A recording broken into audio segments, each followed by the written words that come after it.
Just making sure. Oh, I'm muted right now. Yeah, sorry. I'm just making sure we're live on YouTube and Twitch. Just give me one more second. Tap the screen, share the live. Just takes a little bit longer to set up. I wish you could see. I have like 6 devices and 5 computer screens. You know that paper is more sophisticated now than computers.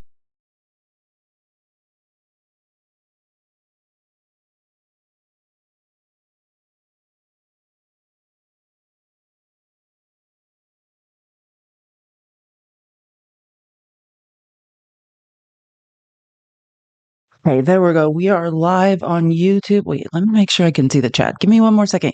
I'm good. I'm okay. I'm good. We'll talk about it. Let me make sure I can see the YouTube chat. Give me one more second. Keep tapping the screen. Share the live with 5 people. Again, I guess subscriptions are being canceled or not canceled. Again, I just checked. TikTok is still not in the app stores. I'm sure everyone knows. I still delusionally like to check and think, oh, maybe today there will be subscriptions. I probably should stop checking for my mental health. So any sort of recurring income is going away for live streamers especially. So if you would like to support me, please use my Cash App and Venmo. Whatever messages you write will be read aloud. If you're on Twitch or YouTube as well, or TikTok, especially if you're in another country, we were talking about, because I know people have said, like, in other countries, there's no Cash App and Venmo. How can we support you? In my link tree, it's streamlabs.com/a-girl-has-no-name/tip. And there's a link in my link tree, which is in any bio. It's in my Twitch bio. It's in my YouTube bio. It's in my TikTok bio. You can click on that and find all my pay links, but the Streamlabs link is there, which I realized yesterday shows up to my PayPal. So that's another way if you're outside the country, or specifically on Twitch and YouTube, like that is being pushed through Streamlabs. You know, I'm all in TikTok Studio, and then I use Streamlabs to push the live out to other platforms and X as well. But, you know, I don't even like to mention things Elmo owns. Man, and more on Elmo in a second. Hold on. I just want to make sure I can see the YouTube chat.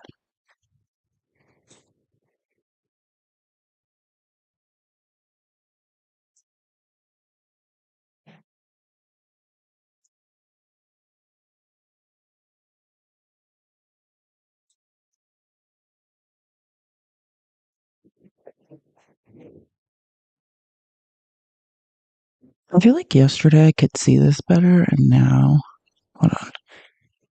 There's the live chat. But how do I show chat? I need to make this smaller. Sorry, I just started using a different monitor for some reason.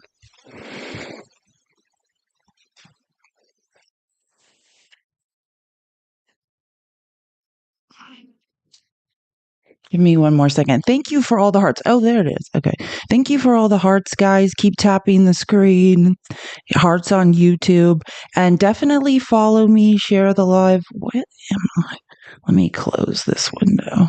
Give me one second. I might just... There we go.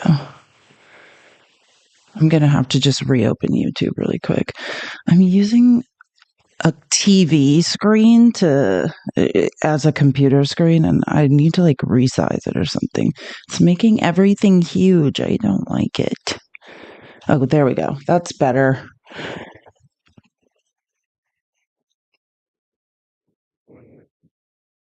Okay, there's my profile.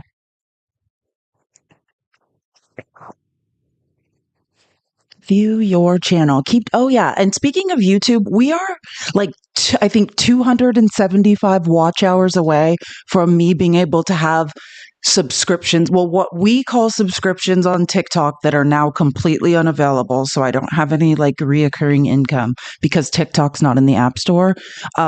We are about 275 watch hours away from being able to have that on YouTube. There you guys are. Okay, I see the YouTube chat. Hi Dee, hi Steph, hi Miller, hey Misty. Why? I've got to put this back on my laptop where it makes sense to me. Okay, I'll have to fix that TV screen later.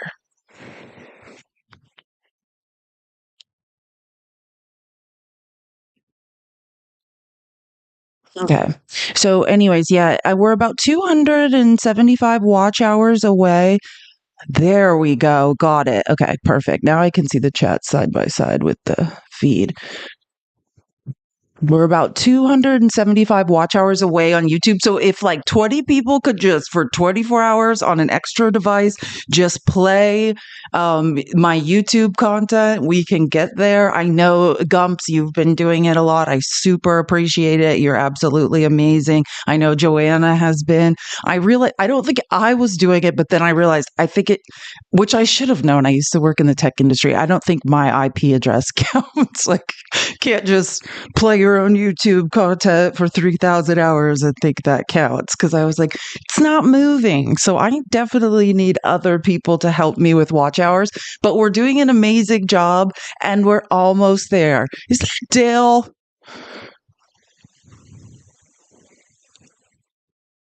Hey, Dale.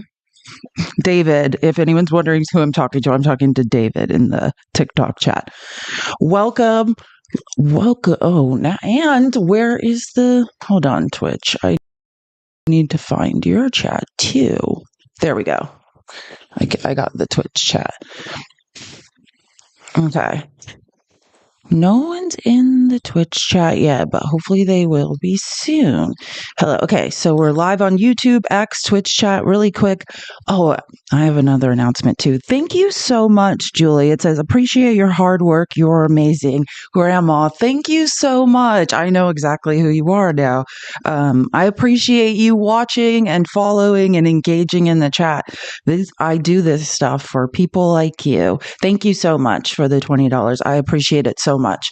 So again, yeah, if you want to support me, best way to do it is going to be Cash App and Venmo, or the Streamlabs tip link that goes to PayPal through my link tree on any of my profiles, because we can't subscribe unless by some miracle Trump gives TikTok that permit he keeps talking about holding over their head.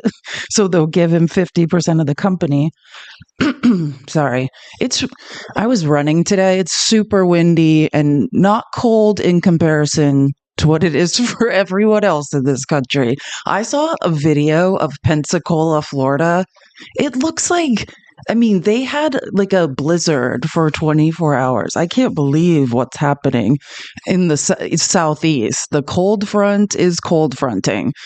So I really shouldn't complain, but for the Phoenix desert, it feels cold. That's why I have this blazer on, not because I'm trying to be important. Oh yeah, this is the announcement. So Aunt Julie brought this to my attention, and I think it's fair. Like, nobody is more pissed off at Caitlyn Jenner than me. It's totally valid to be completely disgusted with Caitlyn Jenner's behavior, but no dead naming. And if you don't know what dead naming is, that's when you refer to a trans person as their previous name prior to them transitioning, right? And you're probably wondering, like, what are you talking about? We were talking about the executive order, essentially naming only two genders. And then I was showing photos of Caitlyn Jenner, like at all these inauguration events, like, this legislation had nothing to do with her, and she's supporting Republicans and Donald Trump. And in the comments, there was someone saying, oh, we should call Caitlyn by her previous name. Insert that name there. That would be dead naming. And whilst it's perfectly fine to be disgusted by Caitlyn Jenner's abject hypocrisy and lack of support for, everyday trans people that are losing their rights, just no dead naming. We gotta, and it's hard, but we gotta be better. We need to be better than other people. I think I had one more announcement. Oh yes. I just wanted to say thank you guys so much. I also have an Amazon wish list in my link tree, and this is a true story. I was completely stressed out because, and women, ladies, you'll probably understand what I'm saying. Like, there's certain beauty products or whatever that are kind of expensive, like Clinique Dramatic Moisture Face Lotion. It's how good it is, but it's really expensive. And I use it like so sparingly. I just use like a little drops of it. And I was like running out and I was like, oh, I really can't afford to buy more. And Jay Sinkamp, who always buys me so many things off my Amazon wish list. I just know that because his name is in the receipts that are sent. I don't know who he is. We've never even met in person. So many of the supplies for my business he has purchased, and like just little, I'm not going to cry, but just little things like that, like that allows me to just keep reinvesting what I make into this small business and things that will, continue to help my business grow. So yeah, like I could show you the empty bottle. When you have like the top off and you're like trying to like get it to come out, that's the state of my like Clinique face lotion. I know, it makes me happy too. And I was just thinking like, oh, I'm not going to be able to afford more. And so randomly, it was just mailed to me and it makes me want to cry. Like, people are so kind. I will not cry. I know I can't get it for I definitely can't get that stuff for myself. Exactly. Like those luxury items. I wouldn't have bought it again. So I just want to say thank you. And like, you don't know what it means to me. Like everything I do, the people's receipts, the broadcast, all the time I could spend on this. And if you could see, I'm like surrounded by computer screens and equipment I did not have 6 months ago. That is all because of you guys and your kindness that allows me to then reinvest in this business, which is pretty cool, and provide this information and the receipts so conservatives can stop gaslighting us. And has there been some gaslighting in the last 24 hours? I might start having emergency lives. Just call out gaslighting in the middle of the night. I was making this outline at like 12:45 in the morning. I was like, I just want to go live and find a conservative and yell at them. Like, truly, that's where we're at now. I don't use Venmo. I'm going to have to mail Felice a check. Oh, that's so sweet. I'm sorry. I'm reading that from the YouTube chat. That's funny stuff. Again, if you don't use Venmo or Cash App, the Streamlabs tip link in the link tree is another option. And I don't think you even have to have a PayPal account. I think it just goes to mine, possibly. Like, I think maybe you just need a debit card or something. I actually haven't done it, but someone did it that one night when TikTok was shut down and I was on Streamlabs. And I realized, oh, this goes to I don't even remember setting it up. Okay. I love this news. So occasionally I get to give some good news. Have you guys heard about this? Nobody watched Trump's inauguration. And again, I'll just say, I have never watched inaugurations, so I don't care. But the numbers for Trump's inauguration compared to others are abysmal. Isn't that great news? Nobody gives a about Donald Trump being president. Yeah, I watched Obama's first inauguration, and then I definitely watched Obama's first one. I remember that. Like, it's embedded in my mind. And then, like, when Trump tried to pretend he had more people than Obama in 2016, I went back and, like, watched clips because I was so curious. Like, I just remember him making up that there were more people there than ever. And, I'm just telling you the rumors. I'm not saying what's true or what's not true. There is very strong rumor that Trump was worried about being offed. That's why it was inside, because I was reading a list of like JFK. He was inaugurated in like negative like 20 wind chill. Like, it was it's not like, and there's many other presidents who have been inaugurated in colder weather than it was on Trump's inauguration day. It's not like It was unprecedented cold where no one could have been outside. So I just want to point that out. I have some more. I think I have some more numbers on this. Yeah, I do. Good. Okay, so the TV ratings for Trump's inauguration were putrid. These are Ron Filipkowski's words, but I think we're putrid. It's tap the screen. We're going to have a lot of frustrating news, so enjoy this moment. We're putrid. Nielsen had the inauguration at 24.59 million viewers. That's about how many MAGAs there probably are. What do you guys think? I think that's probably like the amount of like real MAGA supporters in this country. I think that's probably accurate. Kraken, you're on Twitch. Hi, I see you. Awesome. We have someone in the Twitch chat.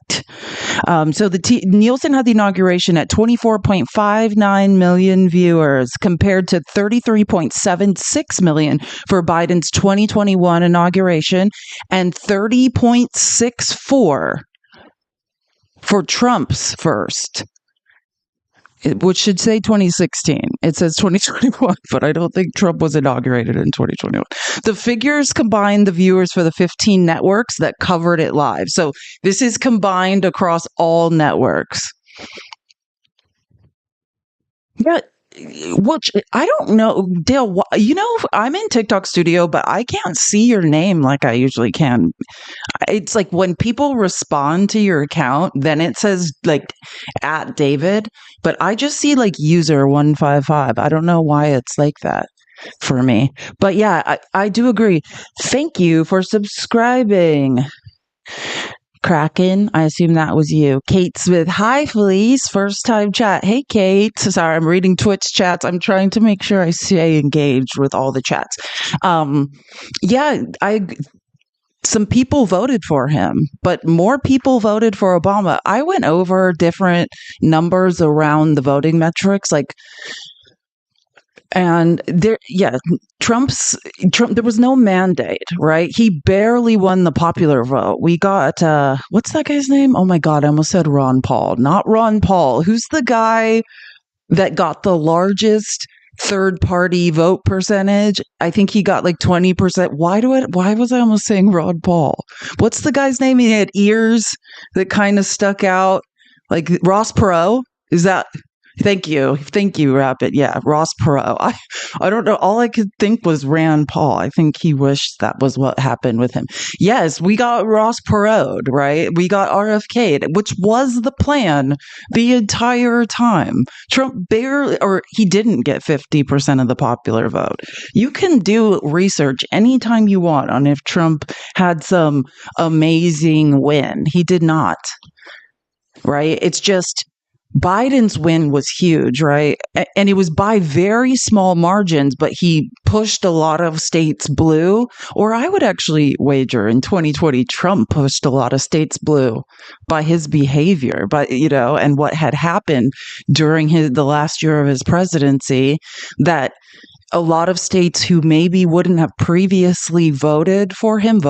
And then what you saw in this last election was sort of a correction of that, which if people keep saying that to me, I'll go back over a really good analysis I have of it. But let's move on because we have some more shaming to do. Even worse for Trump and the networks who covered it were the demographics in the crucial under 55 demo for advertisers, which, as somebody who comes from the advertising world, yeah, that's what matters. Only 6.1 million watched. Trump, remember when he said he won the youth vote? They certainly don't give a about you. Only a microscopic 1.43 million in the 18 to 34 demo. 71%. You're late to class, Bex. That's fine. I hope you have a hall pass. Just be here on time from now on. It's fine. It's fine. You don't walk into class late. That's your one warning. 71% of the viewers were over 55. 71% of the viewers were over 55. This is exactly what I thought. Love you, Bex. You know I'm kidding. That's a joke. It's the teacher in me. I always gave hall passes. Keep tapping the screen, share the live, tap, tap, tap. I think we got to 400K, but we were live for over 5 hours. So let's see if we can do a little bit better with the tapping. Tapping is clapping, and it's super important to carry on. Oh, yeah. And I'll probably refer to this a lot. You can screenshot any of these things. If you want to remember this, just get really good at screenshot the things you don't want to not have. A new Reuters poll came out. And I think this is really good, right? Because I will say this, when Dale was saying, who is David in the chat, if you don't know, with the orange D, he was saying, 78 million people voted for Trump. I do agree with that. Like, I agree that a lot of people voted for Trump. And I think that not all of them are these like hardcore MAGA people who are like, free the J6 hostages. And that's what polls are now showing. A lot of people were just like, I'm going to vote for Trump without being educated voters. And now they're like, what the F is going on, right? 58% said they were opposed to Trump's pardons of any J6 insurrectionists, not the violent ones, any. Which I actually was even surprised at that number. And only 29% said they agreed with his orders designed to radically transform DOJ and federal law enforcement, which I think that makes sense, right? 29%. Like, I think that's... Nobody really cares. Oh my God, Dale, you used to care for I had to listen to you talking about it for 2 years. Now you don't care. Don't you love this from MAGA? They would not shut up about it. And now they're like, we're moving forward. No, we're not moving forward. I'm going to bring up that Trump has made a critical miscalculation and has done something unbelievably un-American. And I don't even like law enforcement. Like, I'm part Black, part Indigenous Mexican. I do not, growing up watching my father and his dealings with law enforcement, I have never been someone that backs the blue, and I can see that there needs to be some line of support for law enforcement. I can now see that. A person that probably would have never said something like that in my entire life. Like, it didn't matter what happened. I was like one of those F the cops type people. And I have changed my position on that. And also, you know what else MAGA did that was real? As logos were talking about their missteps, all the screaming for the J6 tapes. I am so glad all that footage is out there. Like, all the extra angles and like the inappropriate shit that we didn't even get to see. You know, what was going on inside the Capitol. So great that MAGA would not shut up until all that footage was released. That was also great. Yes. Dale, it's almost like you're not listening. You're my longest troll, and honestly, I think I have an attachment to you because you have been harassing me the longest on this app. And in a way, I feel like I can never block you because we kind of have some weird dysfunctional relationship going. And if you know me, you know, like my parents and I have dysfunctional relationships. I love a dysfunctional relationship. But I just said that, Dale. Yeah, the party of defund the police. Like, I have never said defund the police. I think that's completely unreasonable. That was the name of a movement, right? That was like a chant. No one was ever saying defund the police were never defunded. But yeah, like, I am an advocate of police reform, but based on studies, right, that show that punitive justice does not work, right? Education and rehabilitation work. I don't believe in consensual crimes either. I could go on and on. The libertarian in me. Yeah, actually, as long as we're talking about it, I'll just mention this as well. I don't have it in the outline, but Trump, if I did this huge presentation on the Libertarian Convention. Keep tapping the screen. Thank you so much for the coins.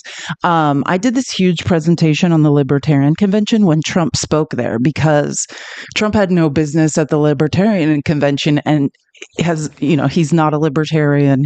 He holds none of their values. The main value of libertarians is open borders. They don't believe that they don't recognize states. They're very close to communists. Like left libertarians, which I'll say, if you take a test of where you fall on like the political ideological scale, I'm probably possibly a left libertarian. Like, so imagine Trump going to a convention of people who don't recognize governments and talking to them. They were booing him. They were throwing things at him. They had rubber chickens that TSA was trying to confiscate so they couldn't squeak them at him. And he promised they gave him like a list of demands they wanted. And the main two were pardon Edward Snowden, which he did not do. And the other one was pardon the dread pirate Roberts, which I'll say this. I always talk about I always am using a lot of Ron Filipkowski's reporting, and like, I don't have problems with a lot of moderate Democrats, but there's a lot of libertarian in me. If you don't know who the dread pirate Roberts is, his name is Ross Ulbricht. He was a young lad, a very good coder who created something called the Silk Road. He's something of a legend in the tech industry. And he was entrapped by the FBI and put in prison. I say that, I mean, in my opinion. And Trump, in shocking form, did pardon him a couple of days ago. Like, if you listen to a moderate Democrat, though, they'll say he's the most prolific illicit substance dealer in the world. Like in history, that he's responsible for unalivings for hire. If that's so, then Mark Zuckerberg is a child trafficker. Do you know what I'm saying? Like, as someone that works in the tech industry, I know, right, that all these tech billionaires have created marketplaces, essentially, and they have lobbied so nobody can hold them responsible for the crimes that are committed on their marketplaces, for damage that are done to people's businesses on their websites, right? They're not responsible at all. Ross Ulbricht created a marketplace, right, for people to do whatever, just like Mark Zuckerberg has, just like Jeff Bezos has, just like every tech billionaire has. Now, was Silk Road a marketplace where nefarious things were exchanging hands? Sure, but so is Facebook, so is X. Same stuff is happening, and we don't hold any of these people accountable. Period. I'm just pointing out. And the other thing is, the other thing that annoys me about them demonizing what Ross Ulbricht did was because they call him like an illicit substance trafficker or dealer.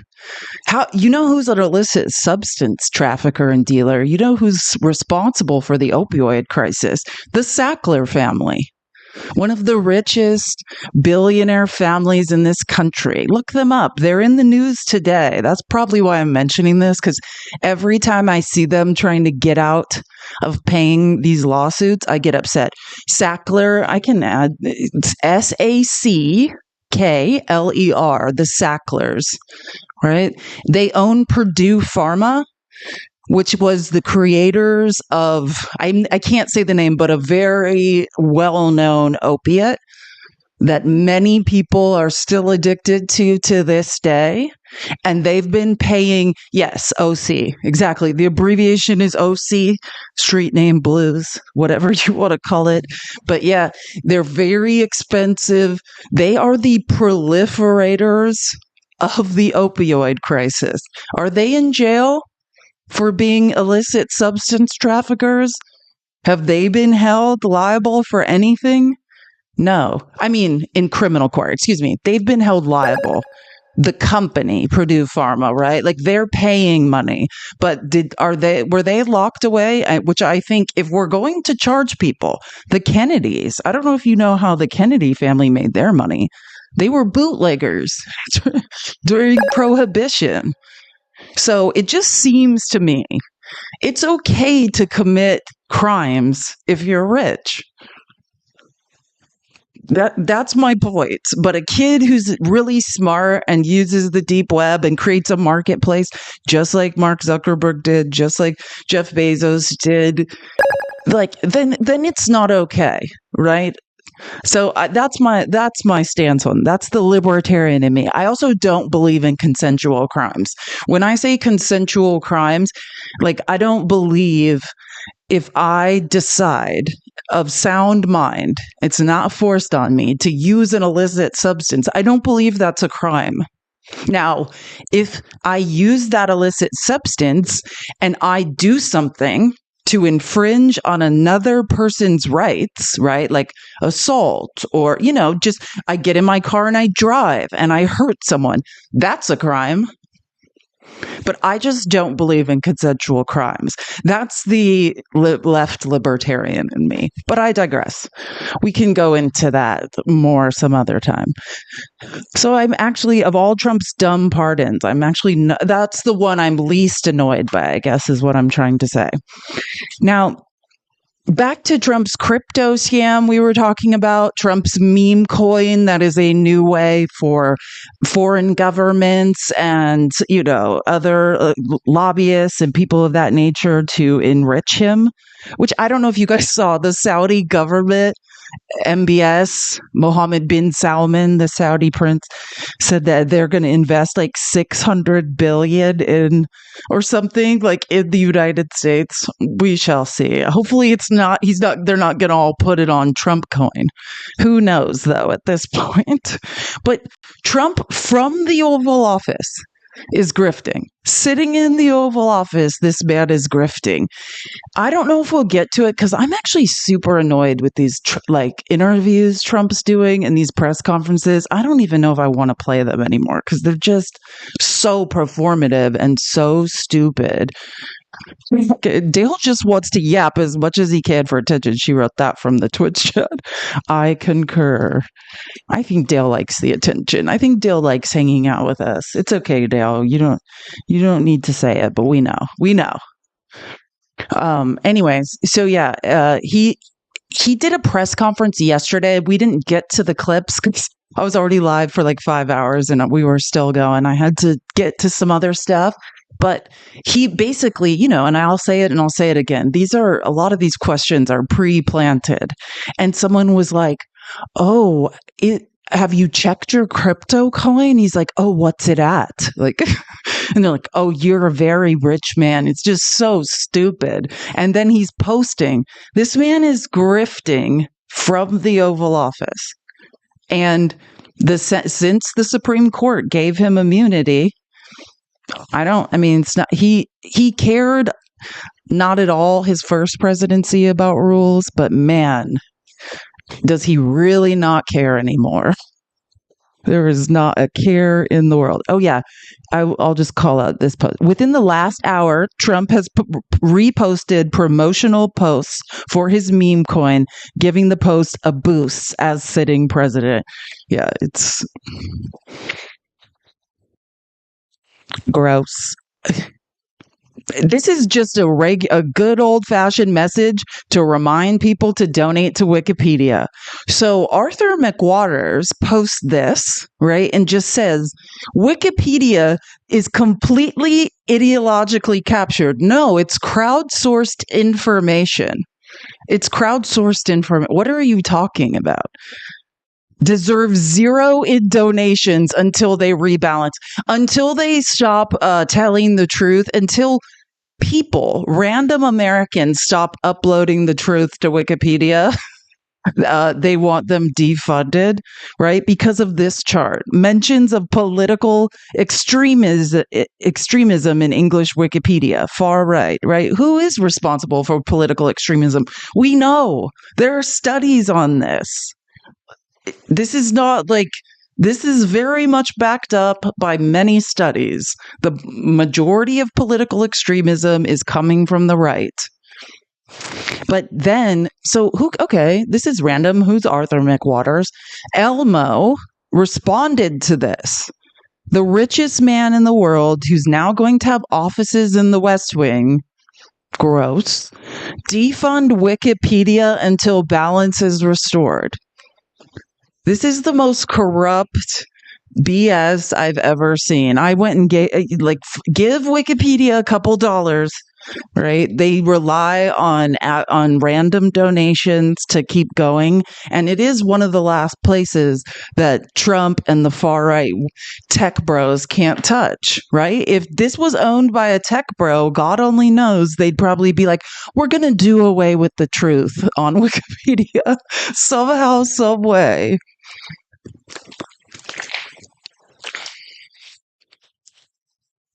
And then I liked this comment. I was looking at comments of people after Elon Musk said to defund Wikipedia. I think Elon is unhappy that Wikipedia is not for sale. Isn't that the truth? This is a man that can buy anything he wants, but he can't change the truth of a crowdsourced information source.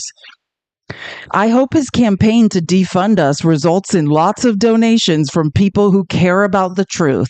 If Elon wanted to help, he'd be encouraging kind and thoughtful intellectual people he agrees with to engage. Right? So again, if you want to screenshot donate.wikimedia.org, it is a nonprofit, which we love. I know. Any media site, ProPublica is another one to donate to. Oh, speaking of which, I'll show you a ProPublica article later, but I'm just going to give a really good documentary recommendation. If you happen to have, what is it called? Is it called like Apple Plus? What is Apple's? Is it called Apple Plus or whatever Apple's shows are called? If you have that, Apple TV, no, Apple TV is like the box that used Apple Plus. It's called Apple Plus. Yeah. If you have that, there's a documentary called Cowboy Cartel that is absolutely fabulous. Write it down, Cowboy Cartel, if you're interested. It is about the Zetas, which is one of the most violent of the Mexican cartels. If you don't know, basically how the Zetas formed they were special forces in the Mexican military, and they were sent, I think, to a base in Oklahoma. Like, we train them. Our special forces train these people, to fight the cartels on U.S. bases. And then they went back and realized, oh, we're just going to get unalived. There's no money in this for us. And so they basically in Laredo, which is one of the, I think it might be the largest U.S. crossing in terms of volume of commerce, Laredo, Texas, and Nuevo Laredo on the Mexican side. They basically set up shop there, choked off and unalived other cartels and formed a very militarized cartel, right? They use call signs. So if 40 and 42 are famous, they run the Zetas, and that's what it's about. It's about how they were laundering money through quarter horse races in Texas. It is fascinating. And it's FBI agents talking about how they figured all this out. So again, the documentary is called Cowboy Cartel. I highly, highly recommend it. And the reason I thought of it, I brought up ProPublica, because I've always wondered, ProPublica started up and within a year they had a Pulitzer Prize. And I've always been how did they, I want to make sure I don't get her name wrong before I say this. But in this documentary, Cowboy Cartel, one of the bravest women, it's super intelligent. Her name is Ginger. Anyway, she's now the chief of correspondence for ProPublica. And I'm like, oh, okay, that's how. She won a Pulitzer in 2001, I think, with the New York Times. Her name's Ginger something. And now she's at ProPublica overseeing all of their journalism and correspondence. Cowboy Cartel is on Apple Plus. And she's in this documentary she should probably not be alive. Very impressive woman. I love strong women. Here, I'll look her up. ProPublica Ginger. Ginger Thompson, chief of correspondence, and she's formerly from the New York Times, and she was breaking this story. Thank you, Carl. That's so nice. But yeah, watch the documentary. You will not regret it. And it's several parts too. So I think documentaries are a great way to shut off your brain when you're stressed out and learn something fun. I know. That's exactly why I'm saying this, Wicked. Find some good documentaries, turn off your brain sometimes. If you stay engaged in this news cycle 24 hours a day, you will lose your mind. So I just wanted to follow up. I showed you guys yesterday that article. It's a Washington Post exclusive article about why Vivek left the DOGE committee, it's rumored Elon sort of forced him out. But this is the author of that article, and he did really nice bullet points that I thought were really good, because long and short of it is, and I said this yesterday, Vivek essentially wanted to use the Constitution. He wanted to use the Chevron doctrine, which was recent ruling, right, by the Supreme Court, to dismantle the federal bureaucracy, but legally, right? And specifically, he wanted to do it from outside the government, right? He wanted to be a real advisory committee, and Elon Musk wanted to be inside the government, which I think has become very obvious at this point, and probably just wanted his security clearance with unlimited access to whatever he wanted, which, by the way, if you read the DOGE executive order, which someone was showing me in a text message last night, it grants Elon Musk unlimited access to any level of classified documents in any department that he wants.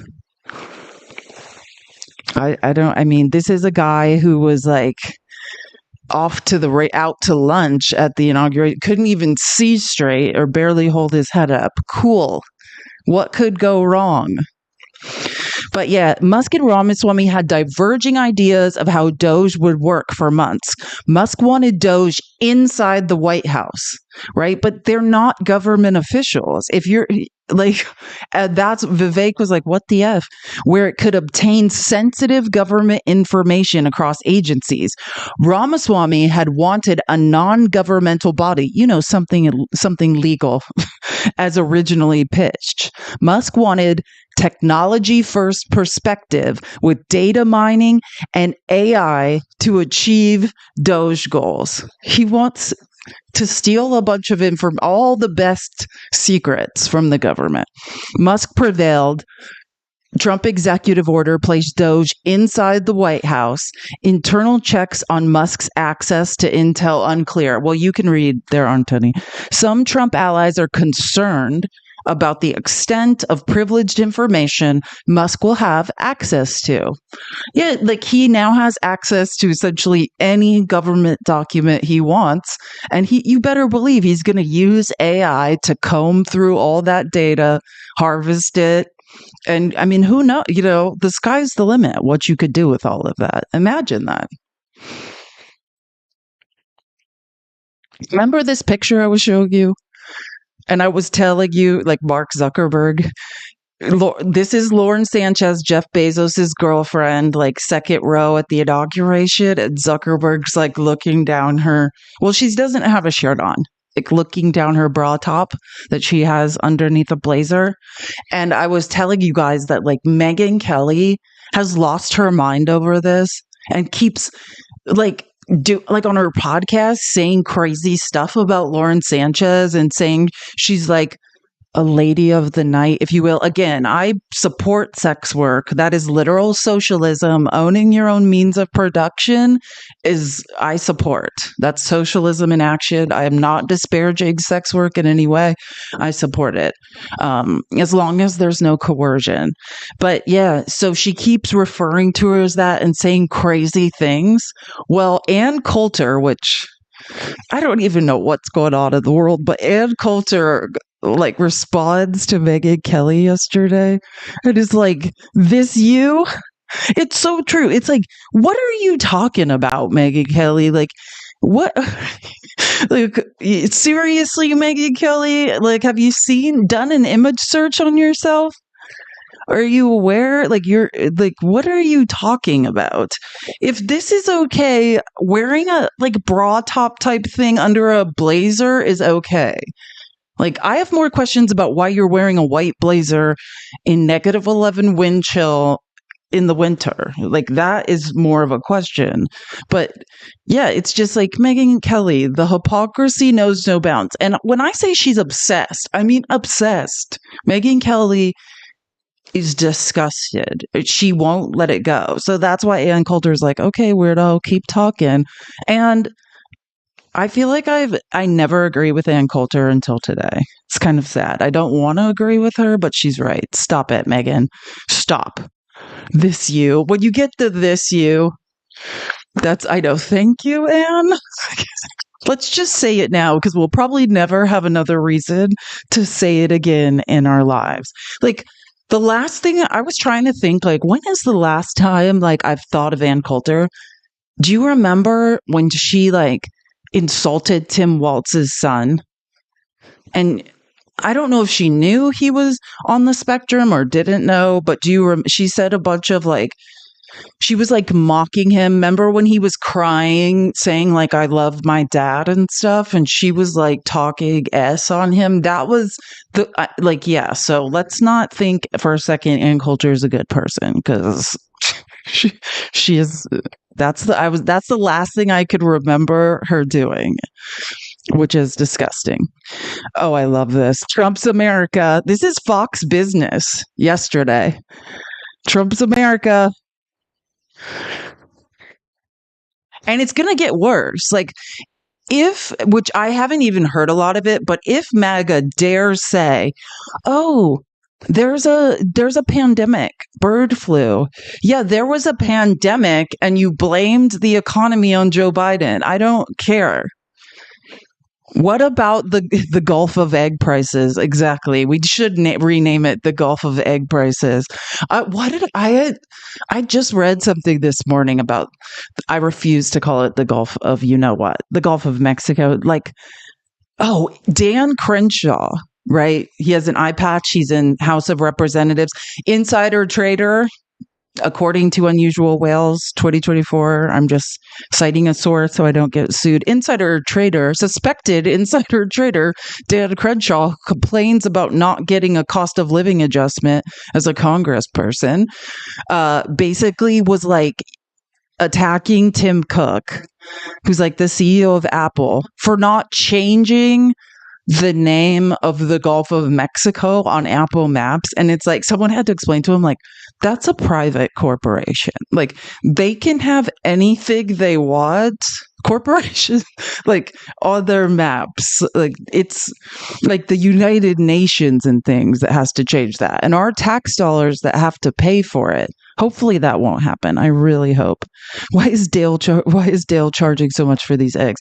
Make it make sense. Every time I eat an egg, I feel like I'm eating like a brick of gold now. It's so weird. Trump said he was going to bring down prices. It's not working, and the tariffs haven't even started yet. I don't get it. Trump said he was going to fix everything.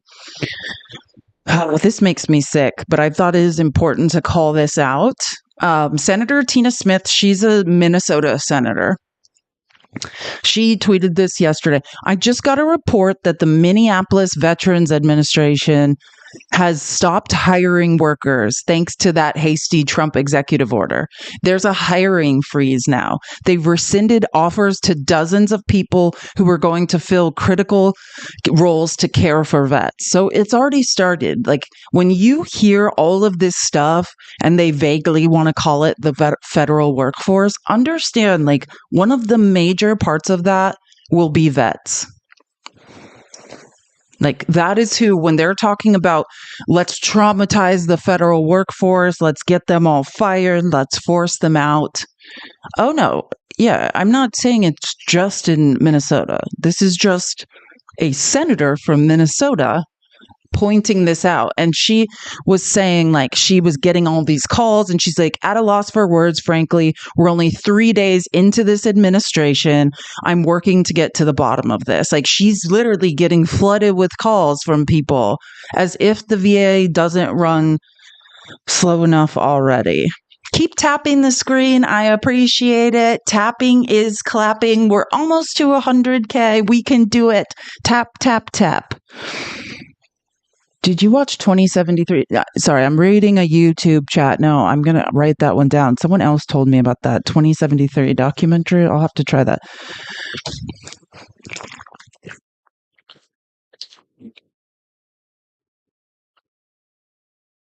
Okay. Yes, this is important. So, again, I just want to reiterate this before we listen to Tammy Duckworth talk about Pete Hegseth. This was yesterday. This news broke yesterday, right? I'm sorry, I'm just focusing because I don't want to say this wrong. Danielle Dietrich Hegseth, who is Pete Hegseth's brother's ex-wife, right, gave an affidavit first to the FBI. She didn't think it was being taken seriously or anything was being done about it. So she submitted one also to Congress people.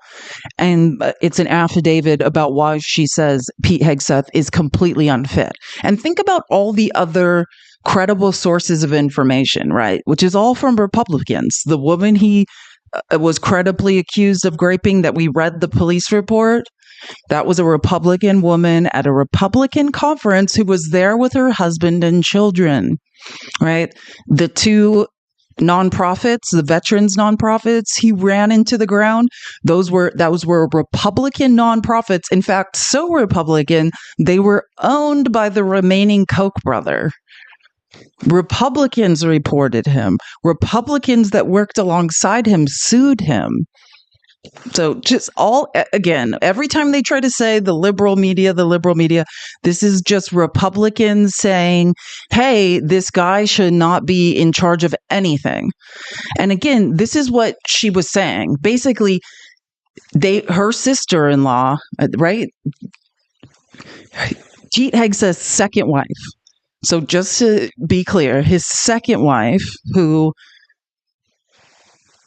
Pete Hegseth impregnated his own Fox News producer while he was married to his second wife. Then a couple months later was credibly accused of raping the woman at the Republican conference. And it's interesting and then she's talking about this woman, the sister-in-law, saying, this is what I knew of what was going on with the second wife. Basically, she was using the closet as a panic room and they had a safe word. Hegseth's second wife sought refuge in a closet after Hegseth threatened her. She was so concerned about her safety that she shared a code word with her sister-in-law to alert her when Hegseth threatened her. She texted the code word to the sister-in-law in 2015 or 2016. The complainant witnessed Hegseth intoxicated on several occasions, including one Christmas when he vomited and passed out. In another instance at a bar in 2013 in Minneapolis, Hegseth danced with drinks in both hands, broke glasses, and was dragged out. I mean, the amount of reports of this man being physically removed from bars and strip clubs is unbelievable.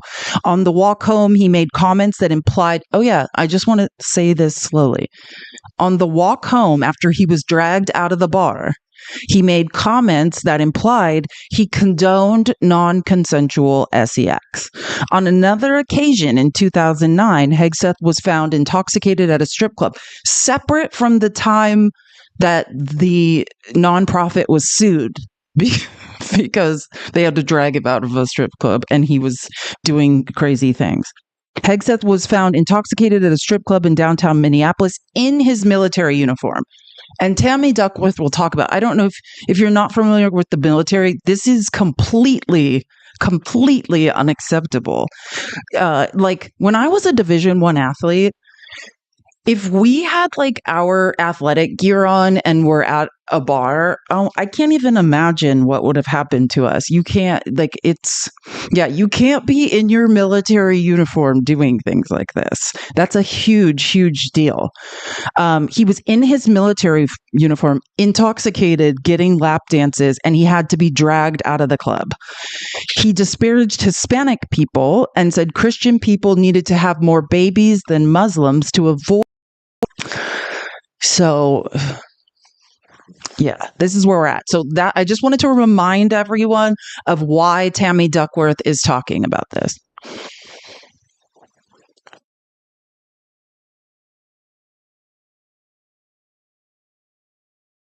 Sorry, it's on mute.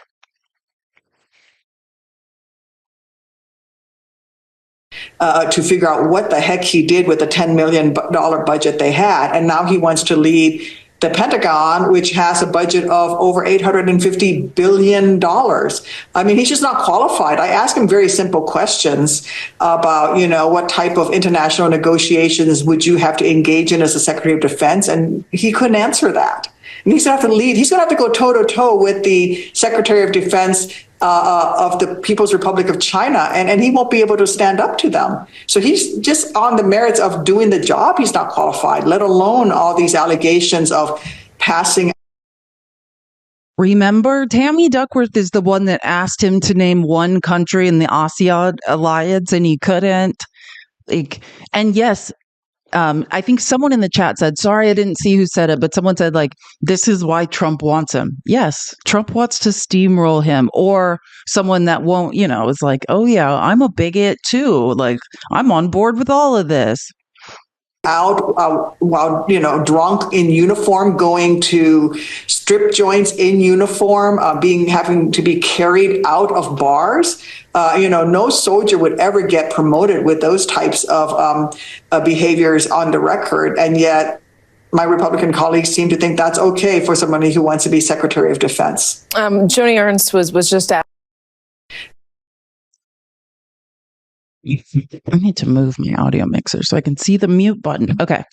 So yeah, Joni Ernst. Remember, Joni Ernst is the one who's she's one of the only women who served in combat and was a high-ranking military officer in the wait, I don't know if she was in the army. I don't remember where she was, so I'm not going to say that. But she's the one, along with Kristen Gillibrand, passed the legislation to help women who are essayed in the military, or anyone. It's not just women. I shouldn't say women. It's men too.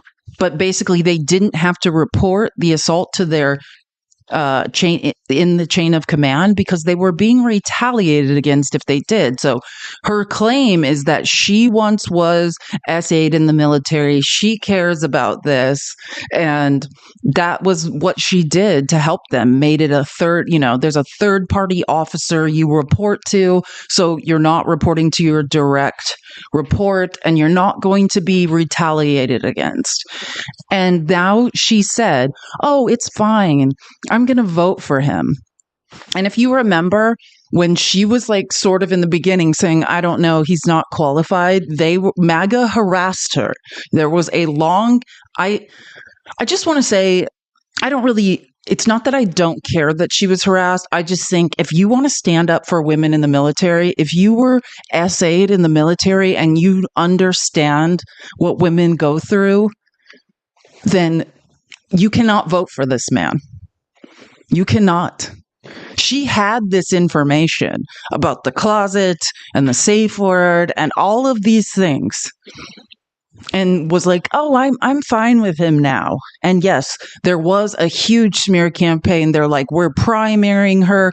They said, how Carrie Lake, in a selfish way, yes, mail Carrie Lake back to her home state of Iowa, on board with it. They were, before Carrie Lake got that job, selling fake news to Radio Europe and all of that stuff. Before that, they were saying, oh, we'll send Carrie Lake to Iowa and she'll primary you, which I was like, God, I doubt she could even win that. But they're saying we're going to primary you. There was just thousands of messages of harassment. I'm just saying what you can see on X. And then she started marching to a different tune. So now they're talking about Joni.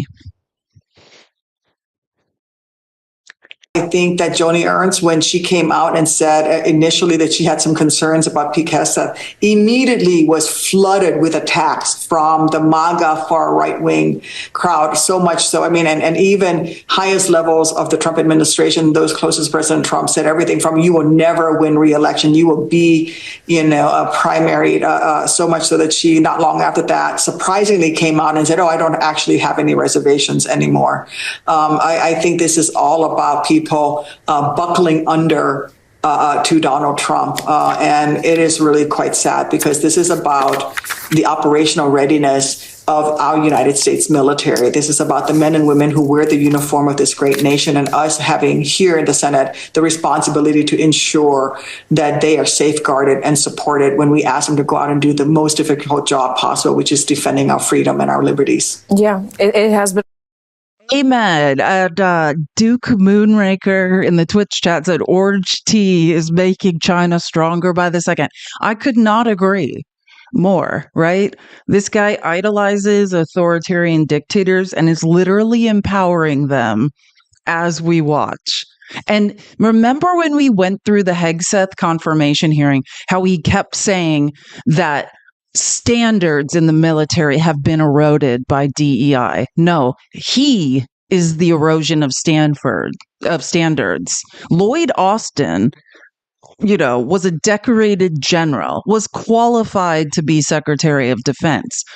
Pete Hegseth is the example of standards being eroded. Trump wants standards to be eroded. Trump wants people in positions that are not smarter than him, which imagine how scary that is. He knows literally next to nothing about anything. And he's like, oh, I need people that don't make me feel dumb, right? We saw Millie dog walk him for 4 years, and he was not about to go through that again. Like, that's what this is. He does not ever want a qualified general like Millie making him feel embarrassed again, or reminding him of his duty to the Constitution, or, whatever the case may be. What has happened to America is right, Bonjour. Could not agree more. What has happened to America? We're almost to 100K. Thank you so much for tapping the screen. You're amazing. Thank you for the hearts on YouTube. You guys are amazing. Interact with the live. It is highly appreciated. Just a reminder, subscriptions have gone away on TikTok. So if you could please support me, please do it through Cash App and Venmo, which is just like my account names, A Girl Has No Name, or in the link tree, there's a tip link through Streamlabs that you can use that goes to PayPal. Any support is much appreciated because any recurring income I had through subscriptions is going away. And also, just a reminder, all of the replays for these are available on YouTube after the fact, or actually, I think they are on Twitch because I finally realized how to do that too. But if you could watch them on YouTube, please. I'm 277, 5 hours away from being able to have memberships there, which are the same things as subscriptions, and super chats on YouTube. So then, even if, God forbid, TikTok is never returned to the App Store, there will be another option as well. Oh, now, do you remember how I told you that there's these key senators that are not senators, Congress people who we need to watch out for? One is Lisa Murkowski. Watch out for in a good way. When Trump used that executive order to change the name of Denali, right, the highest mountain in North America, to Mount McKinley, an awful bigot, back to the name of a alleged bigot. She was very upset. She's one of the senators from Alaska. She also now is saying she's a Republican senator. Now we have one person saying, I don't know if I'm going to vote for Pete Hegseth, which is amazing. As Trump pisses people off, Congress people off in different states, we as Democrats need to be aware of that and try to sort of have them join our team. Mike Turner is another one who we'll talk about in a little bit. And Susan Collins, which crowdsource, help me chat. Is she from Maine? Is she a senator from Maine? Is Susan Collins from Maine? Yeah, Lisa is the new John McCain. They're very similar. So yeah, Lisa Murkowski, she was a McCain Republican through and through. Yes. So, and also Susan Collins is saying that she is still weighing whether to vote for him, and said she is troubled that she hasn't been able to see the FBI background report. They have not done a full background report even. They were like the real ones where they like call everyone and talk to your ex-wives. That's why during the hearing they kept asking him, why do you have all these people under NDAs? They were referring to that. They haven't even done a complex FBI background check, and the one they have done, only certain people have access to, right? They didn't make it available to everyone. Collins always caves. I know. She always, she's kind of like the Amy Coney Barrett of the Senate. It's like, she'll surprise you sometimes, and like deep down inside, she knows right from wrong, but then like, don't get your hopes up. You know what I mean? Like, don't bet on Susan Collins is the Amy Coney Barrett of the Senate for sure. Thank you, Ebo. Keep tapping the screen. We are also going to be adding mods soon, probably to like YouTube and Twitch. So look out for that, because we probably, as we grow, right now I think it's okay, but we'll need mods soon as well. So if you're going to be in the YouTube chat, which I'm noticing like who's in there now, or the Twitch chat, and you're interested in being a mod, I would say contact Joanna, Joanne, Shante, Shante, or Chrissy Foster. Her account is Foster and Friends, or Cootery, because I don't read my messages all the time due to people sending me mean ones. It's a mental health thing. But if you have interest in just, hey, I'll be on YouTube, like I'm not wanting to be on TikTok, and you'd like to mod, it's A Girl Has No Name. I have it open right now. I have the live on YouTube open right now in the chat. There's people in there waiting. Tootle, you're on YouTube. I see it. I knew I missed you in the TikTok chat. I just saw you're in the YouTube live. Cool. Yeah. Kelly says watching on YouTube so we can get those hours up. You're the best. Thank you so much, you guys. Thank you for the $10. I appreciate you guys so much. You don't know what the support means to me. And what I'm saying, if you could just, one of my YouTube replays, just fall asleep to it. Like, just let it play.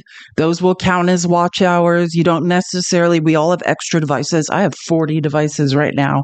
I just can't do it because my IP address does not count. So again, we have at least 2 people. I agree that Susan Collins always lets us down. I fully agree. Lisa Murkowski is pretty tough though. She basically campaigned the first Indigenous woman in Congress. I don't know why can't Mary Peltola? She's a representative from Alaska. Lisa Murkowski, like, while being shit on by other Republicans, basically campaigned for her. Like, Mary Peltola is a Democrat. And Lisa Murkowski's like, I don't care. Like, was campaigning against her Republican opponent for her. And she's just like, yeah, I think we should vote for Mary. Like, she's smart. So I like Lisa. She definitely has John McCain vibes. I think if anybody could stand up to Trump, she's pretty insulated in Alaska. She's pretty well respected, but we'll see. Oh man, I love this. And this will not be the only thing we talk about with as far as Elmo and his seagulls today, but I have very interesting information on that, but I'm not going to play it until the end, just in case, like, I don't, you know what I mean? But I'll say this stuff. Remember, Vivian is Elmo's trans daughter. Remember, that's Elmo's reason for being pissed and going MAGA. He said, as if he wasn't already a schmotzy. I think we're seeing who Elon Musk was. But that was one of the original excuses he gave, that like his child had been indoctrinated. Yeah, which is absolutely absurd. But she said, which she's so intelligent. You should follow her. I can't remember her last name. So if someone wants to put it in the chat, if you're on Follow her on social media. She's hilarious. But she said basically, this is her quote about what her Elmo did, her daddy, who she does not claim, did at the inauguration. I'm just going to say, let's call a spade a fucking spade, especially if there were two spades done in succession based on the reaction of the first spade. F spades. Vivian Wilson. Thank you so much. Her name's Vivian Wilson. She's amazing. Kitana, I see you in the Twitch chat. I will play your YouTube videos in the background and let it run through the day. Hopefully that will help. That's amazing. Thank you so much. That will help. If we have 10 people, wait, I can't do, obviously I'm having trouble with my math, more like 10 to 15, probably 14, 13, 14 people do that for 24 hours, we'll be done. We can do it. And then I'll just play this because I do appreciate. And why is it always women doing the heavy lifting, especially in state legislatures? So this woman, I believe she's in the Michigan State House or Senate. We'll see in a second. Was calling out Elon Musk, and I just think she deserves some recognition. Thank you, Mr. President. Mr. President, on Martin Luther King Day, Michigan State Senate.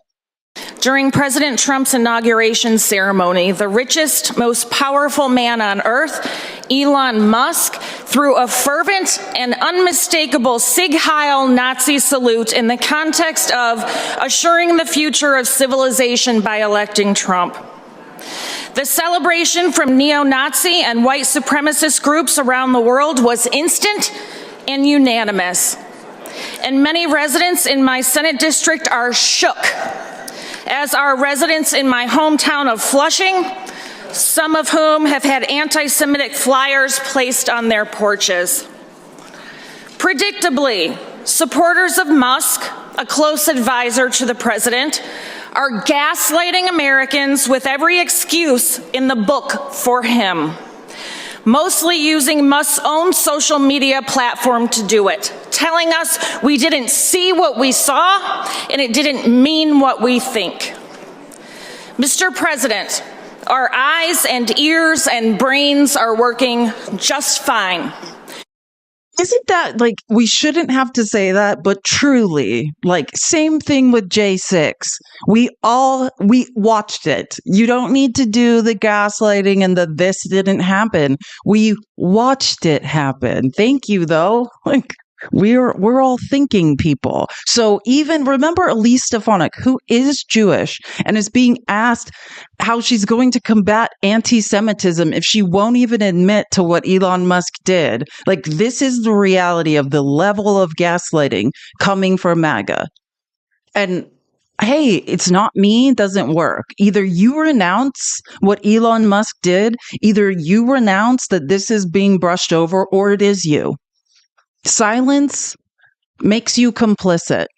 I hate to say it, but it is the absolute effing truth. Silence makes you complicit. Either stand up, take a real stand and say this is wrong, or you are complicit. We don't yet live inside an Orwell novel, though sometimes it feels like it. We saw what we saw, and it meant what it meant. My grandpa Saminsky, in a cold, muddy bunker in France during World War II, prayed to his favorite Catholic saint that if he made it out alive and had a daughter, he would name her Mary. He did. Mary was my mom. Many of us have similar stories about our family members who fought in combat overseas so that we wouldn't have to live under fascism in America. Musk dishonored my grandfather and the hundreds of thousands of Americans who died fighting that fascist salute. And he belongs nowhere near the White House. Thank you, Mr. President. I ask that my remarks be printed in the... Love that. Amen. Amen. Think how many Americans were unalived in World War II fighting for this, the insult. And Trump is giving this weirdo Elmo offices in the West Wing and access to any classified document he wants, so he can take from the taxpayers. He wants us, after doing that and then gaslighting us and saying it didn't happen, he wants us to use our tax dollars, not for universal health care, but to let him try to go to Mars. The insults, like, that's what I'm saying. You got to have a long list of documentaries to distract yourself at night, because when you really start thinking about what is happening in America, it is unbearable.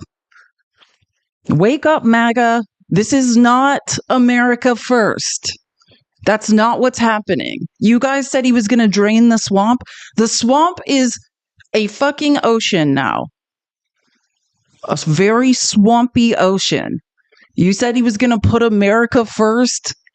This is not America first. Trump is doing deals with China.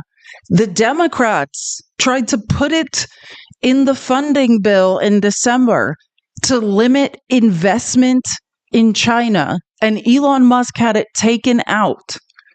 These people are not America first. These are billionaire globalists who want to do deals together, and in no way will they ever benefit you. Yes, the swamp is overfloweth. And I just did screenshots of this because I am so annoyed with Peter Doocy and I don't want to hear his voice. But you know how it's tradition when a president leaves the office to leave a letter for the incoming president? Well, Trump, I guess, just gave it to Peter Doocy. He's like, I don't want this. And Peter Doocy read it outside of the White House on Fox. And I don't even know how Biden wrote something even nice. I would have been like, gross. You were gross. Bye. No, I wouldn't have written anything. But he said, this is what it is. I took screenshots of it. It's really short. So he wrote, Dear President Trump, as I take leave of this sacred office, I wish you and your family all the best in the next 4 years. The American people and people around the world, oopsies, I went backwards, and people around the world look to this house for steadiness in the inevitable storms of history. And my prayer is that in the coming years will be a time of prosperity, peace, and grace for our nation. Yeah, we're all praying. Fingers crossed. May God bless you and guide you as he has blessed and guided our beloved country since our founding. That's it. That's probably all he could muster. Imagine he's writing this and Trump is saying Biden's an idiot for not pardoning himself. I'm going to go after him. Biden, please do go after him. Can't wait for that jury trial. I mean, I don't put anything past them now, manufactured evidence, whatever. But I do think it was very purposeful. He could have pardoned himself. But I think Biden's whole point has always been, at least everything I've heard Biden say has always been geared around what he is mad about is that his family is being targeted. His decision to run for president put his family in the position to be constantly attacked and targeted with a bunch of lies. He doesn't care what Trump tries to do to him, but he's just not my family, leave my family alone type of situation. So, and we'll get, if we do, I don't even know if I want to play it, but if you don't know, Trump's first interview in the Oval Office was last night. Hannity did it. It was an absolute S show of pathological lying, just all the usual, the greatest hits of pathological lies. And Trump was hyper focused and obsessed with talking about how, that's why he had to be president, to avoid jail. And now he wants revenge. He's obsessed with revenge. Obsessed. So, and he was basically just implying Biden has really bad advisors. If they were smart, they would have told him to pardon himself, basically implying he's now going to investigate and try to prosecute Joe Biden. Good. Impanel a jury and see if that gets out of the grand jury. I have read hundreds, all said and told, it's thousands of pages of documents, right? I read every single piece of information put out by James Comer's sham impeachment inquiry, and they have nothing. So good luck to them. And I think that's what Joe Biden's point is. He doesn't want his loved ones being falsely attacked, but like he has nothing to hide. Now, remember yesterday when I was talking about Margarine and how she is the head of the House DOGE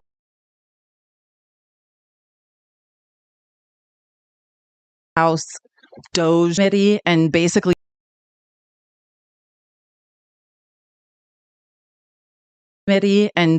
Jared was like, she won't even let other Republican women on the subcommittee. Like she will not.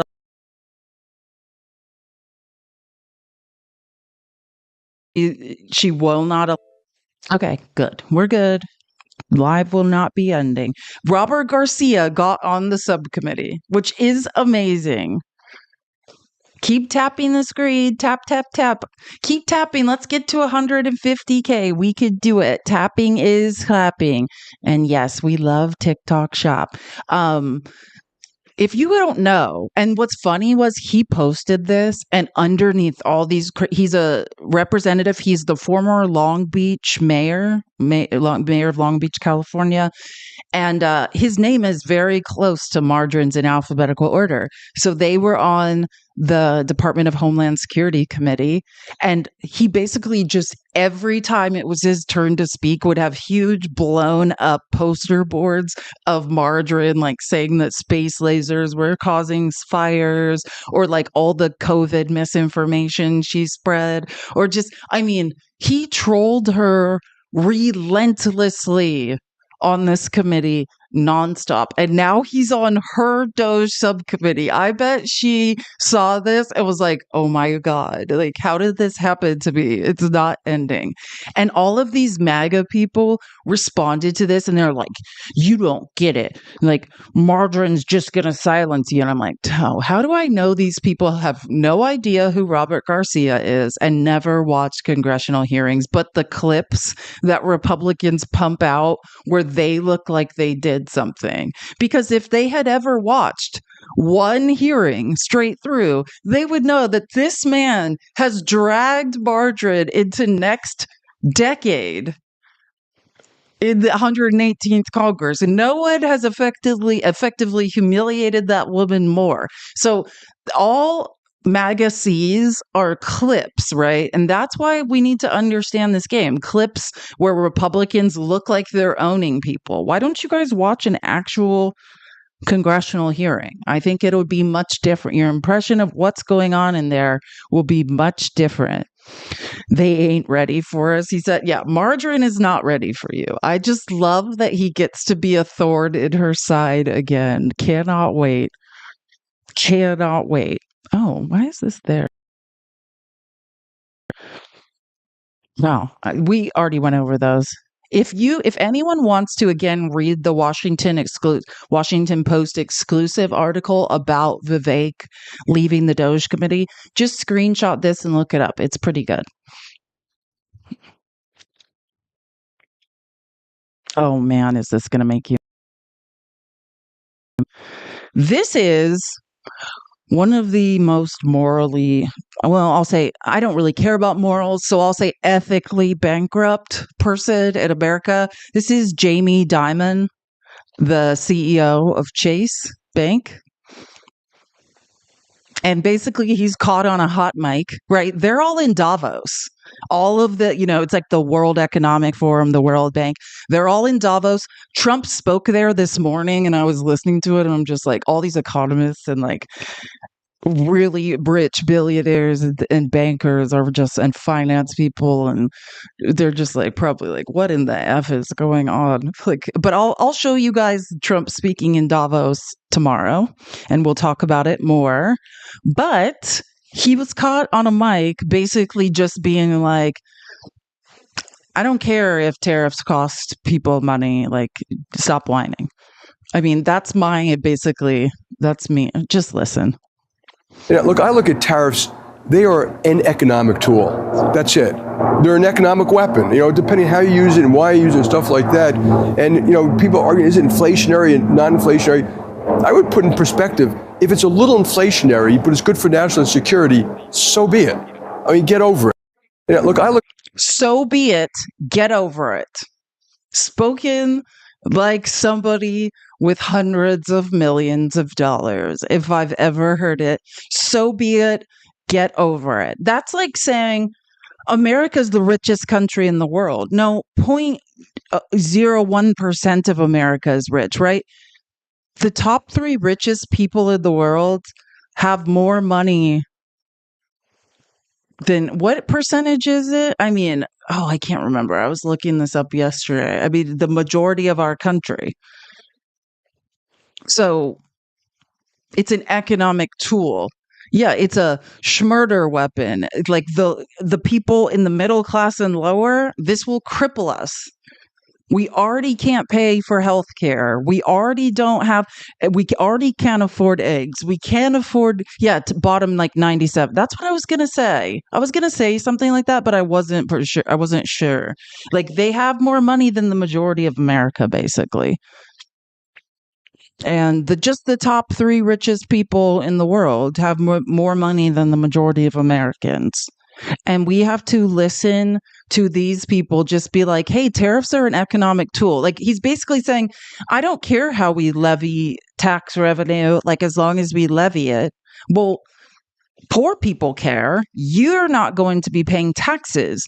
The corporation you're in charge of, Chase, will be getting giant tax cuts. We will be paying the taxes we were paying. Then every time we have to buy something to survive, we'll be taxed on top of that to make up for these people not paying taxes. And as we went through a statistical analysis of this, of wealth transfers from 1980 to 2024, nothing has ever trickled down. All we have done since 1980, Satan, Ronald Reagan, is given up our share of the country's wealth straight to the top of the economy, straight to these D-bags, in my opinion, respectfully, D-bags. And then they have the nerve to be like, it's an economic tool, get over it. MAGA, is this America first? It's not, and you know it. They don't care. These are the people offshoring jobs, automating jobs. Please understand, one of the things that Trump did was deregulate AI. There are so many different types of concerns about what could happen with AI. And I would say probably one of the most valid is how automation is going to take everyone's jobs. Biden set up a committee to both study the dangers of AI, make recommendations on how we protect the workforce against automation and things like that. It's all gone. Elon Musk, Elmo himself, testified in front of Congress saying how dangerous AI was, how it had to be regulated, how if it wasn't regulated, horrific things were going to happen. And then he got it deregulated. Like, they don't care. Wake up, MAGA. Wake up. Wake up. You don't even have to admit you're wrong out loud. You just have to vote differently. Wake up. This is ridiculous. 40% of MAGA will never wake up. I do agree with that. I was impressed that no Democrats were arrested at the inauguration. Well, I just think Democrats, like, this is the thing. When you can use logic, it's easy to think your way out of that, or if you mean like they didn't just arbitrarily arrest people. I just saw this email pop up right now. It's breaking news from the New York Times. So it's probably like 6 minutes ago. Senate pushes Hegseth toward approval as GOP discounts new allegations. All but 2 Republicans voted to advance Hegseth's nomination as Secretary of Defense, clearing the final hurdle to a confirmation vote expected on Friday, as Democrats race to bolster fresh allegations against him. I just want to look, and that's out of committee. So they moved the nomination out of committee and set up a final vote. Why am I not logged into the New York Times on this phone? Let me see if I want to find out the 51 to 49. That's, someone wrote that in the chat and I didn't know what they were talking about. Who didn't vote? Who were the 2 that didn't vote? If anyone knows, put it in the chat. Who? 51. Does anyone know who didn't? Alaska, Lisa Murkowski. She's pretty tough. Murkowski and Collins. Oh, look, Susan really did. Well, we'll see what she does tomorrow, though, because they knew it'd probably get out of committee anyway. So we'll see. Collins and Murkowski held strong. Okay, Susan. The puzzle piece. Hold on. Let's make sure the live doesn't shut down. We're good. Keep tapping the screen. Let's get to 150K. Tapping has slowed down. Let's work on our engagement. It's the last thing we have left. It's hard to get to the For You page. We're not gifting much or doing subscriptions. So the most important thing is tapping. You can gift as well, but again, there's no subscriptions, or we can't do subscriptions. So we must keep tapping for engagement to hopefully get to the For You page. If you would like to support me, since subscriptions are down, please do that through Cash App or Venmo, or in the link tree. Use the Streamlabs tip link that ends up in my PayPal, and I will see in my email. Okay, moving. Okay. I didn't read this out yesterday. I don't want to dredge too deep into the bishop thing, but I just want to say, Trump is, again, I just want to call out how gross it is that begging for mercy, right? We have a religious bishop, an Episcopalian bishop, in the quietest, calmest voice, begging Donald Trump to not persecute minority groups and begging for mercy. And now, if you went on X, this poor woman is being demonized in ways that are just so unbelievable. Imagine just begging for mercy for someone, and then now you're a target of harassment and threats. The so-called bishop who spoke at the National Prayer Service. This is the guy using religion, lying about being religious, in my opinion, hawking Bibles for $60, literally profiting off of religion. That's what religion is really for. And if you have a history degree, then religion is really about controlling and subjugating the masses. And that's what Trump uses it for. And Trump, at the National Prayer Breakfast, heard from a bishop who was, is familiar with New Testament Jesus, brown socialist Jesus, that did not want religion to be used as a cudgel to leverage people and to enrich themselves. And all she did was beg for mercy for minority groups, and now is being demonized. She failed to mention the large number of illegal immigrants that came into our country. I don't even want to read this because it's all lies. I'm getting really sick of the immigration lies.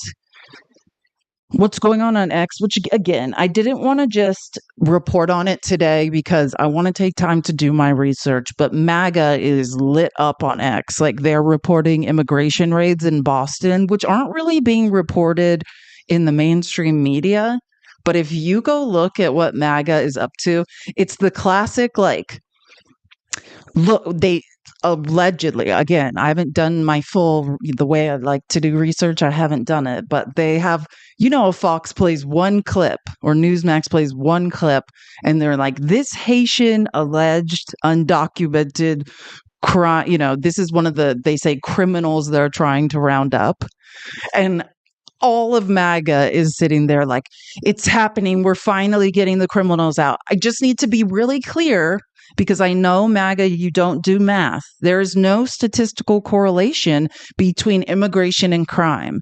We are safer. If you want to be safe, you will move to a neighborhood of undocumented immigrants.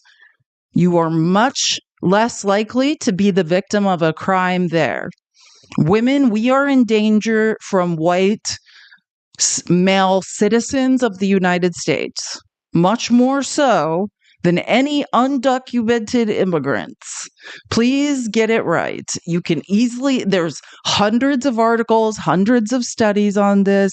You can look it up. Now, you highlighting a clip of what you say is some sort of Haitian criminal, that doesn't change statistical crime correlations, right?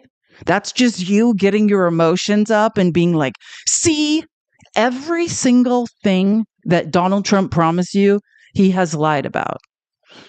Quite literally. And we'll get into it. And that's why I'm mad he's attacking this woman mentioning immigration, because that's just a big money grab too. You guys fell for it.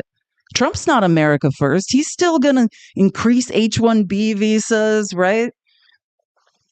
This is a money grab for private prisons, for the military, the industrial prison complex. That's all this is. You guys got again. Yeah, they can never. And I just had to put this up because why the F? Right after this post that I was screenshotting on Truth Social, Trump posted this. Like, are we okay? I mean, obviously not. Very obviously not, but only women and minorities stand up because we have nothing to lose. Do you know what I'm saying? Like, it's easy to be complacent, no offense, when you're a Caucasian in this country. Is legislation going to hurt you? Not really. Not in the same way. And on average, like even socioeconomically, Caucasians in this country, socioeconomically, like, and I'm saying by percentage, are better well off. If you have means, right, you can overcome even things like AB laws. It's the difference when people are like, oh, just move, right? Oh, if you don't, states' rights, right?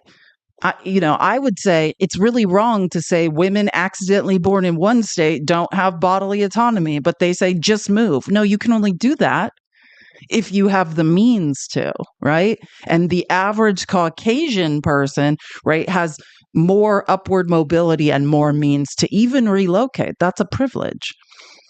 So, and actually I just thought about something. I have a good clip on this I want to show you guys. Let me pull it up. Rachel Maddow, I don't know if you guys, she's on 5 nights a week now, which I love. And she interviewed this bishop. I remembered. I found the clip right before the live started and screen recorded it so we could hear it. Let me find it. Give me 2 seconds. We should be at 200K. We can do it. Keep tapping. Tapping is clapping.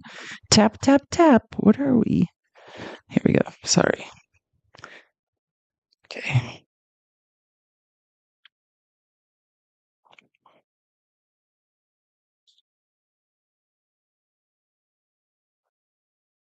Get that nasty gram from the president in the middle of the night, in which he did insult you and demand an apology. Yeah. And I know I've seen remarks that you made today that you've received a lot of not just invective but threats, including death threats, over the course of today since that happened. And I would just ask if you wanted to respond either to the president or to the people who have wished you ill in response to this. Well, I've had people wish me dead. I'm not sure they've threatened to kill me, but they. How nice is this woman to say that?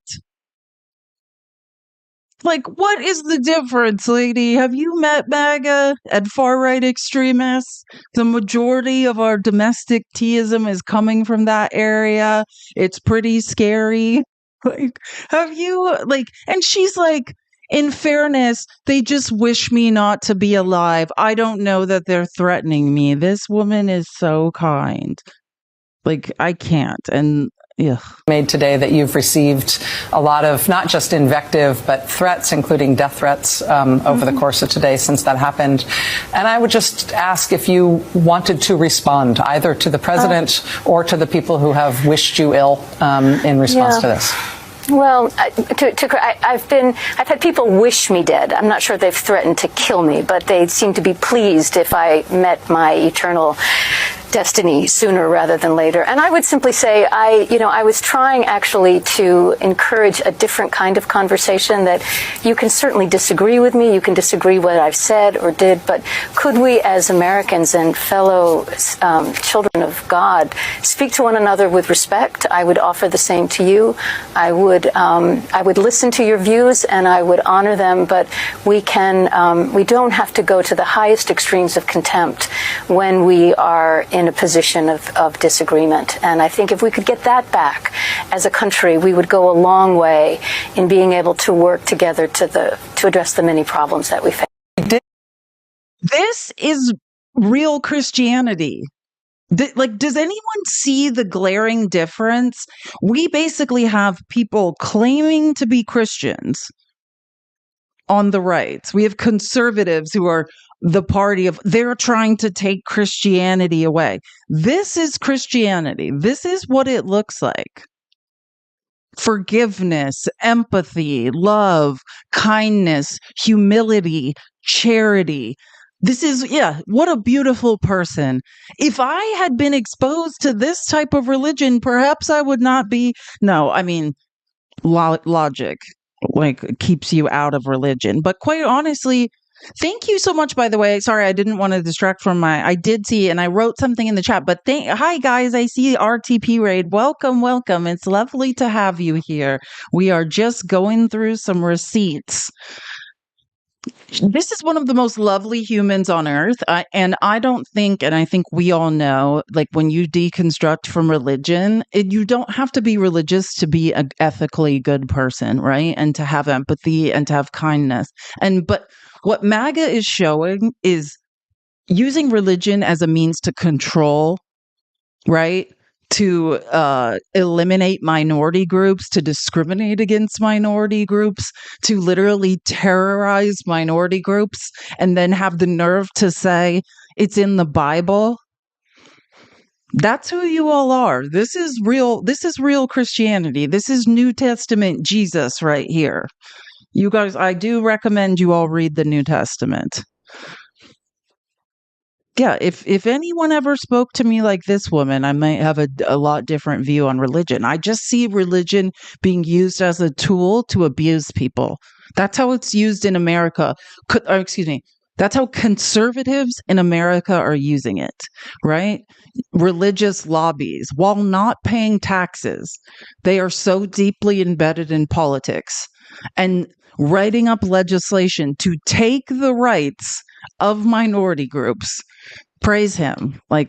Please, this is why I can't talk to people about the Lord. But what an amazing woman. Absolutely amazing.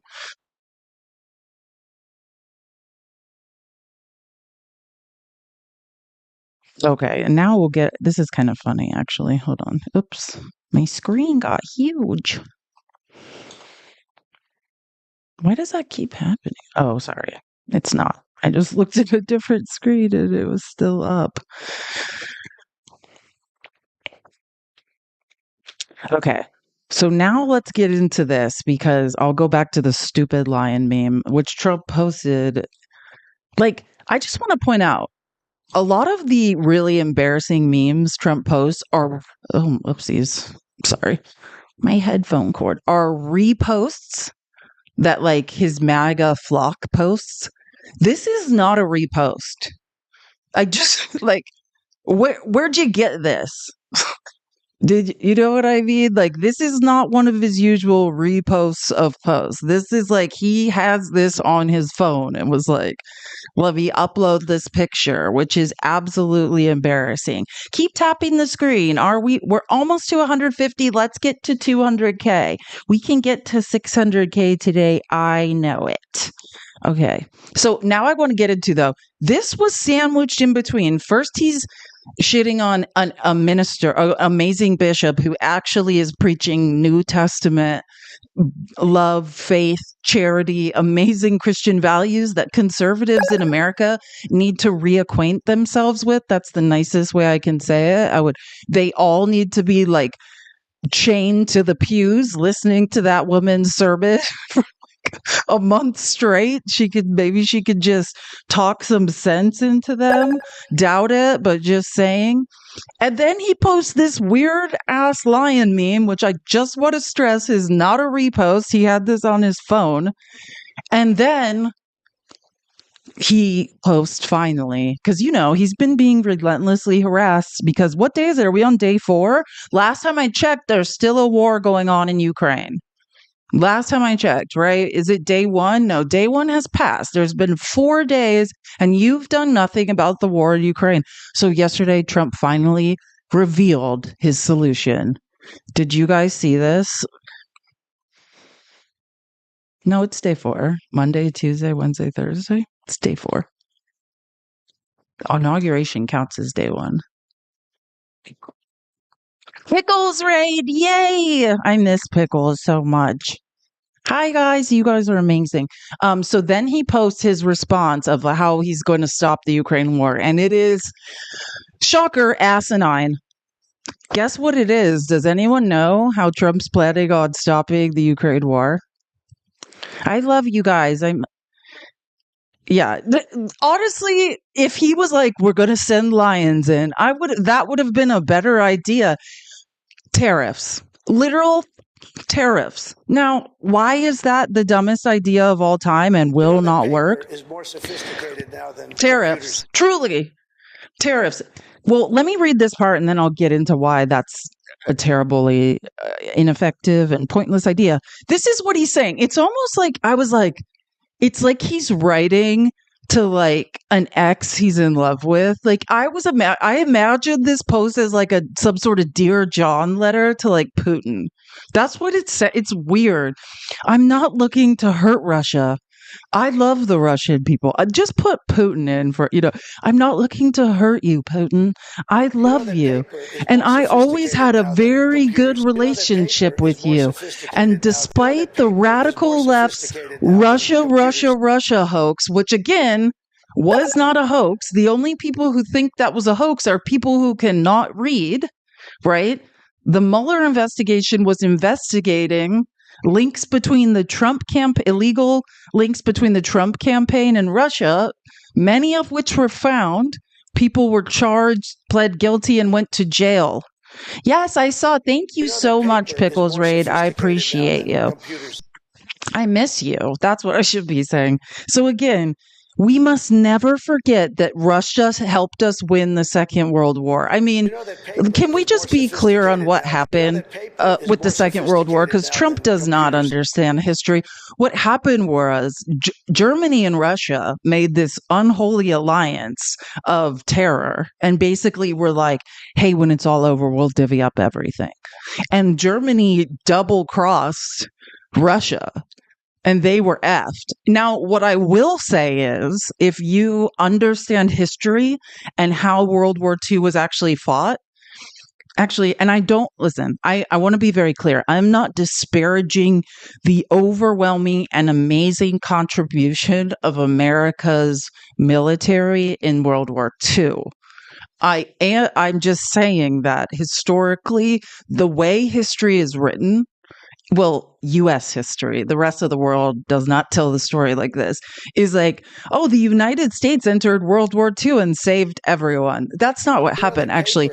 Russia, the Eastern Front, what Russia did, I mean, they took heavy casualties and were essentially, like, without Russia, could we have stopped, without the Eastern Front and Germany being attacked from there, would anything happening on the Western Front have mattered? Probably not.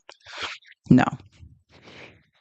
So I will say that, right? And that's why they took such heavy casualties. But I mean, it only needed to happen because they were double-crossed. All of that being said, I'm going to do Russia, whose economy is failing. It's not. I wish it was.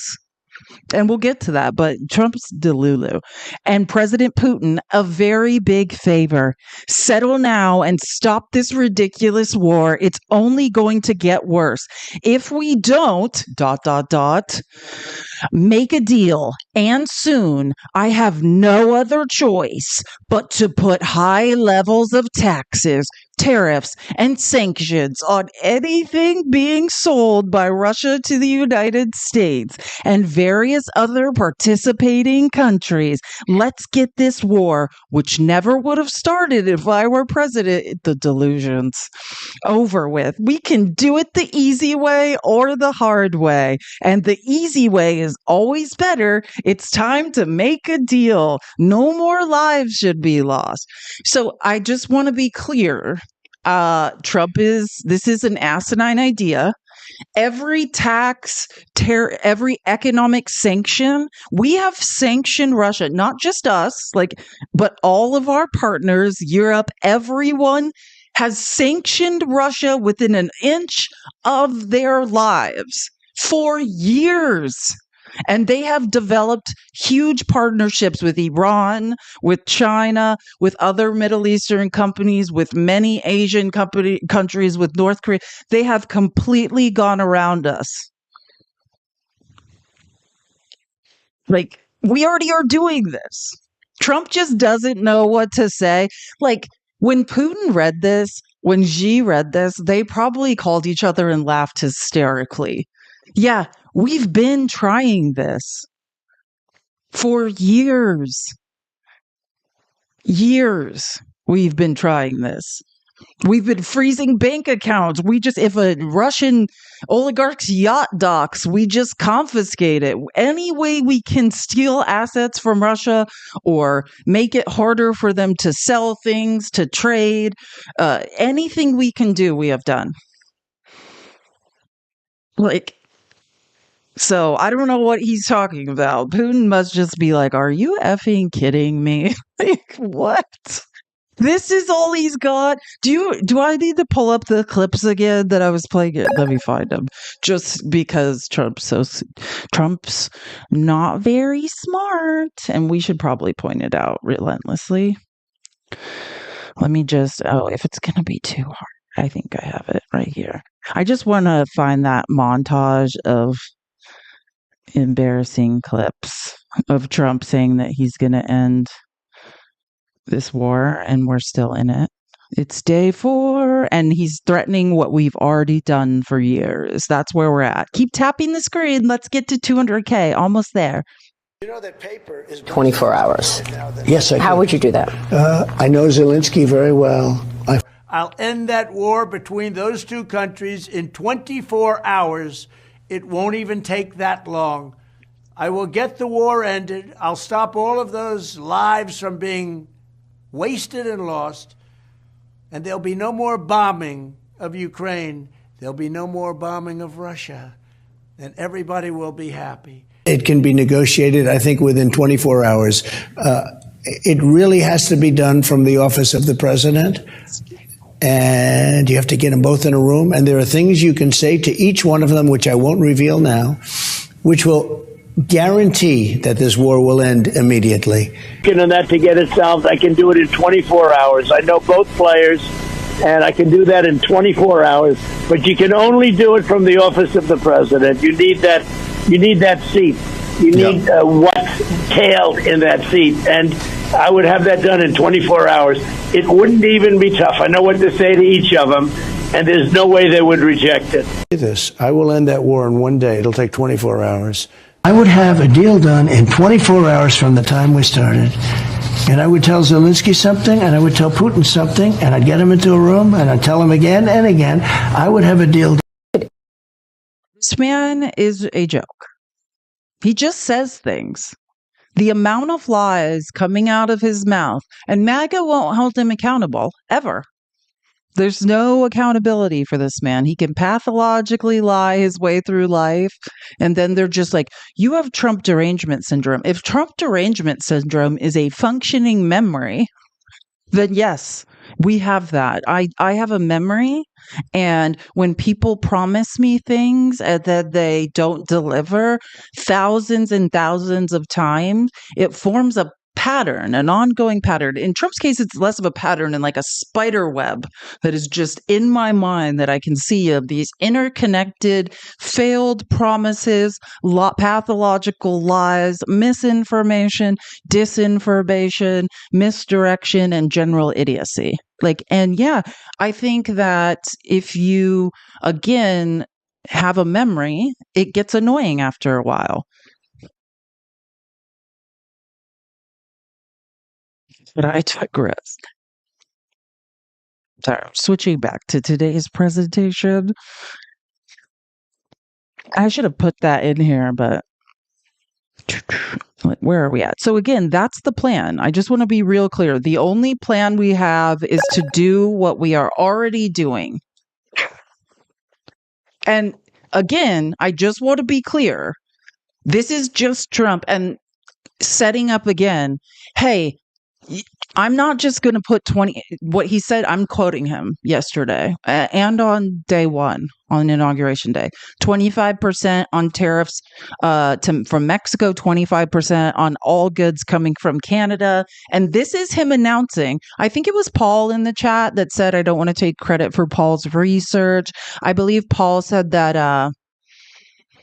oh my gosh, Felice looks like a demure little knowledge spreading baddie today. What a compliment from F Nazis. Thank you so much. I shouldn't have said that out loud, but I think it was Paul that said that there's about 14 billion in imports coming from Russia.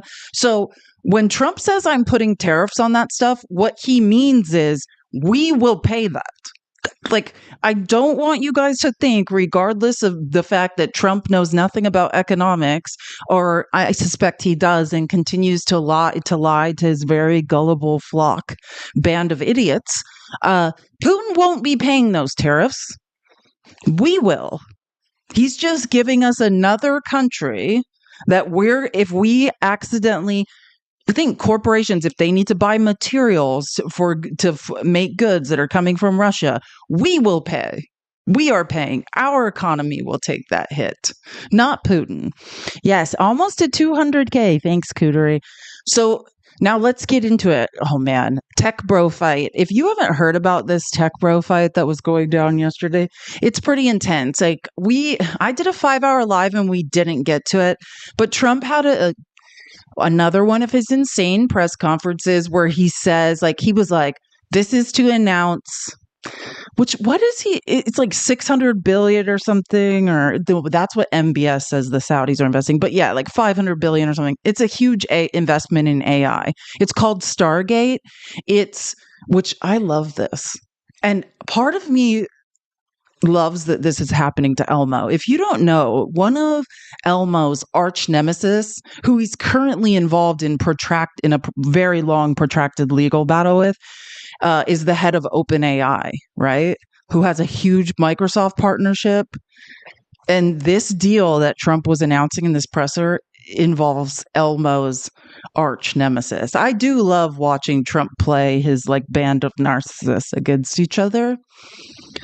So yeah, bye Elmo. Oh, Elmo's pissed. That's what we're about to talk about. So, Trump did his thing, which when he announces it, he basically allows 2 questions about what he said the press conference is about, and then he just goes off on a pathological lying tangent. So I'll just show you. And this involves, oh my gosh, I'm going to get his name wrong. What's the guy's name? What's the spelling of the CEO from SoftBank?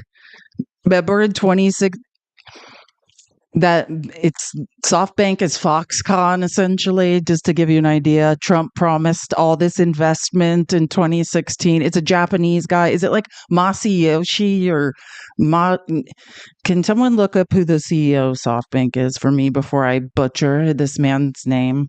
I probably have it, or it might be on here. I'll look it up right now. So again, that's who you're going to hear talking. Masayoshi. Thank you. I wasn't that far off. I said it. I don't know what I was going to say something even worse. But we're joined by I was Oracle thinking executive. the rumored developer of Bitcoin, Satoshi. I was going to say some sort of combination of Masayoshi. That's him right there in the corner. So listen to this. This is how the fight started. We're joined by Oracle Executive Chairman Larry Ellison, SoftBank CEO, my friend Masa Yoshi's son, and CEO of OpenAI, and I would say the by far the leading expert based on everything I read, Sam Altman. So, do you know how mad Elon is about that? Elmo, just those words, K-hole Elmo is just furious, is boiling hearing this. You know what I'm saying? Like the foremost expert. Elmo is in a huge lawsuit against OpenAI. And Altman, and I just want to say, and I try to tell people this, you can't say this to the to the Elmo sycophants because they don't like to hear the truth. But this is the very not well kept secret of the tech industry, right? Even though we hate Zuckerberg, and rightly so, he can code. Do you understand what I'm saying? Like, this man can write code. Sam Altman is a genius who can write code, right? Elmo is just a Nepo baby who bought Tesla's technology. He cannot code. So I just, and that's the thing about the tech industry. Like, don't get me wrong, they love money, but yes, Bill Gates could code. Like, these purists, if you can't code, when you walk out of the room, they're just like, get the out of here. You know what I mean? And that's what Elmo has always faced. They don't respect him because he'll never be one of them. And so I just want to give you an idea of when Trump's saying these things, like, this is the foremost expert on AI. And these are like jabs, these are like kidney shots in a boxing match to Elmo, because that is the word on the street, has been since, and I left the tech industry like a decade ago, and that's all they would talk about is just, this guy bought his way in here. Like, you might think he doesn't deserve to be here. He can't code, never could, never will. Thank you for the $20, Jay. He said, keep educating them, darling. Will do. And Kelly, keep us educated and sane.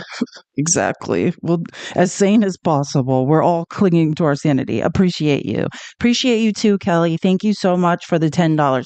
If you're just joining, since TikTok's not in the App Store, subscriptions are going away. So if you would like to support me, please do so through Venmo and Cash App. That's pretty much, there's no more reoccurring income. And until I get to 3,000 watch hours on YouTube, which we are about 275 away, then I can have at least memberships on there. This is how we're doing. Hopefully TikTok will get put back in the App Store, but if not, we need to get off this place, get out of here anyways. So again, that's why, imagine, Elmo is boiling hearing this, and this is a huge partnership. It's like, but again, Microsoft, nowhere to be found. This press conference is going on. Sam Altman's there. The SoftBank CEO's there. Larry Ellison is there. Oh my God. What does Larry Ellison own? Oracle? Why can't I remember what Larry Ellison owns? Oracle, right? It's Oracle, right? Yeah, Oracle, because he's the one that does the sailing. Yeah, Oracle, which is a great software. Don't get me wrong. Not saying I don't like Oracle. I do, actually. Oh, and I forgot. Susan, thank you so much. Susan said, what do you think the chances are Hegseth gets in? I think good. I think he probably will get in. We'll see. I hope not, but we'll see. It's moving to a final vote. He got out of committee.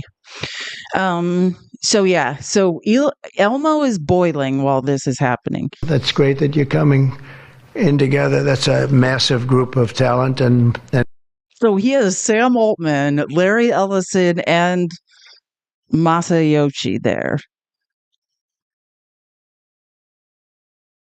As Raleigh said, this will help people's life. This will help solving many, many issues, difficult things that otherwise we could not have solved with the power of AI.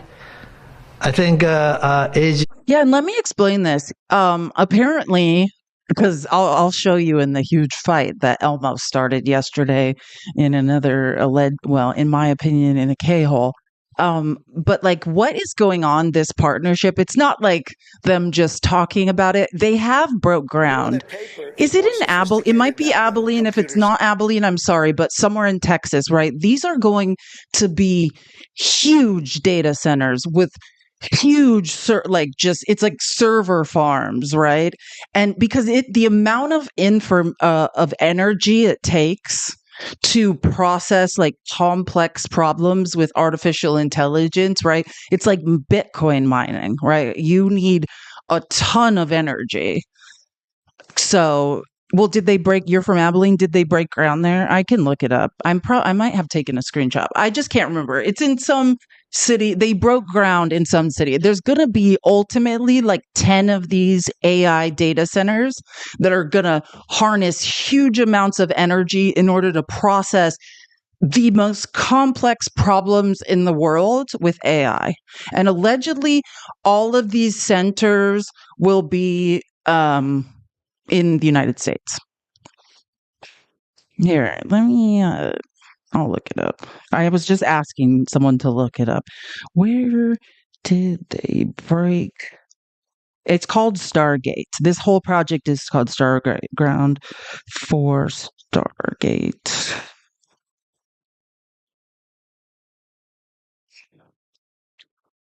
Sorry, sometimes when I get on something and then I don't know the answer, it drives me nuts until I figure it out. Where will Stargate be located? Yep, Abilene. Already there are data centers under construction in Texas, with the first one located in Abilene. I don't know why I second guessed my memory. It's usually pretty good. So yeah, and these will bring obviously jobs and fuel the economies. Oh, well, Trump blocked offshore wind. All of the windmill stuff was, yeah, that's part of what he did. He dismantled, like, they're not giving out new permits for offshore wind. That was for big oil, right? All of these are favors that Trump is paying back to different industries, right? This is part of what he owes. He deregulated AI. Like, he completely dismantled the committee that was monitoring AI, right? Some of this stuff they're going to do now, there's no regulation around this. Okay. But anyway, so Elon's becoming infuriated by this project. Here, I'll just read you a couple things about it. It's a $500 billion Stargate AI venture, future of technology. I don't care about all the. Yeah, the first one's going to be in Abilene. The goal is to construct 10 data centers initially, with plans to expand to 20 locations, about 500,000 square feet each. Other potential data sites for data centers across it's going to bring a lot of money if it happens. But like, it will do things like early cancer detection, like things of that nature, like problems that are too complex for the most complex, biggest computers in the world to solve. Like, they're looking to use these centers to process data. Once we gene sequence that gene tumor, you can vaccinate the person against cancer, and you can make the RNA vaccine robotically using AI within 48 hours. These are examples of problems they're looking to solve. Now, imagine Elmo has nothing to do with this and is furious about that. So, oh yeah, I forgot I put this here. If you want to just screenshot this, this is actually this is an AP article. Yeah, this is an AP article. So you can screenshot this and read about it if you want more information about Stargate. But I forgot I took these screenshots. But that was Washington Post. This is AP. This is what I'm talking about. And Musk lost his yesterday. Clashes with OpenAI CEO Sam Altman over Trump-supported Stargate AI data center project. So I don't need to read this stuff. I'll show you. So first of all of the news, this is MSNBC. You see on the bottom, Trump announces $100 billion AI partnership. I actually don't like this stuff. I don't think we should even. Masayoshi is the same guy, SoftBank, which is Foxconn. Remember all that promise of breaking ground? Was it Ohio or Wisconsin where Foxconn was supposed to be? That was this same guy, the SoftBank CEO. They said it was going to happen and it never ever happened. So take all of this with a grain of salt. There is precedent. Yeah, they broke ground on one data center. So just be clear, they have broken ground. They broke ground on Foxconn in Kenosha. Thank you. They broke ground on Foxconn and it never happened. That was also supposed to be billions of dollars investment. All I'm saying is take it with a grain of salt because Masayoshi, if the funding doesn't come through, the funding doesn't come through. That's all I'm saying. Oh, I put the same thing up twice. This is what Fox posted, which I was like, what did the... this is Fox posting this. And Elmo is seeing this stuff and becoming infuriated by it. So he starts, and I just thought, I'm just saying, remember Foxconn, which was SoftBank. Mostly abandoned $10 billion Wisconsin project touted by Trump. Never forget that Trump did this same thing at the beginning of his 2016 presidency, promising that Masayoshi and SoftBank was going to come in and do this, and it never happened. Now, so OpenAI, which is Sam Altman, who's in this huge lawsuit with Elon Musk currently, posts and says the Stargate project is a new company which intends to invest $500 billion over the next 4 years building new AI infrastructure for OpenAI in the United States. We will begin deploying $100 billion immediately. This infrastructure will secure, and it goes on and on.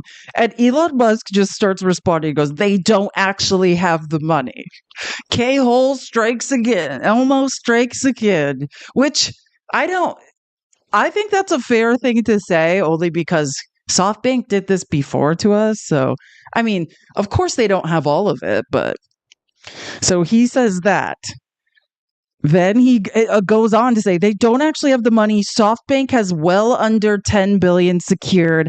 I have that on good authority. It's giving Foxconn vibes all over again. That's why I'm saying take it with a grain of salt. They did break ground, but take it with a grain of salt. And Rod Filipkowski is like, it was pretty funny that Trump hypes this big announcement on infrastructure, which turns out to be him claiming credit and bragging about a new $500 billion AI company forming. That's all it is. It's tech oligarchs pooling money and forming a corporation. Do you understand the difference? Like, if you talk about like infrastructure week, that would be like, we're building infrastructure for America. This is him just being like, hey, a private corporation is being formed by very rich tech oligarchs. It's two different things. But Elmo is furious, right? Trump is his cash cow. Like, he's in control of the president, not Sam Altman and Larry Ellison and Masayoshi. So his Twitter fingers are going. So he says that they don't actually have the money. SoftBank has well under $10 billion secured. I have that on good authority. And Sam Altman, in all fairness, Elmo is out of control and out of his mind. I don't think Sam Altman really has the stomach for any of this, so I don't think he should do this. But he says, wrong, as you surely know. Want to come visit the first site already underway? That's the one in Abilene. This is great for the country. I realize what is great for the country isn't always what's optimal for your companies. Boom, roasted. But in your new role, I hope you'll mostly put America first. Love me some. I love that he said that. I think that he's going to live to regret this. But yeah, he said that, like, Elmo's cult followers started attacking him like crazy on Twitter. It's intense. Trump makes a major announcement from the White House yesterday about OpenAI and other investors launching AI infrastructure project. Then Trump's co-president, Musk, promptly trashes it. Sam Altman responds, what a shit show this White House is already. Could not agree more. These are tech broligarchs. I'm going to rob the American government. No, I'm going to rob the American government. Like, this is the most embarrassing thing I've ever seen. Please don't ask us for subsidies. No more welfare for billionaires. That's the campaign I want to talk about. The no more welfare for billionaires. This is just the reminder. This is Foxconn, which was funded by, allegedly going to be funded. This is the groundbreaking ceremony in Wisconsin. They too broke ground. It does not exist. So just saying, Trump has a long history of announcing projects that never quite come to fruition. Oh, there's Paul Ryan. God, that's a throwback. Remember this? And I just wanted to Trump says SoftBank will invest 50 billion US, aiming to create 50,000 jobs. This Foxconn was one of these alleged projects. This is from December 6, 2016. This is right after he was elected. I'm just reminding you guys that he did this exact same thing. Trump doesn't have a lot of plays, you know. He's back. He just has the few classics, and he just replays them over and over and over. This is 2016 December. And then this is just a question I was asking, like the Siri AI. And I was just like, oh, what's the relationship between SoftBank and Foxconn? Because I just wanted to remember. SoftBank and Foxconn have done business together for years. In 2016, Foxconn acquired SoftBank. Both companies revealed plans to expand investment in the United States in December 2016 after a meeting between SoftBank CEO Masayoshi Son and Donald Trump. Oh, man. Oopsies. I don't want this to play before I... So this is Mike Turner. Just like Susan Collins and Lisa Murkowski are two Republicans that just voted against Hegseth's nomination for Secretary of Defense, this is another very important Republican that could defect, possibly. He was the former head of the House Foreign Intelligence Committee, probably one of the most intelligent and well-regarded Republicans in Congress, and Trump ousted him. And he's not happy about it. So this is Mike Turner is another one to watch, right? On big issues, when Trump's trying to dismantle things, Mike Turner could be a swing vote for us, right? There's only a 2-seat majority in the House.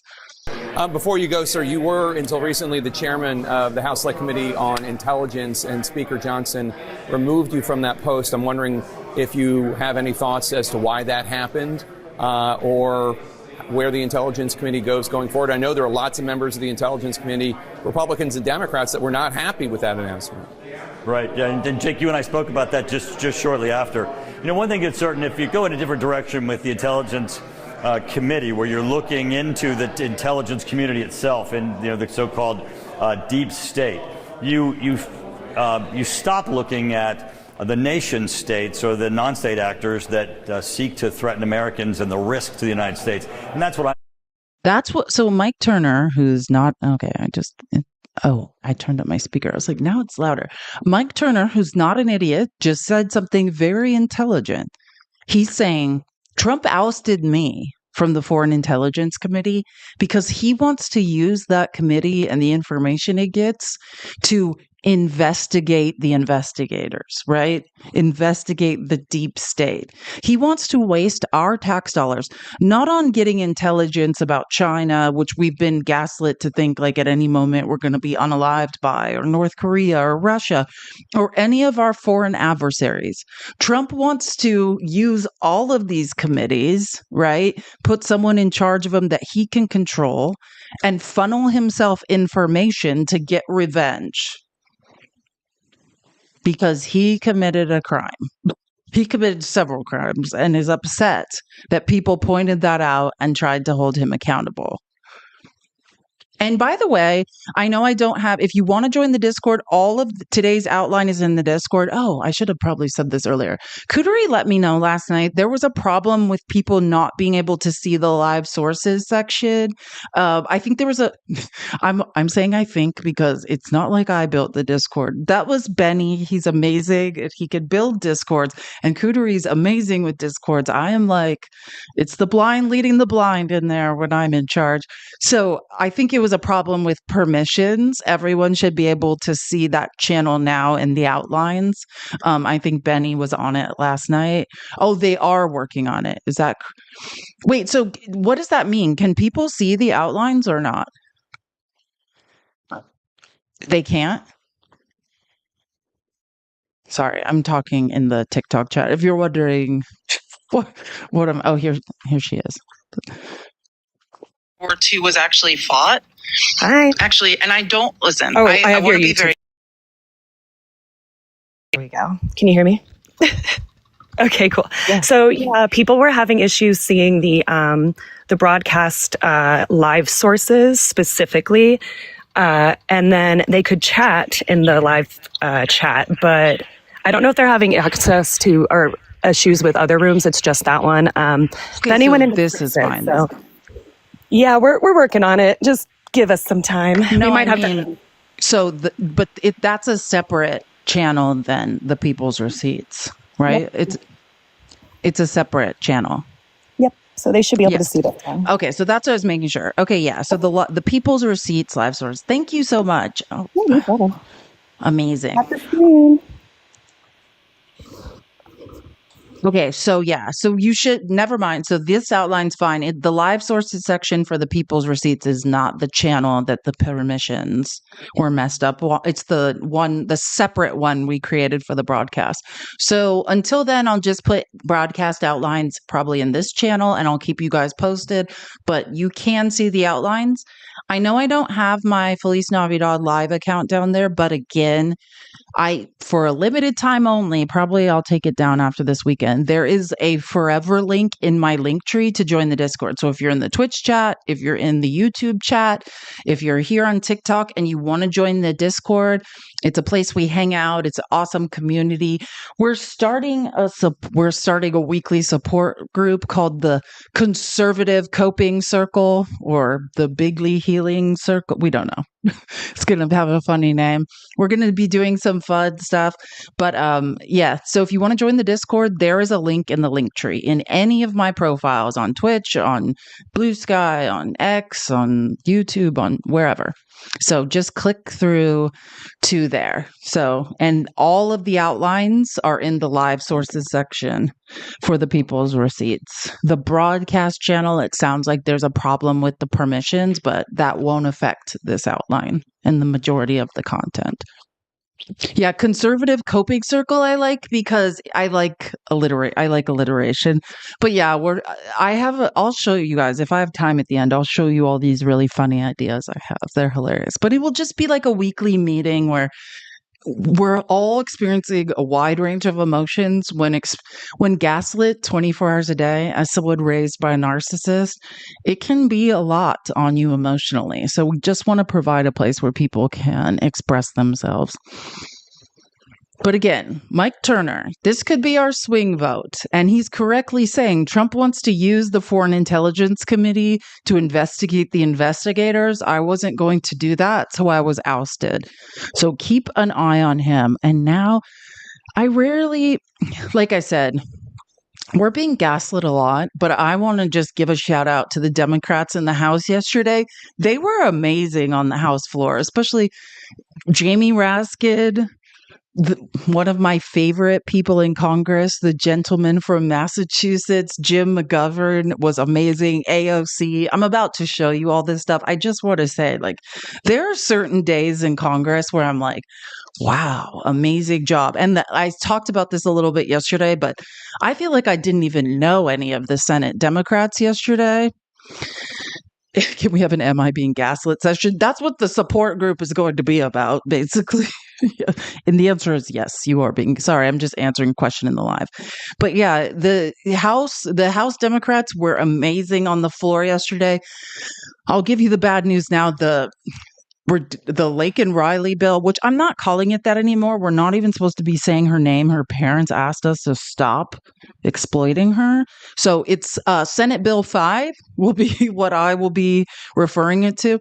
Yeah, Jamie Raskin is one of the foremost constitutional scholars in the country. Jamie Raskin could be on the Supreme Court one day. Like, that's how intelligent, and not like, Amy Coney Barrett and Brett Kavanaugh, Supreme Court Justice. Like, I mean, and Clarence Thomas. I mean, an actual deserved Supreme Court Justice. But yeah, they were amazing. They were arguing different things on the House floor. This first one, Raskin it's amazing. So they're doing floor debates before the Senate Bill 5 vote. No one's might know what I'm talking about if I keep saying that. But yeah, the Lake and Riley bill, right? And so they're relentlessly pointing out the hypocrisy of, you want to talk about law and order, which, by the way, there's no statistical correlation between immigration and crime. And on top of that, you just released 1,500 criminals. Like Trump's always talking about they're releasing people from their prisons and they're pouring into the United States. That's what they did. That's what Trump has done. That's what the conservatives have done. Without objection, the gentleman is recognized for 1 minute. Last year, I was so proud to be one of the people to help lead an effort. Say a little bit more about this too. This is Maxwell Frost, our first Gen Z congressman. I was a little confused where we were on the outline. And this is actually tragic. So if you don't know, like, his platform, and I don't want to get this wrong, like, he wasn't in the Parkland mass tragedy, but like, him and Moskowitz went to that high school, I think, and like, his platform, like, he's in the Progressive Caucus, and his whole purpose, like, what Maxwell Frost cares about is lobbying for pew pew prevention.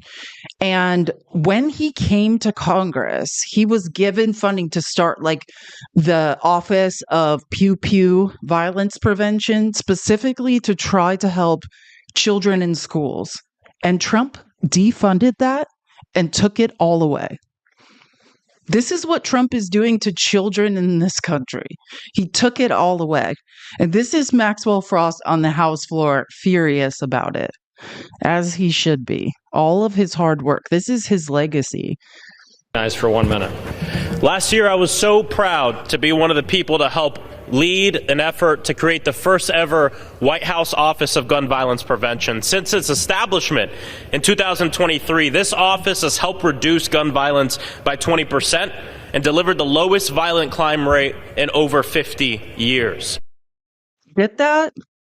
We reduced pew pew violence by 20% and have had the lowest violent crime rate in 50 years. But Trump keeps talking about crimes up. It's not. The office wasn't about politics. It was about saving lives, and even had bipartisan support from members in this chamber. But on day 2 of the Trump administration, something happened. That progress was recklessly dismantled by President Donald Trump. Just today, one day after the office was shut down, students were shot at a high school in Nashville, and one was killed. While lives are stolen daily by gun violence, this administration is busy signing executive orders that have nothing to do with helping working families and keeping our communities safe. After every mass shooting, the cries of grieving families begged us to do something over the last 4 years, and we did by making this office. But here we are again, forced to abandon the efforts that have saved lives. Leaders on both sides of the aisle need to come together to pass common sense gun reform, and we can't stop fighting until we have another Office of Gun Violence Prevention. Thank you. I yield back. Shameful is right. Shameful, Donald Trump. Shame on you. Shame on you. But states' rights, right? The right to let children live in fear. That's why they're now called the anxious generation. Any day could be the day they literally lose their lives. If you haven't followed me on TikTok, follow me. I don't what happened, but when TikTok went away and came back, I have like 600 less followers. I don't, or actually, it might even be more than that. So please do follow me if you're not following me. It is much appreciated. Imagine, or teachers as well. Oh, why isn't Gen Z excited about life? I don't know. They can't move out of their house because rent has skyrocketed. There's no housing inventory, and the little inventory they have, they are priced out of. There are no high-paying jobs. Those are going to H-1B visas. Like, I mean, they literally have no hope. Then on top of that, we're like, go to school and get an education, and like, it's like a lottery. Hey, today may be the day you don't make it home. Without objection, the gentleman is recognized for 1 minute. I think I put that. Oh, yes. Now I remember. Sorry. I put that in the presentation twice. So then there's margarine, and this is not a joke, right? So there's people like Maxwell Frost in Congress who are doing good work, trying to help children and focused on ending mass tragedies in schools and actually making a difference. And Trump takes that all away. Meanwhile, back at the ranch, we have Margarine Taylor Greene, who's now the head of the DOGE subcommittee and is on TV. I mean, brace yourself, trigger warning. Moderate, but they're all radical, and their voting records for the past 4 years have proven that. I don't think they were. Maybe they can say they were surprised, but I think the question to them is, were you really surprised that Joe Biden would pardon his family? The Oversight Committee that I serve on, we did an in-depth investigation into the Biden crime family and exposed so much proof for the entire country to see. That family is guilty. Okay, so again, pathological liar. No, you did not. There was zero proof. You did, however, haul in a couple spies, and I literally mean spies. The first witness was a Libyan or Israeli/Libyan arms dealer who is a wanted spy and is in hiding. Then came the second spy, Alexander Smirnov, who is now in prison in the United States, just had a trial and pled guilty and admitted in a statement that he got all of the information he testified to, that she said was plenty of evidence, was given to him, fed to him by the Russians. This is our head of the DOGE subcommittee. And I have watched every single one of these hearings on oversight she's talking about. She never has any idea what's going on in those hearings. All she is doing is just aggressively yelling things that make no sense. Like, if that's being on a committee, then I guess she's on a committee. Of some of the worst crimes of any president and their family in our nation's history. And really, they do belong in prison. But Joe Biden gave them their pardons. Well, and hopefully there will be some accountability from the House, from the entire Congress, really, in terms of that January. So again, well, two things that MAGA couldn't figure out, because they couldn't figure out how to get out of a paper bag if their life depended on it. But again, I just want to point out, if you could follow a line of logic, right? You have two choices here. It can't be Donald Trump can pardon whoever that he wants, and it's not because they're guilty, right? It's because of weaponization of the deep state, right? But if anyone else does it, those people are all guilty and we're victims, right? That doesn't make sense. Now, you can, if you can follow a sound line of logic, the only logical thing to say is like, hey, the pardon system is being abused. It can't be that Trump's not abusing it, but Biden is, right? Either everyone's abusing it and we need to look at a rule change, or no one is, right? That is sound logic. And I'm not talking about whether or not Biden's pardons are right, because I actually don't think he had a choice. Now, this is why I think it's good he didn't pardon himself, right? Trump would have been the first person to pardon himself. If this is all true and there's all this good evidence against him, which, by the way, there was a Republican in charge of the DOJ who, if they had a shred of evidence, remember Call for the vote. Who has watched these sham impeachment hearings of James Comers? Call for the impeachment vote. They had control of the House. You guys could have impeached him. You have all this evidence. Why did you impeach him then, Margarine? Stop peddling your sack of lies. Not only did they have no evidence, they didn't even take the vote. They couldn't even do it because they knew they had no chance. And even then, you could have taken a vote or you could have referred it to the DOJ, right? Like, come on. There was no evidence of anything. And if there was a shred of anything to go on, Merrick Garland would have indicted. He would have done anything for Trump. They had zero information but misinformation and disinformation. I went through every single thing.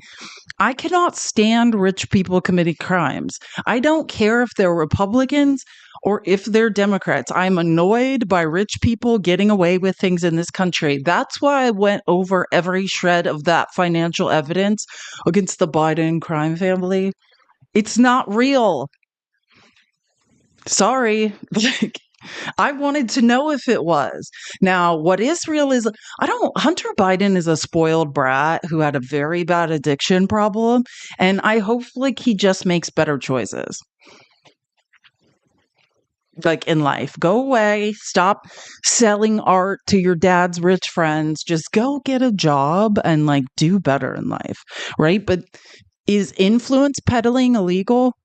Is being under the influence of illicit substances and influence peddling? I mean, illicit substances are, but is influence peddling illegal? No.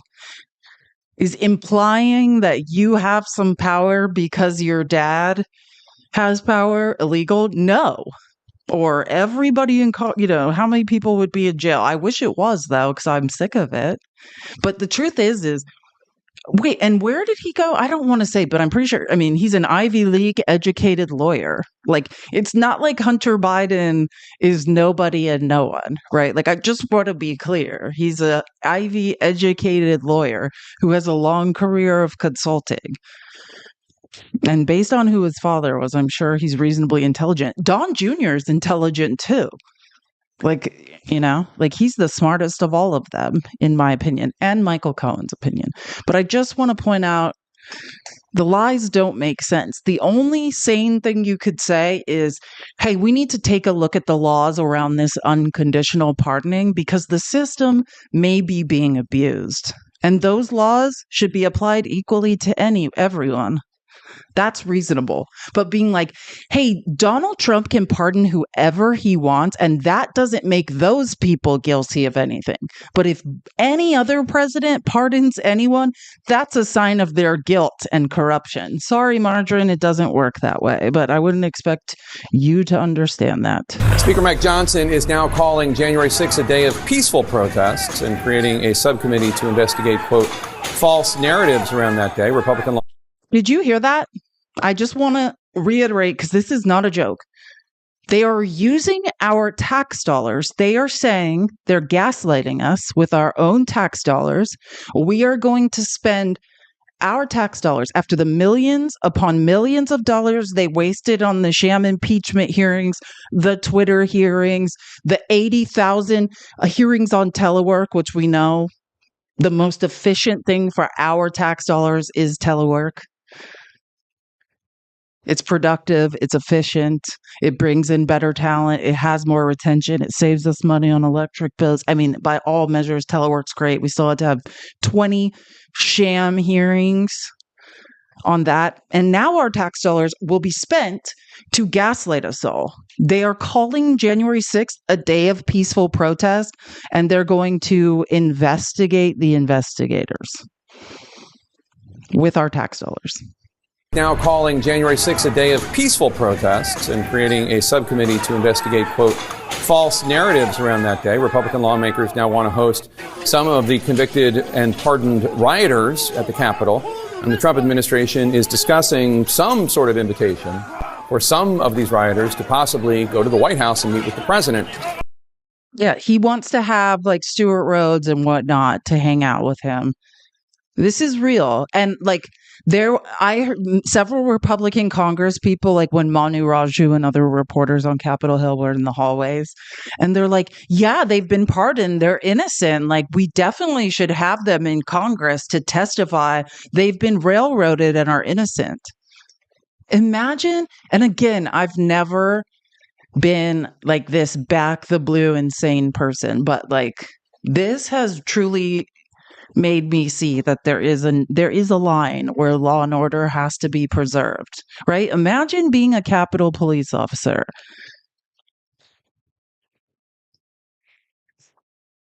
This is not backing the blue whatsoever. Oh, wait, I want to see if I can go out of, let me check something really quick before I show this clip, because I think I have a preceding clip to it that I want to show, or maybe I didn't put it in here. Actually, I have another one at the end anyways. Okay. Because that's Michael Fanone, who was on CNN. But the reason he was on there is because Stuart Rhodes, I don't know if you guys saw Stuart Rhodes, who's the head of the Oath Keepers, who was let out of prison, was on like CNN and all these other networks like, I'm not sorry, like just actually, I will say this. The one thing he did say sorry for, like, which I mean, no, like Enrique Tarrio's not sorry for anything. Like, we have people, violent people who got full party at a pew pew. Like, this is all on tape. So we've had some really disturbing interviews where no one has expressed they are sorry about anything. But I will say the only person I've ever heard say they regret something was Stuart Rhodes, and that was like after the fact. He did like, what did he said something about like getting a rope and unaliving Pelosi, and he said that he regrets that. Oops, sorry. I just realized it wasn't on the screen. I'm like playing a clip that's not even there.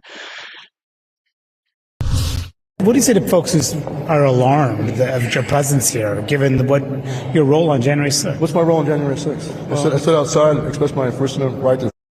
What do you mean felons can't get pew pews? They're not felons. They got pardons. So they can. That's the point. That's why he was saying it.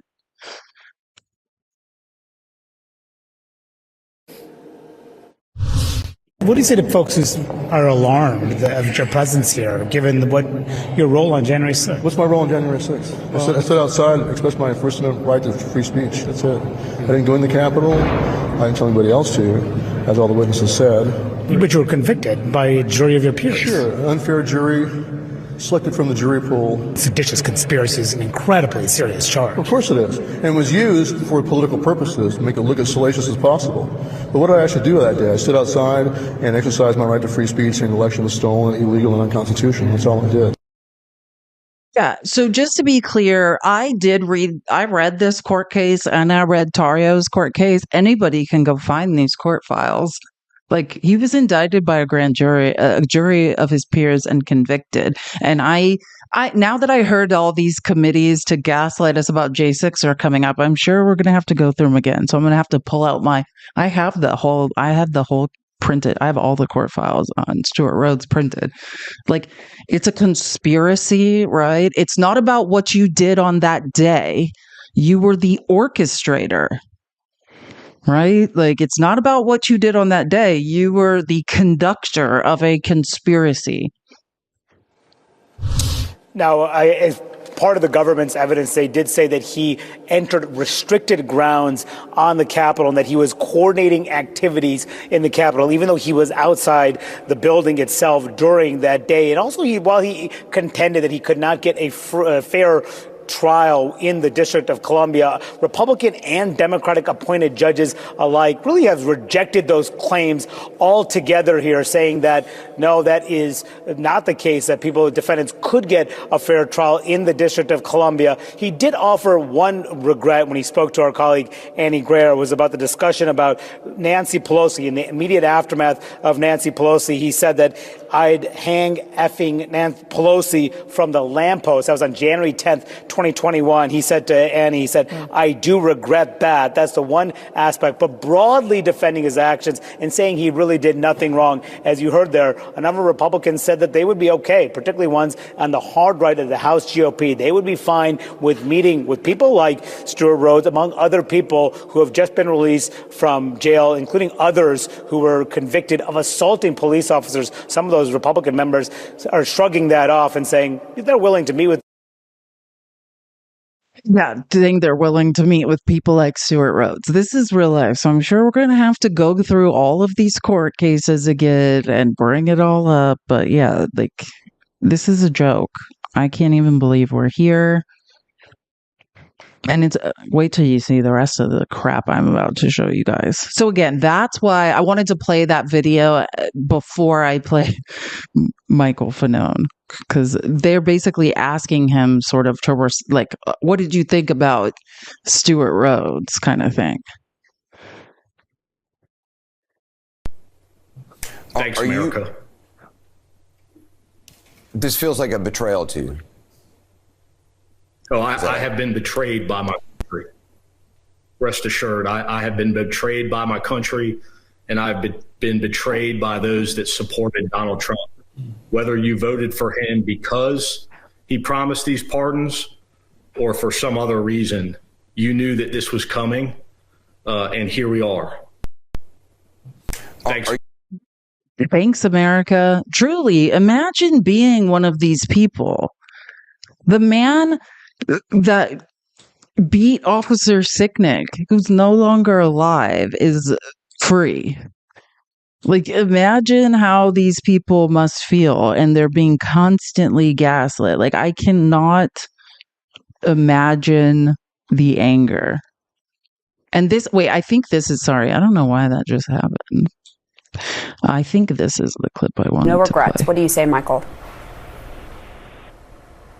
Yeah, I mean, this is what I would say to Stuart Rhodes. Go fuck yourself. Okay. You're a liar. We didn't obviously get to beep that word out, but obviously this is personal to you, Michael. This is very personal to you.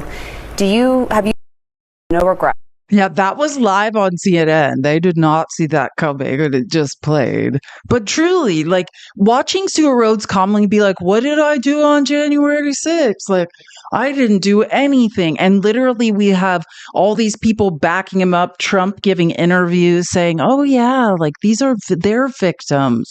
They're victims of the police. I mean, I don't know what other response. I'm just saying, I'm just validating his feelings. Like, I don't know what other response you could have if you were made to suffer that day. I think he nailed it. That being said, right now, I think that the Republican Party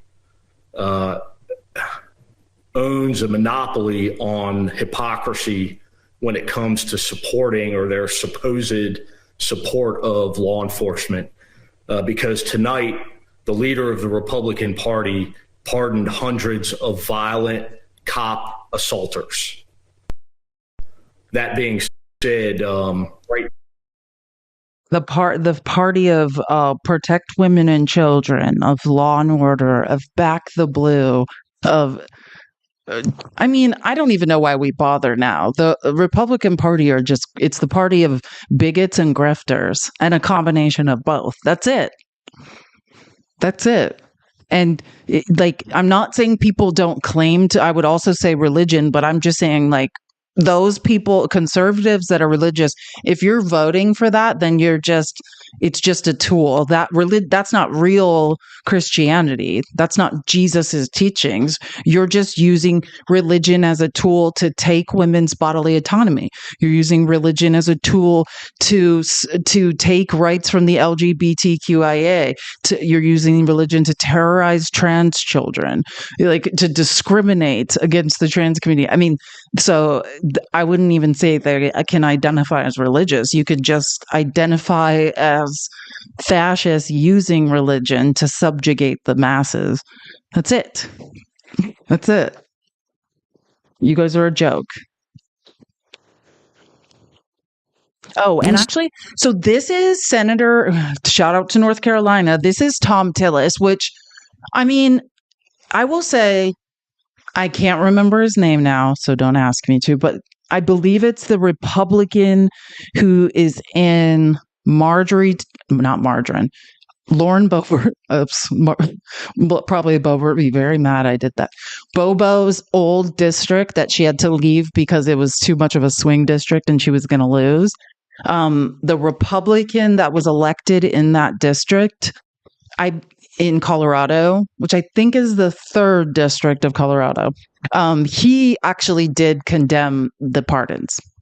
So, and I'm just trying to say, who actually can I think of condemn the pardons? I think he did, but this is Tom Tillis.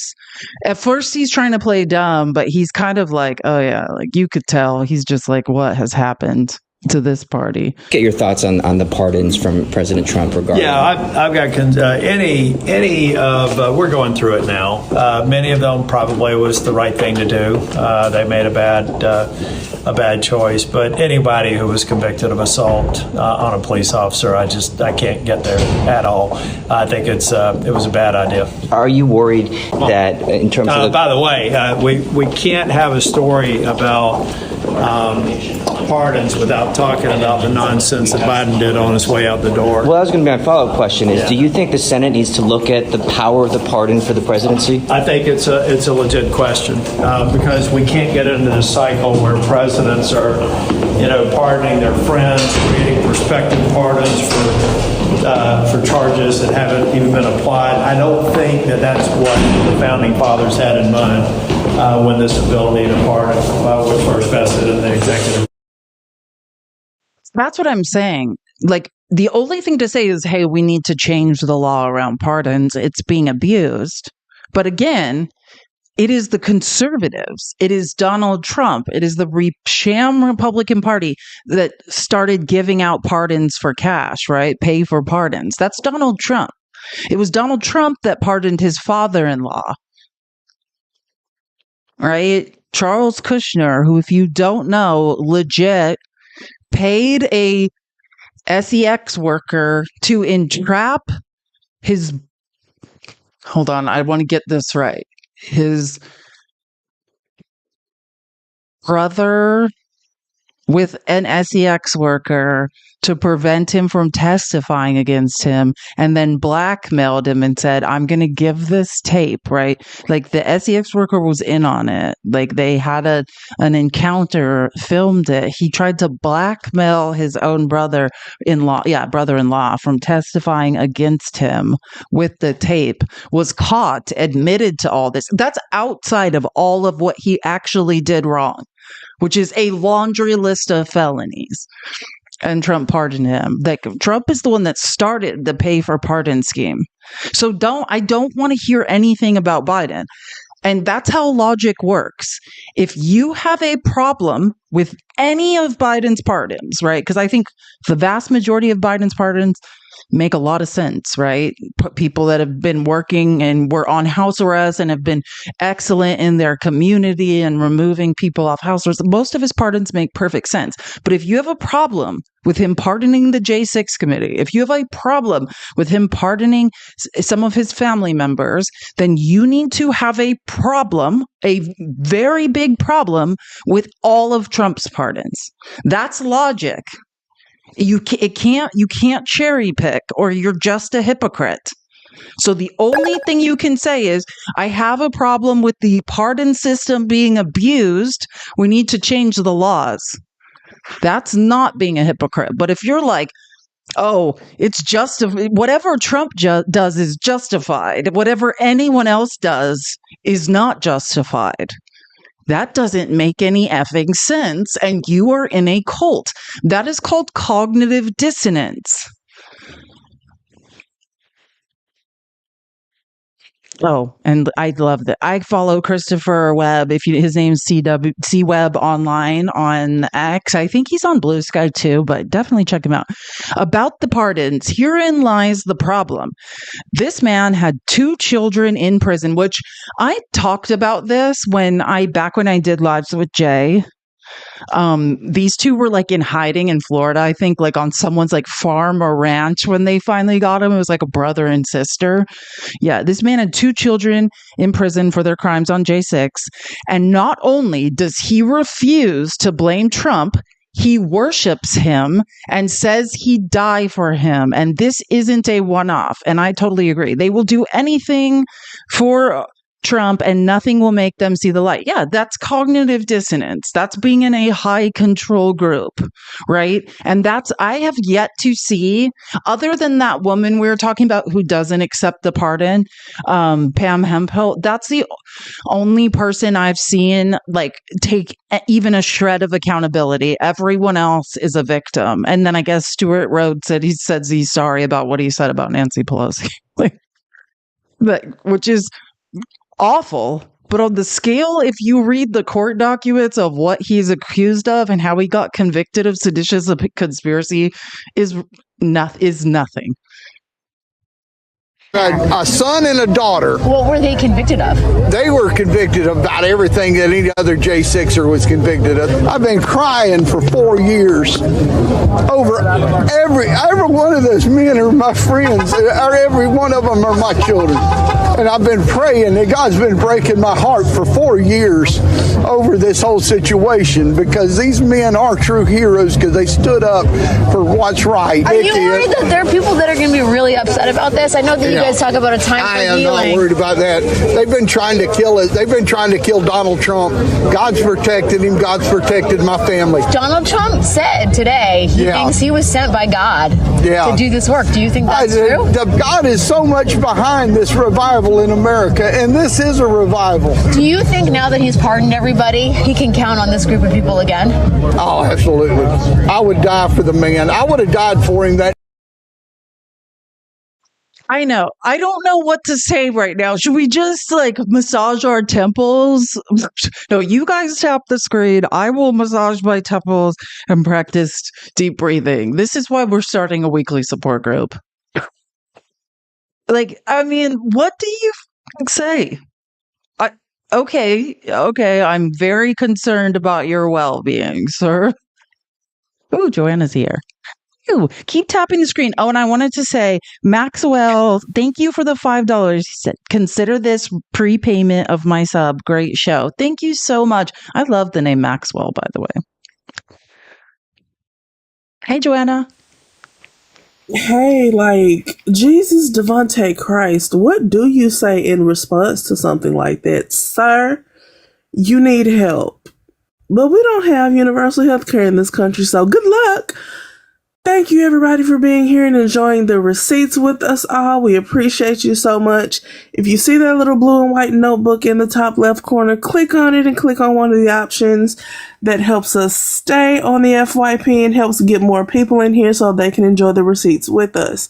Make sure that you're tapping the screen. Y'all have been slightly disappointing today because we should have been at 300K, but I'm going to give y'all a little time to get there. So tap the screen. We're all super upset. Take your anger out on the screen. That's one of my favorite ways to do it. If you haven't sent your heart me today, I know we can all forget to do that sometimes. Get that done. Also, the best way at this point to support Felice is to send a little coinage to her Venmo or Cash App. Etta Girl has no name. It's right on the screen.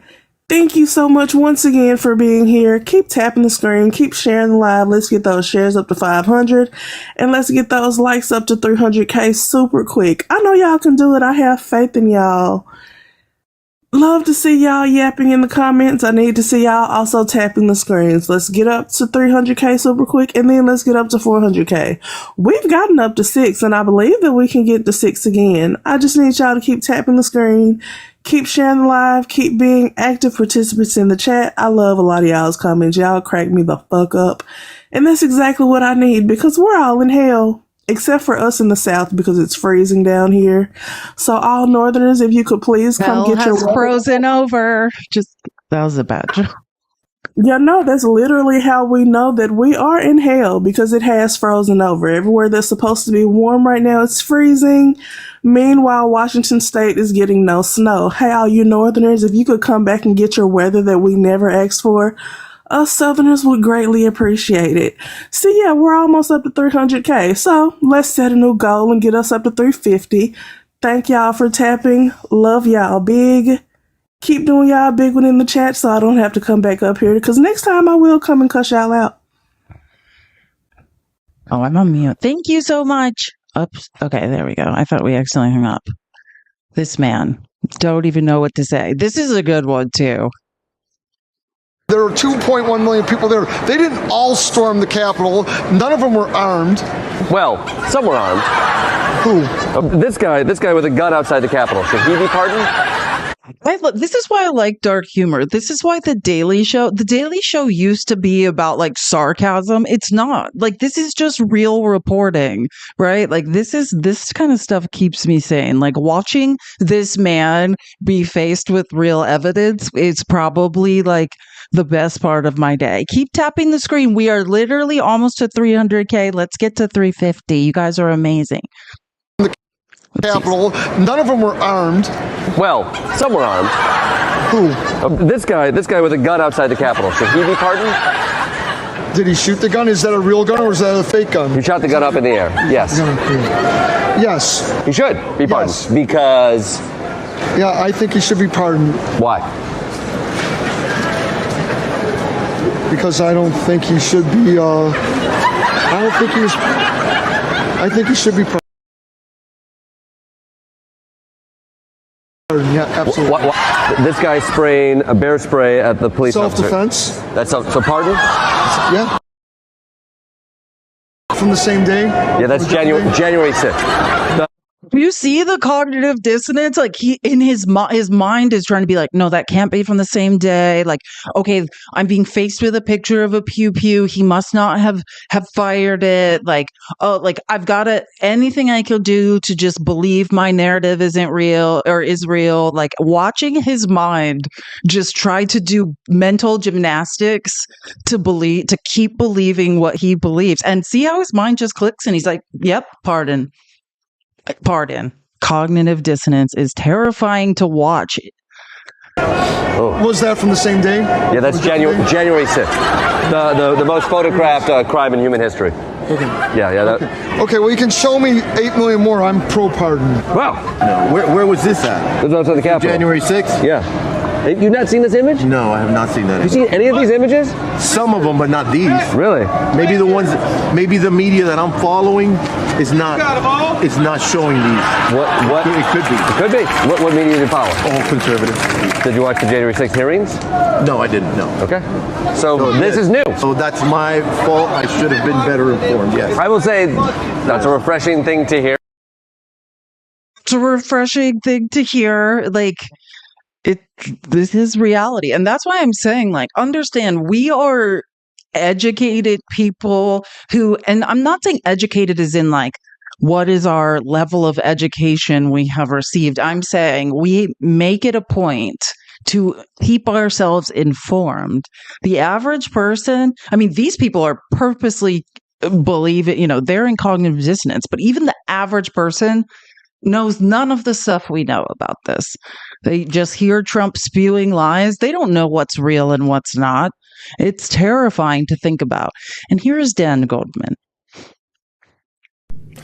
Anderson, I'm absolutely horrified and just devastated to see these pardons for so many reasons. First of all, these are violent criminals who were convicted either by a jury or admitted their own guilt for assaulting police officers, for assaulting about 170 men and women of the Metropolitan Police Department and the Capitol Police Department who defend us elected officials every single day. I don't want to hear anybody, especially Donald Trump, tell me or anyone else that he backs the blue when he just pardoned hundreds of people who assaulted the blue, who assaulted police officers. But this is incredibly dangerous as well, because he has now emboldened and uplifted these far-right extremists, these domestic violent extremists like the Proud Boys and the Oath Keepers. And he's done it intentionally because he knows that they will be his militia. And this is how democracy dies. It does it slowly. It doesn't happen overnight, but it starts to happen when you undermine the rule of law in such an egregious way. Amen. Could not agree more. And I don't even like the rule of law. And I'm like, oh, is this why law and order has to exist? Like, I realize now. I mean, don't get me wrong. Obviously, disproportionately, Black and brown people are treated badly by the justice system, and we know that. But I'm saying this is why there needs to be some sense of law and order. While there needs to be people that are not above the law. Why money can't buy your way out of crimes. Why we can't have corrupt presidents with no ethics and no morals because of this. What do you think that says to these people? It absolutely creates an emboldened and buttressed group of far-right extremists that exert and conduct political violence, and it is corrupting our system, because I know some of my colleagues are afraid right now. And if you're afraid physically or you're afraid for your family, that has an impact on how you do your job as an elected official. Precisely. That is authoritarianism. That is not democracy. That's the point, right? It has a chilling effect. Like, if you know, even if they have no standing, even if I eventually win the lawsuit, I'll be bankrupted in court by someone with unlimited funds. It has a chilling effect on you being able to do your job, you being able to speak out. That's why it's good for me that I have nothing to lose, quite literally. Like, that's where I have so little that I can't be threatened. Like, truly. Thank you, Barry, for the $5. He said, for staying strong and telling the truth. Thank you, Barry, and you have a beautiful smile. And Katrina says, thanks for all you do. Thank you, Katrina, for the $10. Literally, without your donation, I could not do this. And I love doing this. I love that every day we have 5 hours of receipts that anybody can go back and watch. And we're holding the conservatives accountable for the never-ending flood of lies. It's the way it allows me to fall asleep at night. We already saw that. Oh, yes. And I think I pretty much went through this. Yeah, just the Stewart Rhodes stuff. This is just Stewart Rhodes walked out of prison and was asked by a reporter what he wanted to see happen next. He said that he wanted the Capitol police officers prosecuted for supposedly lying on the stand in his trial. He specifically mentioned Harry Dunn. This man is a pathological liar. Former Capitol Police Officer Michael Fanone was asked if he had anything to say to Stewart Rhodes. That's the clip I showed you. This is what I would say to Stewart Rhodes. Go F yourself, you're a liar. Then Enrique Tarrio walked out of prison and immediately called for Merrick Garland and others to be arrested. And this is why. This is a criminal saying we need people like Pam Bondi, Kash Patel, and the rest of the Trump cabinet of grifters to right all these wrongs. The people who did this, they need to feel the heat, right?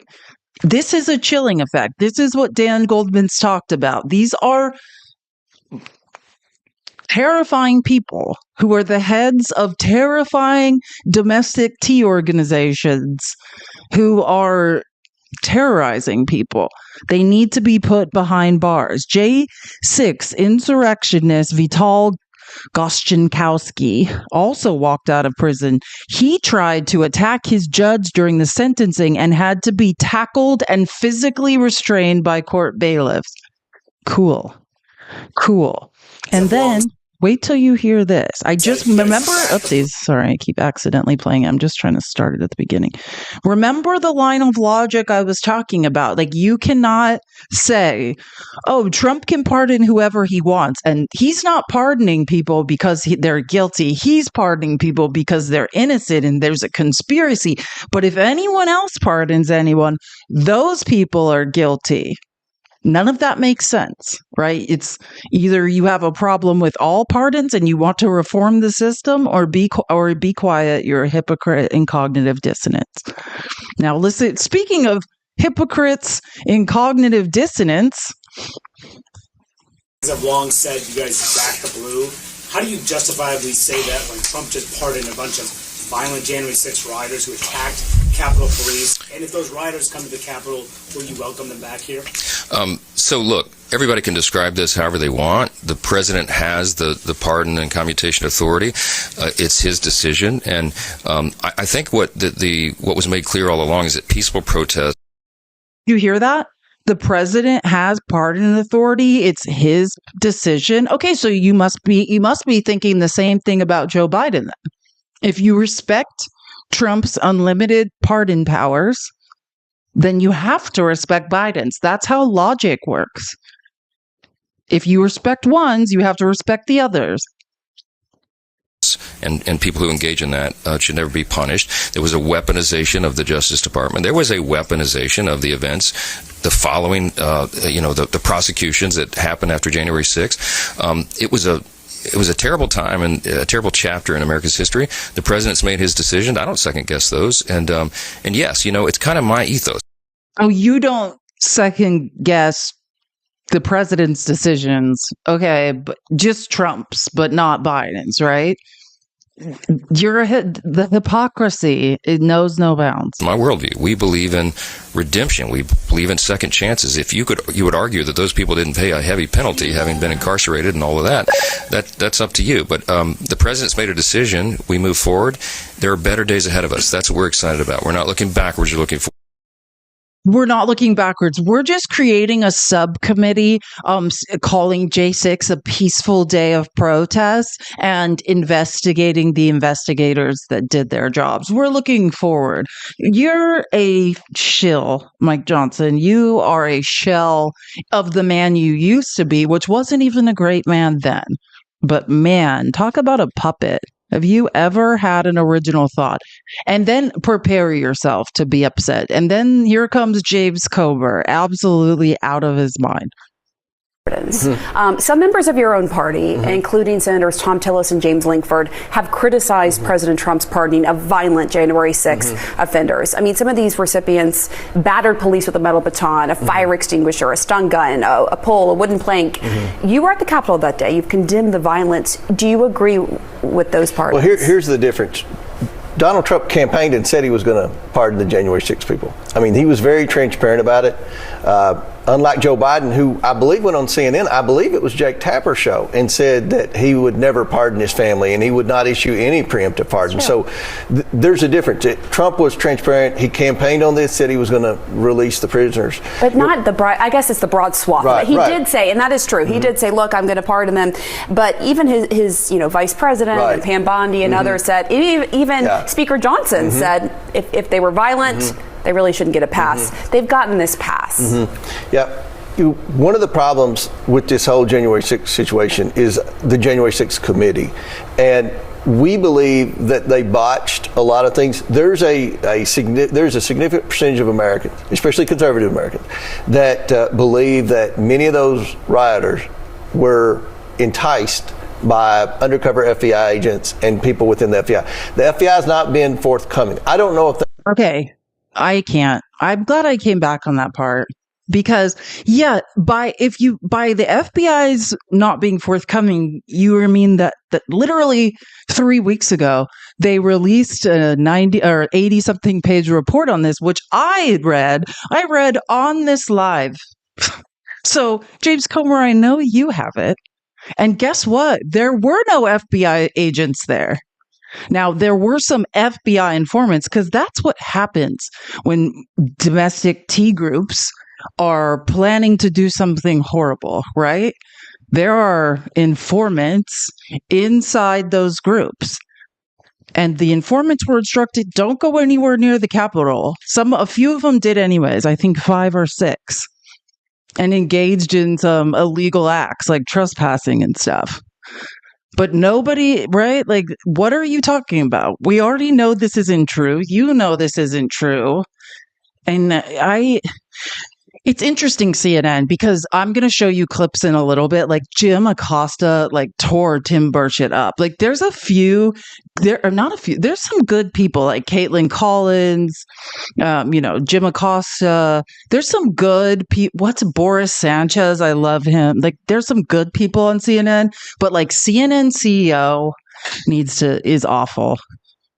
True or not? Oh, I don't even know if I told you guys this yesterday. Like there was a memo that was basically leaked or whatever. And he's basically telling people at CNN, like he wants Trump to be given the benefit of the doubt and like not to be like, what does that mean?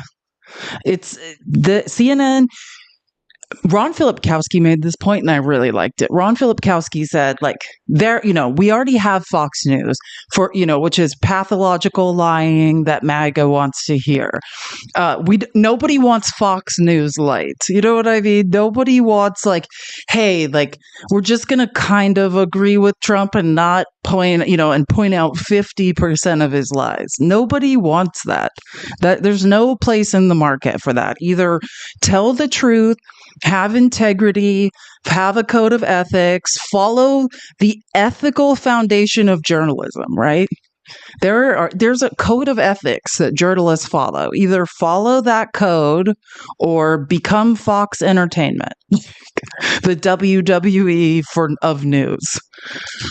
Pam, but I don't believe anything that the January 6th committee wrote. And when Joe Biden pardoned the whole January 6th committee, which is unprecedented. Jamie Raskin, I know he's been on CNN several times saying you should never pardon he was criticizing Matt Gaetz was wanting a pardon in the last Trump administration, and he was just blasting. Well, he and Adam Schiff accepted pardons from Joe Biden. So the credibility of the January 6th committee has been thrown out the door, and Okay, so everyone Trump gave so let me make sure I'm getting it right.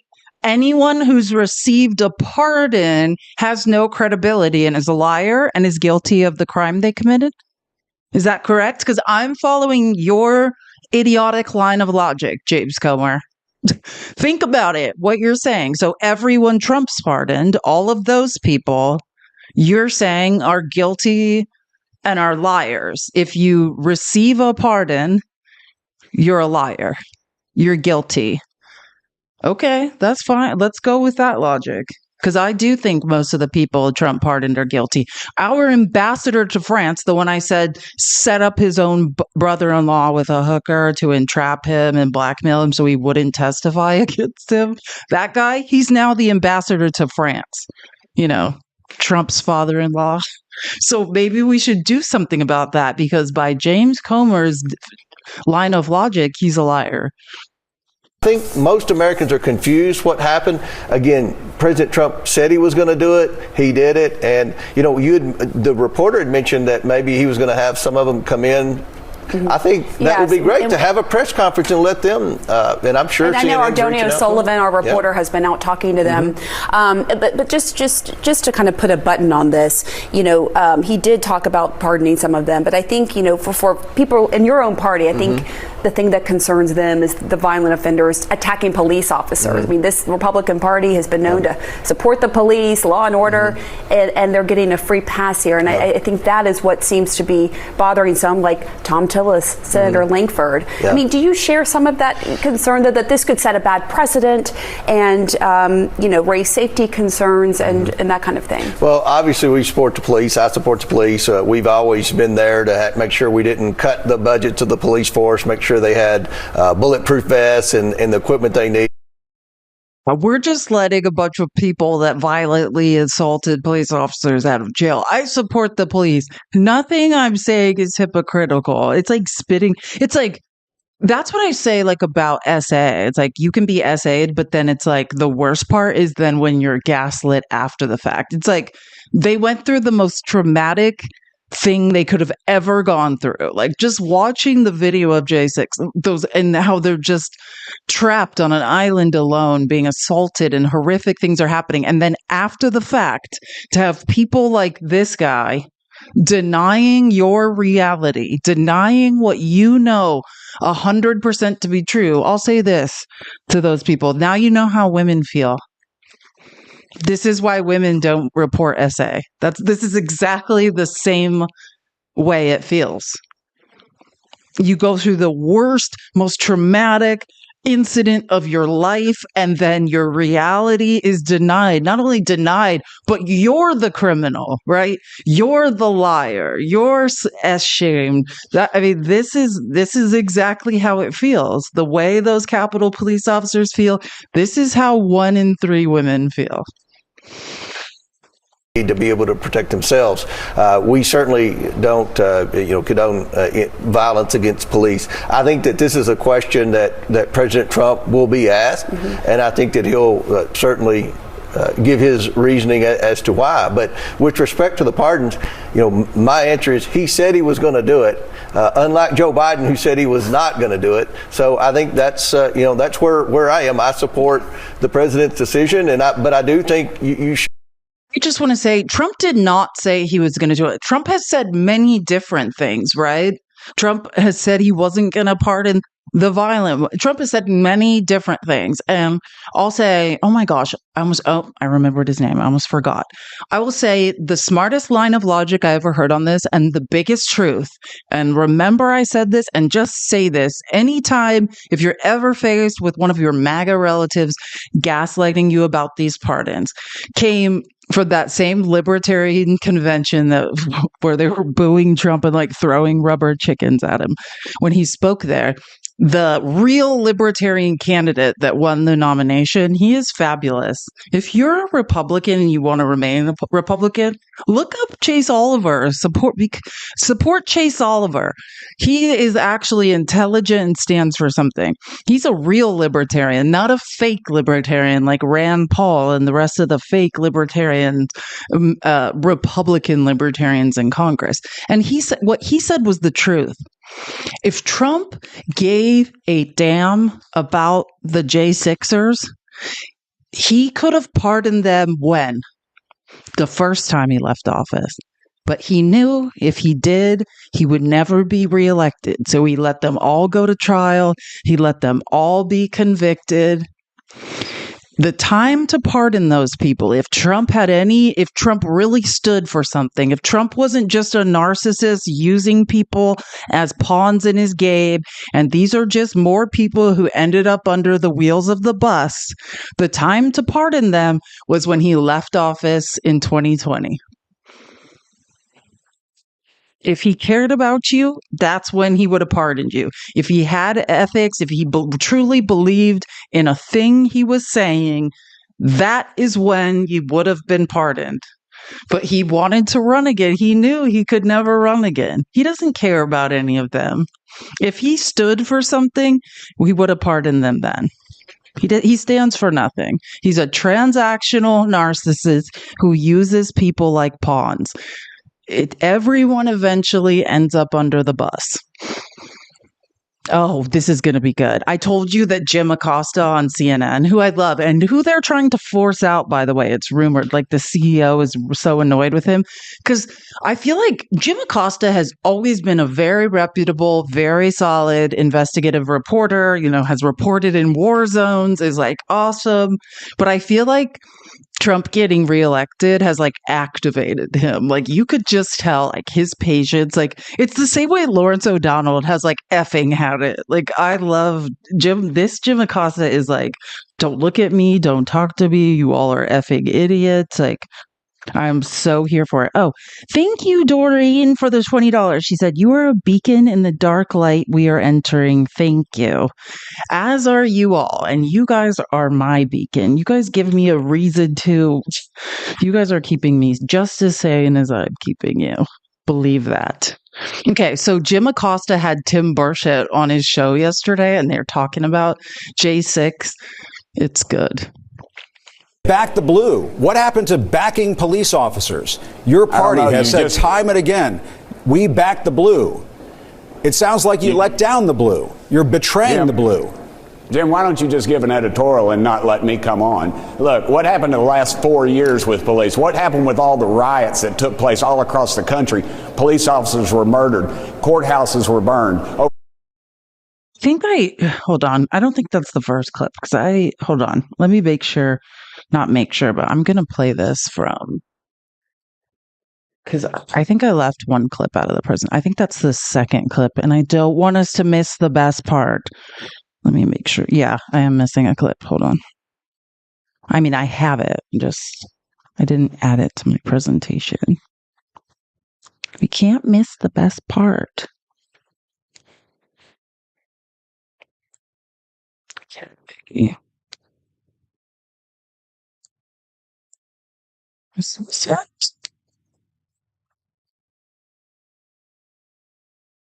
I think it is. Wait, hold on.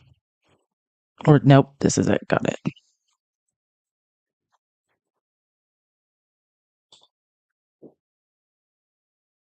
Do you agree with President Trump's decision to pardon these violent people and releasing them from jail? If they were truly violent, no. But do I know that they were? I don't know that. What do you mean you don't know that? We're showing the footage on the air right now. Congressman, you were there that day. There are offenders on January 6th who violently beat police officers. There are offenders who are convicted of seditious conspiracy. That is the truth.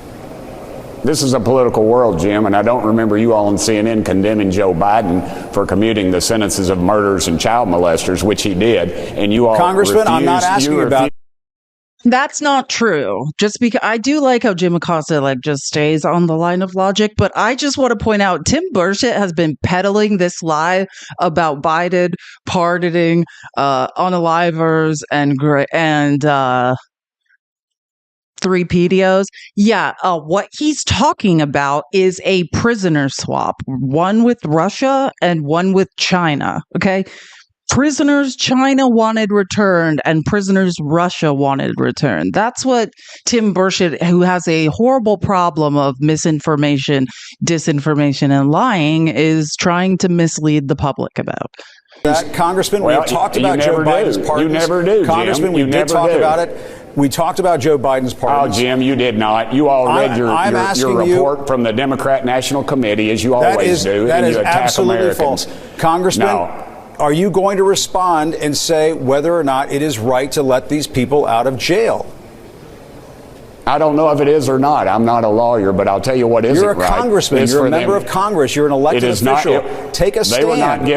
They were not given due process. I told you if they crossed the line, they were trespassers. Should they rot in jail for the rest of their lives in a federal penitentiary and never be charged? Beating police officer, tasing police officers, seditious conspiracy. What you're forgetting to Everyone imagine right now, stop, close your eyes and think about if you walked out of your house right now and tased a police officer, what do you think your punishment would be? In the neck. Stun gunned a police officer in the neck. That's if they didn't beat you and you survived just being, just making it to the jail. Yeah, Joanna, I'm black, so I'd be dead.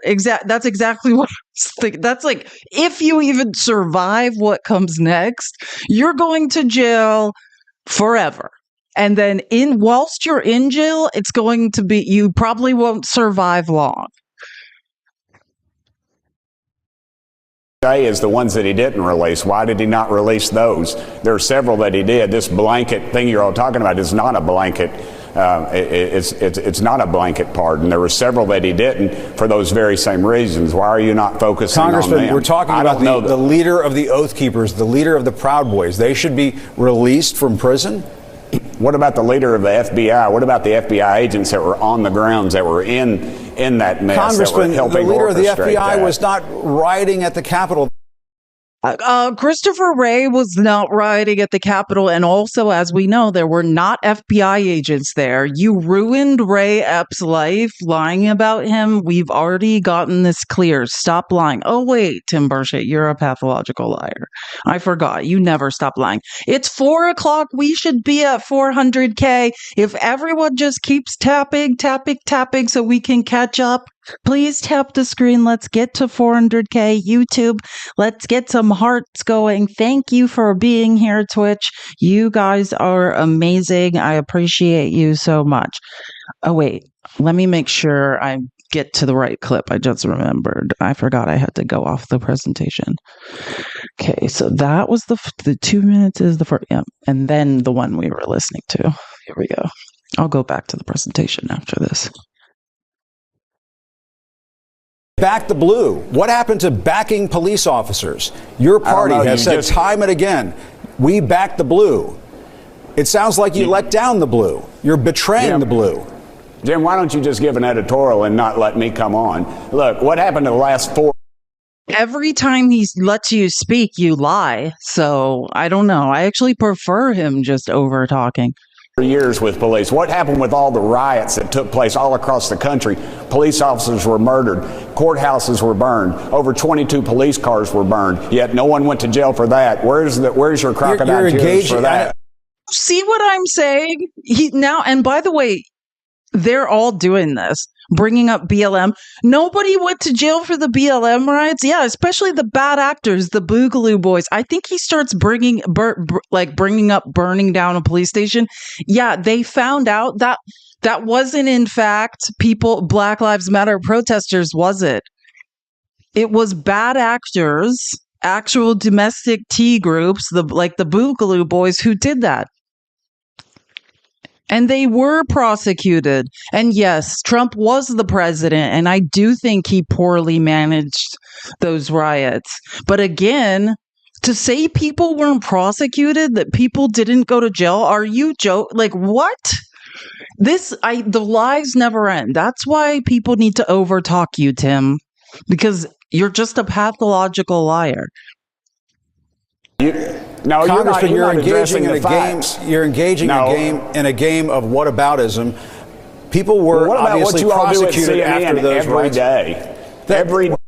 You're engaging in a game of whataboutism. So he's like, well, what about? Did you? Yeah, when someone calls you out on it, you're not supposed to then yell, what about, immediately after. What about what you all do at CNN? CNN is a far-right network to me. There's just isolated good investigative reporters that are still there for God knows what reason. But the network is fully on board. Their parent company is fully on board with the Trump oligarchy.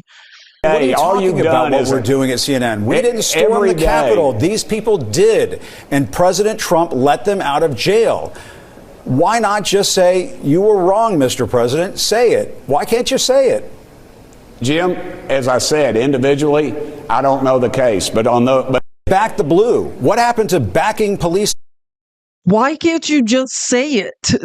Tim could never admit the truth. Tim's not big on the truth. Tim's not big on facts. We had riots where towns were burning down, and they were allowed to do it. They were allowed to do it. Yeah, the Boogaloo Boys. Yeah, that did happen. I agree, and they weren't allowed to do it, and people were prosecuted. And you all did not. You covered it, Jim. Come on, Jim. All day you gave it the bare modicum of. He's now saying the news didn't cover the BLM riots. Why was I watching them? We were trapped inside for COVID.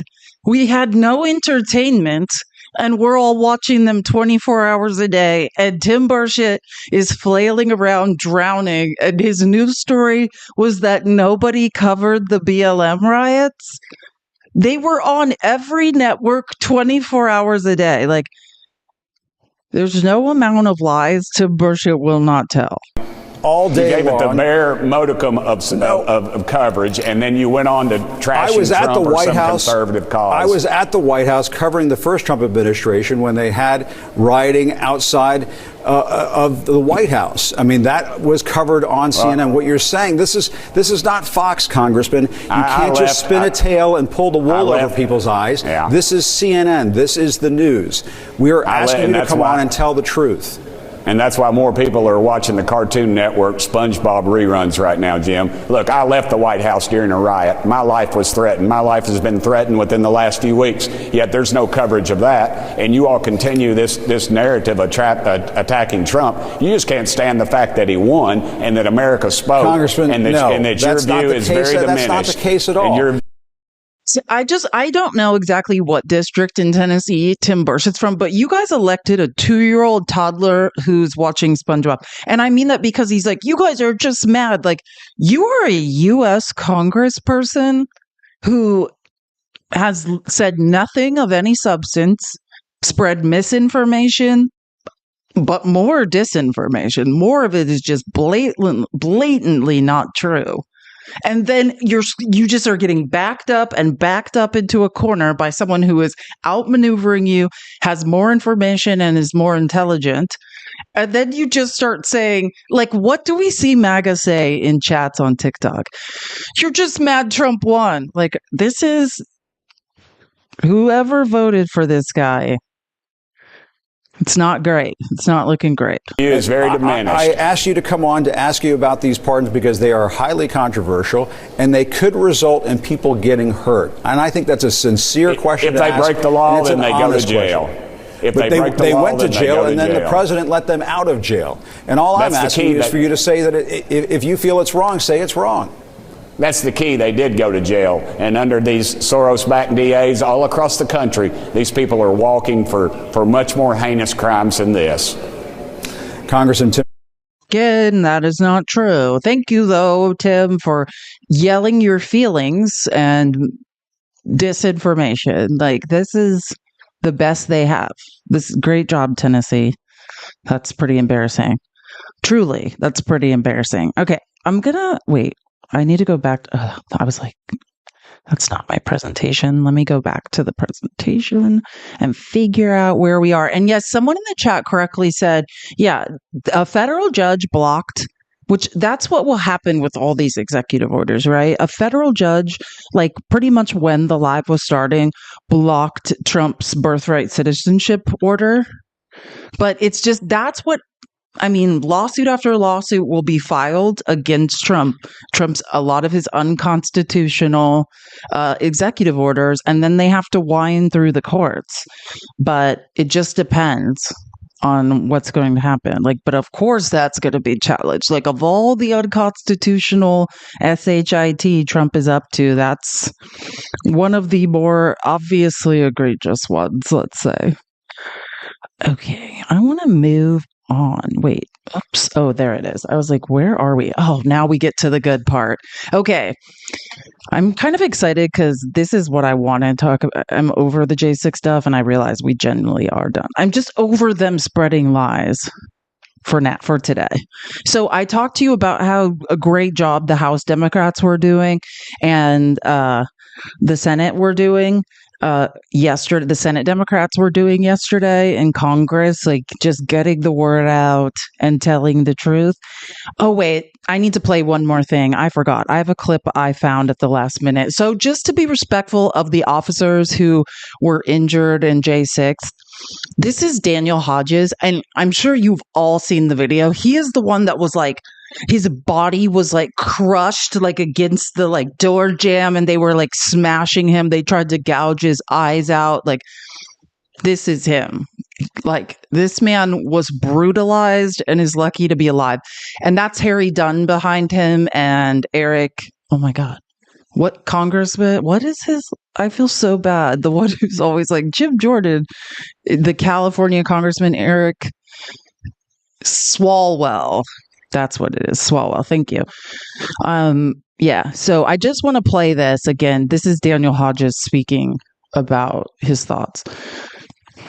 It was kind of surreal on Inauguration Day, having all these people wearing MAGA hats. They saw me and they saw my uniform. They didn't recognize who I was, and they thanked me for my service.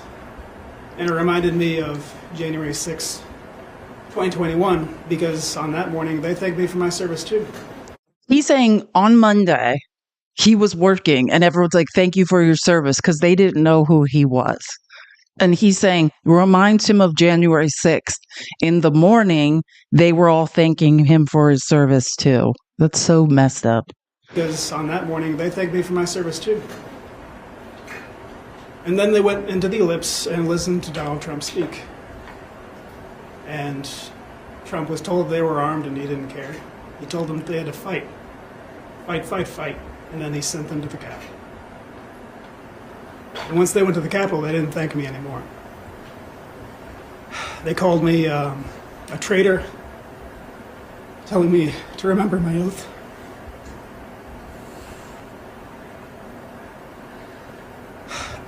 I was beaten, crushed, kicked, punched, surrounded.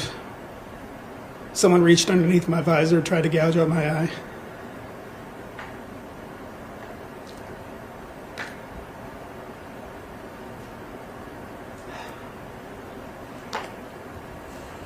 And all these people were just pardoned by Donald Trump, who says that they were the real victims, that they were the patriots. I don't understand how anyone can believe that. Donald Trump, everything he is, everything he stands for is anathema to me. But he is the President of the United States, and he's going to leverage that power in terrible ways. And one of the first ways he chose to do that was to pardon everyone from January 6th. He tried to stop the transfer of power and usurp the will of the people. I hope that the guardrails that remain in our government are sufficient to preserve the republic from the next. The first time, like, I mean, it's disgusting. This poor man. And like, just like I'm saying, after going through all of what he described, and I like, it's funny, someone like in all three chats is saying he has PTSD. Very much true. He clearly has PTSD. And then to be gaslit, not just gaslit, but told like, you're the criminal.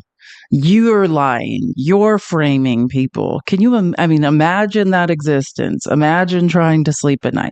Thank you so much, David, for the $10.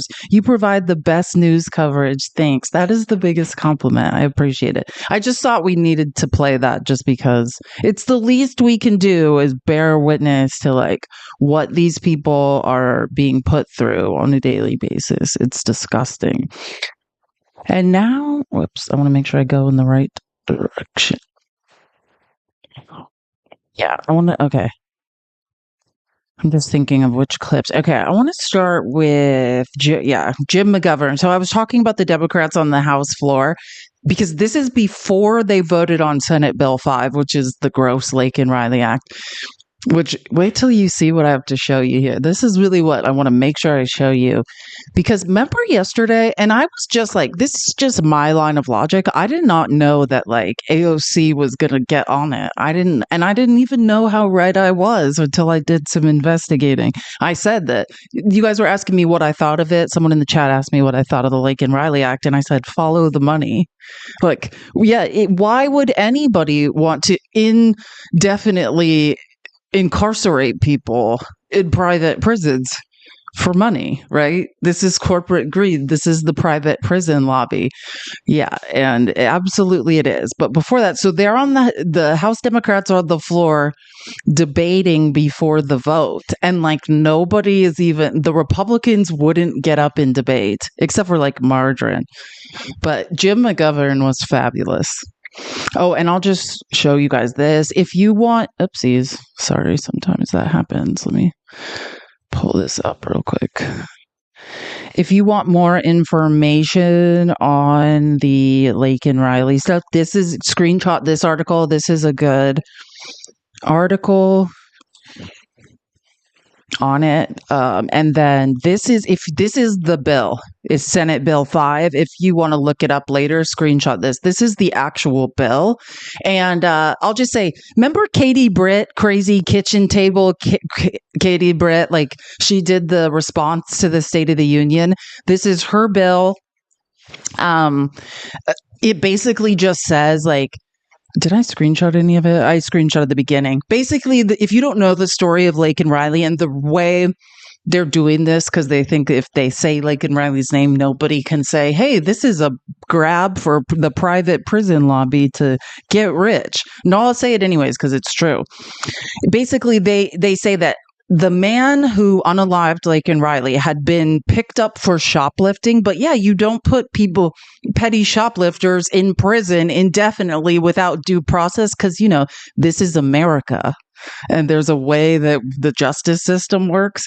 And so they're saying if, we had just gone against the Constitution and thrown his due process out the window and indeterminately incarcerated him, then she would still be alive. That's kind of the logic. So that's why this bill says shoplifters or anyone accused of shoplifting, or they amended the bill. So it's not just shoplifters or people accused of shoplifting. So let me just imagine you're an undocumented woman. You're in a relationship involving domestic violence, and your abuser at any time can just say, do what I say, or I'm going to call the police and say you stole something. And you'll be picked up by the police and put in jail forever, right?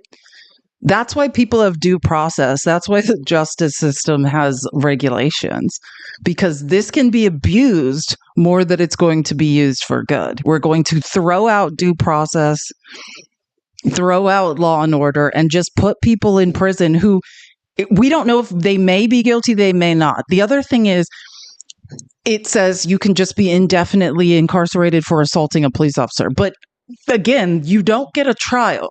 It's just if you're an undocumented immigrant and someone says they saw you do it, you're guilty and you're indefinitely incarcerated until deportation. And it's not even long. So if you want to read this, I do suggest it. But again, this is Jim McGovern on the House floor.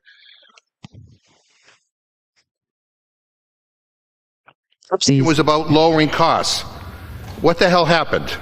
I thought it was about securing the border. I thought it was about making sure that our communities are safe. Not whatever the hell these pardons are. These pardons are sick. They are offensive. They are un-American. And I don't ever want to hear about law and order from your side again, Mr. Speaker, when your side is letting criminals back on the streets. Criminals who beat cops and tried to overthrow our government. 1,500 criminals, including over 600 who were charged with violently assaulting police officers. Yeah, but you guys are taking criminals off the streets, right? Trump is abandoning the blue. He could have chosen to let out only the nonviolent offenders, but he let out people who beat the cops, and that tells you all that you need to know. Trump is abandoning. I proudly support it, and I proudly support this rule. I yield back. Gentleman yields back. Gentleman from Georgia reserves. Gentleman from Massachusetts is recognized. Mr. Speaker, I think it takes a lot of nerve to come down here and talk to us about law and order when the gentleman who just spoke was at a D.C. jail celebrating the release of people who attacked and beat cops here in this Capitol, who almost killed them. Some died as a result of their injuries. And I know my Republican friends don't want to defend these pardons because what the president did was indefensible. He couldn't release these people who attacked our police officers quick enough. He couldn't release them quick enough. Amen. But let me tell you about the people that you can't seem to want to, that you continue to want to defend and who have been pardoned. Here are some of the convicted felons that Trump set free on Monday. Stephen Cappuccio, convicted of 6 felonies, including assaulting a police officer, ripped off Metro police officer Daniel Hodges' gas mask, and at one point during the assault he said, and I quote, "How do you like me now, mother effer?" Pardoned by Donald Trump. David Dempsey, sentenced to 20 years. He stomped on police officers' heads, struck an officer in the head with a metal crutch, and attacked police with pepper spray and broken pieces of furniture. He also attacked a fellow rioter who was trying to disarm him, and he has a demonstrated history of political violence. Pardoned by Donald Trump. Enrique Tarrio, sentenced to 22 years, former national leader of the Proud Boys, a domestic terrorist far-right militia. He was found guilty of seditious conspiracy, helped plan the January 6th attack, and made sure it was violent. Pardoned by Donald Trump. Guy Reffitt, sentenced to 7 years and 3 months. He brought a gun, zip ties, body armor, and a helmet to the Capitol, presumably to try to take hostages in an attempt to keep Trump in office after he lost. Pardoned by Donald Trump. Daniel Joseph D.J. Rodriguez, sentenced to over 12 years.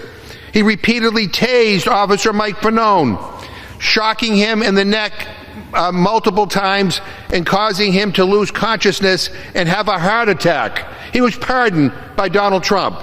Patrick McCaughey III, sentenced to 90 months. He assaulted police, beat their faces and bodies with riot shields and batons that he stole for them. Pardoned by Donald Trump. Peter Francis Stager, sentenced to 4 years and 4 months. He pled guilty to assaulting an officer with a deadly weapon. On video declaring every single one of those Capitol law enforcement officers, death is the remedy. Those are his words. That is the only remedy they get. Pardoned by Donald Trump. Julian Cater, sentenced to 6 years, attacked Officer Brian Sicknick with pepper spray. Officer Sicknick died the next day after suffering 2 strokes.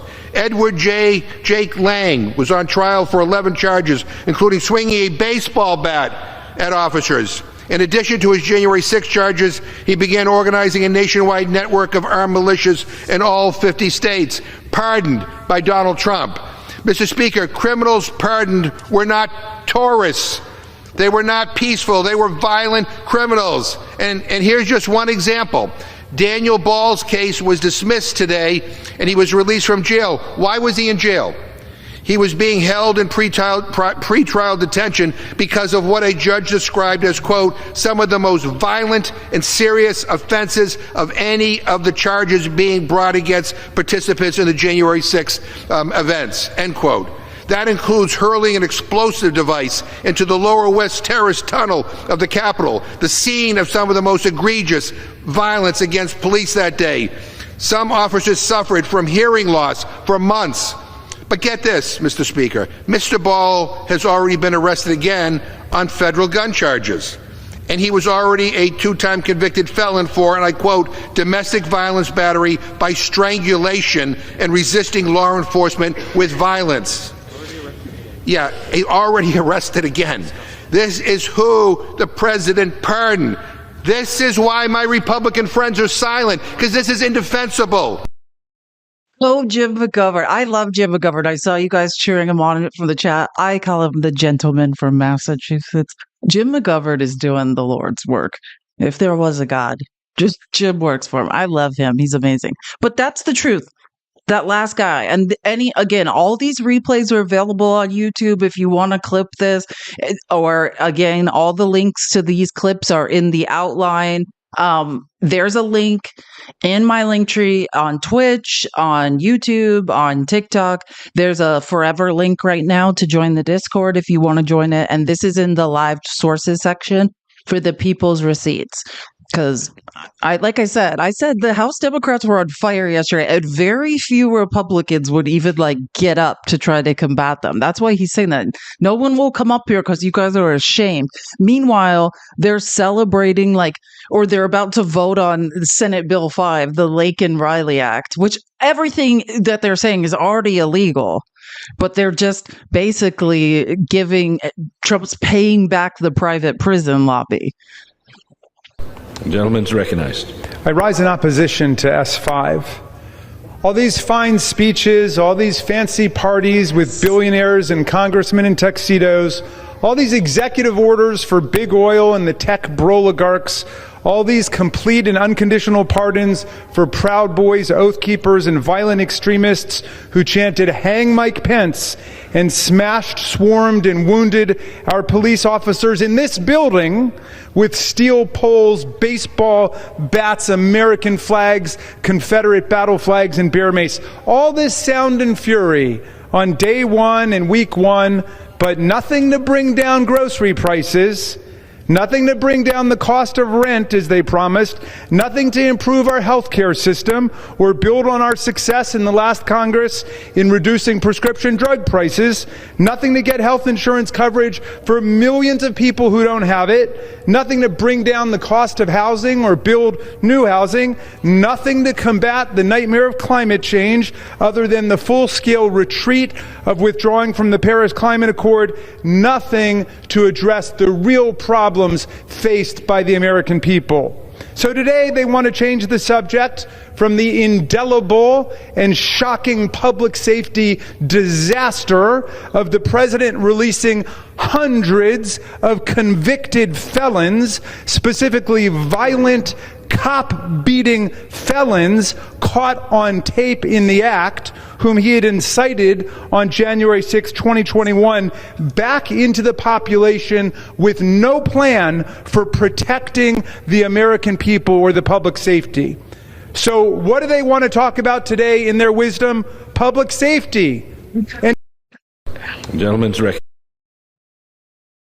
Get him, JB. I love JB Raskin. And thank you, McAngry Raid. Love Matt. He's absolutely amazing. Thank you guys for being here. We are just watching the House Democrats shame the Republicans and having a great time doing it. Keep tapping the screen. We're almost to 450K. We can get to 600K today. I know it. But how good is JB Raskin and Jim McGovern? And all they're doing is stating the truth, right? Trump has done nothing America first. He's done nothing to lower the price of the cost of goods. As a matter of fact, he's going to put more tariffs on top to make things more expensive. He has done nothing. Then we're passing this S5, which I don't even want to say the name of, allegedly for law and order, while releasing violent criminals into the U.S. population, one of which you heard Jim McGovern describe how horrific his crimes were and that he's already back in jail for reoffending. Thanks, Donald Trump.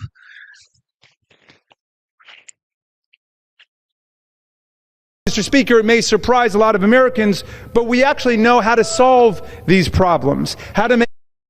Now, Mr. Speaker, it may surprise a lot of Americans, but we actually know how to solve these problems, how to make substantial progress on both immigration and public safety. The roadblock is that the majority completely lacks the political will to do it. Why? Well, the Republicans are divided between two extreme positions. The big business tech oligarchs who bankroll their party, who love cheap foreign labor under the current regime, and the inflamed nativist mega element who want to shut down all immigration, including legal immigration, and believe in right-wing conspiracy theories like the racist Great Replacement theory. Mr. Speaker, it may surprise a lot of Americans. Facts, right? Imagine that. How do you get anything done when those are the two ends of your party? The people robbing you are actually in charge of your party, but meanwhile, the other half of your party can't figure that out and instead believes that brown immigrants are stealing from them. It's the blind leading the blind, or the very smart, very corrupt leading the blind, I guess I should say. That's probably more accurate. President Trump told House Republicans to tank this popular bipartisan agreement, to sink it. He didn't want a bipartisan border solution to improve things in the real world. He wanted a permanent border crisis to run against on TV. Not doing anything means that Trump doesn't offend his big business supporters who want cheap foreign labor under the current regime, but it allows him to pander indefinitely to his mega base with nativist rhetoric and tiny little messaging bills that move a few words around but don't fundamentally change anything. We should... The immigration system, yeehaw, thanks for the hat. The immigration system is broken. The only thing that will fix it is real immigration reform.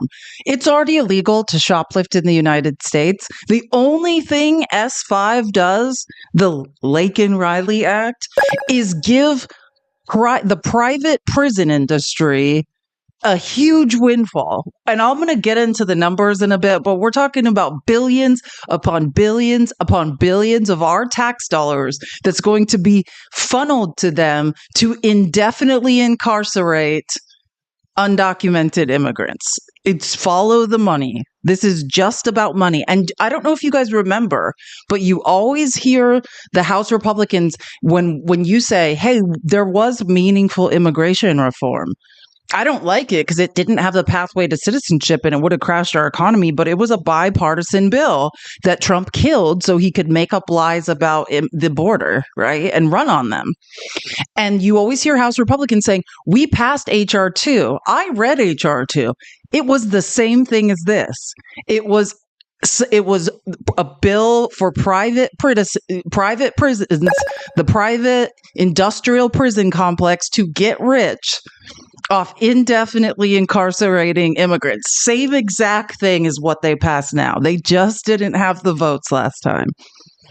Add to the tough border measures already negotiated last Congress a meaningful pathway to citizenship proposed for Dreamers, TPS holders, and other law-abiding, productive people, Jamie. I love this. Oh, and this is the reality. We've talked a lot about this, right? I took you through several studies showing how our economy will crash when we start deporting people, if we mass deported people. But it's already happening. This is real. This is real life. And you can Google things like this, and I'm going to start showing you more and more stories like this. The president of California Citrus Mutual said that 25% of their workers did not show up for work on Tuesday, and 75% did not show up on Wednesday. He said new raids, quote, have sent shockwaves throughout the community. People aren't going to work. Kids aren't going to school. He said that the new Trump ICE raids are not targeting people suspected of committing crimes. They are racially profiling and looking for everyone. The paper is more sophisticated now. This is what the farmers were talking about.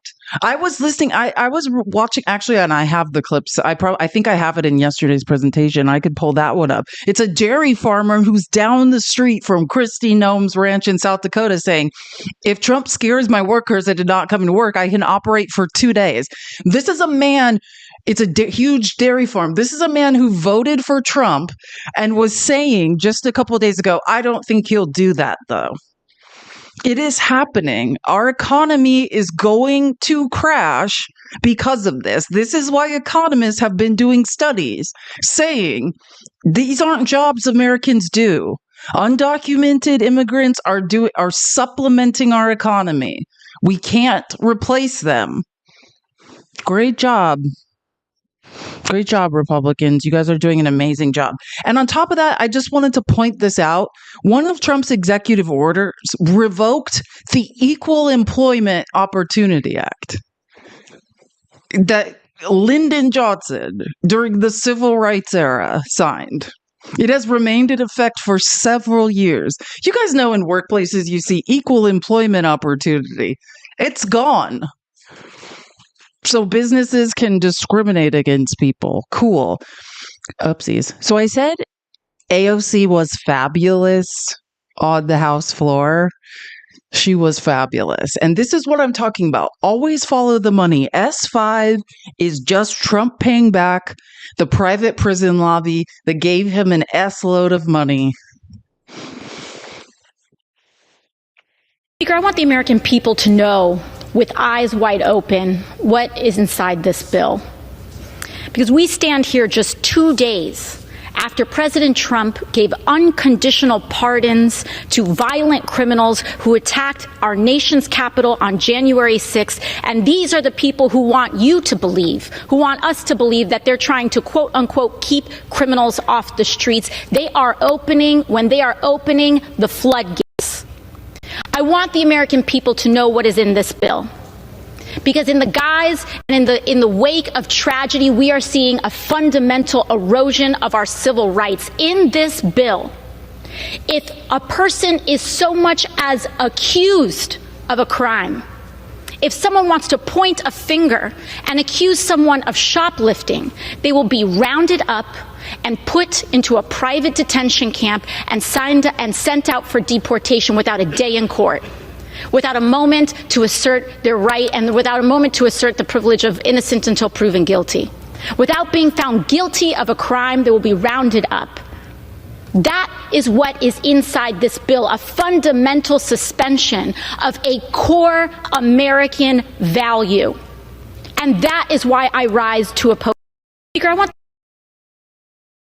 Nailed it. Absolutely. Right. There's no due process in this bill. It's just if you're undocumented and someone accuses you of something, you can be rounded up and detained until deportation. There's no due process. If I was an abuser, this is what I would constantly be threatening with. You can't call the police, right? That's the other bill they passed. You cannot defend yourself against domestic violence anymore. That also is assault. So you will be deported for that.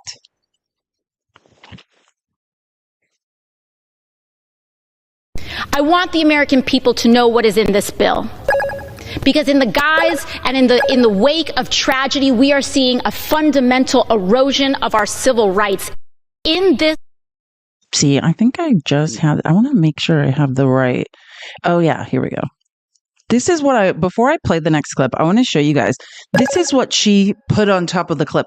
GEO Group. Look this group up. They trade as GEO. Is the nation's largest private prison company. Look for the members of Congress who either buy their stock. Did I not say this yesterday? I did not know she was going to write this last night. This is exactly what I said. This is a money grab. Look for the members of Congress who either buy their stock or take their money and vote yes on this bill.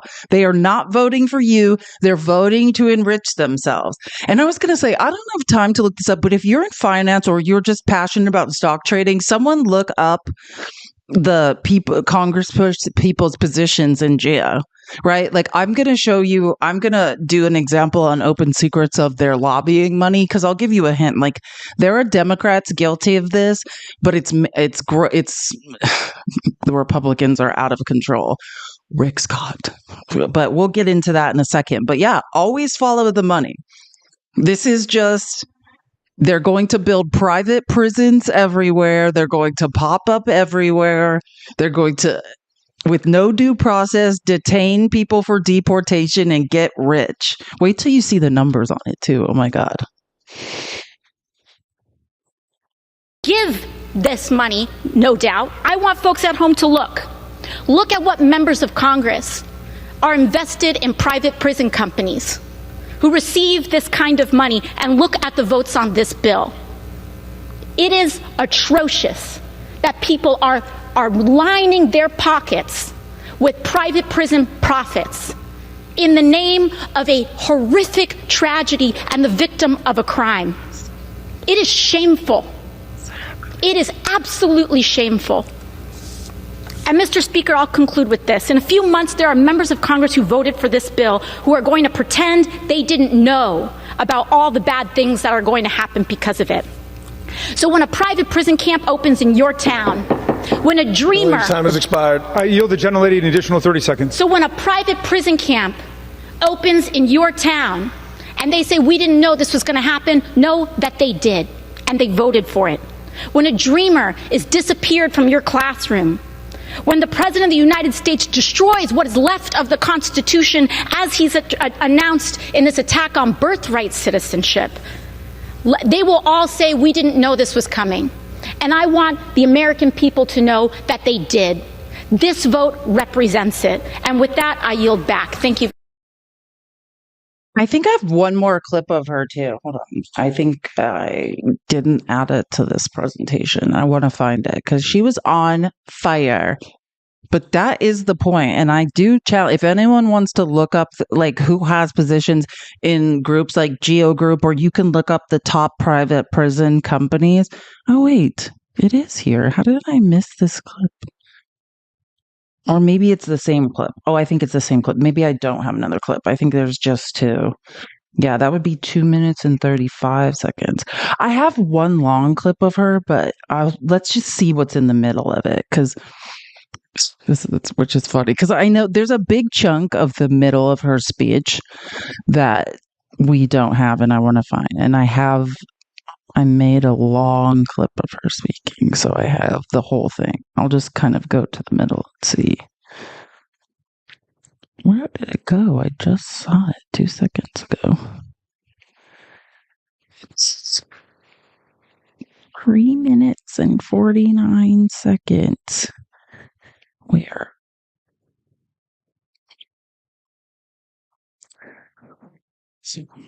Sorry, I just have to get it from another place.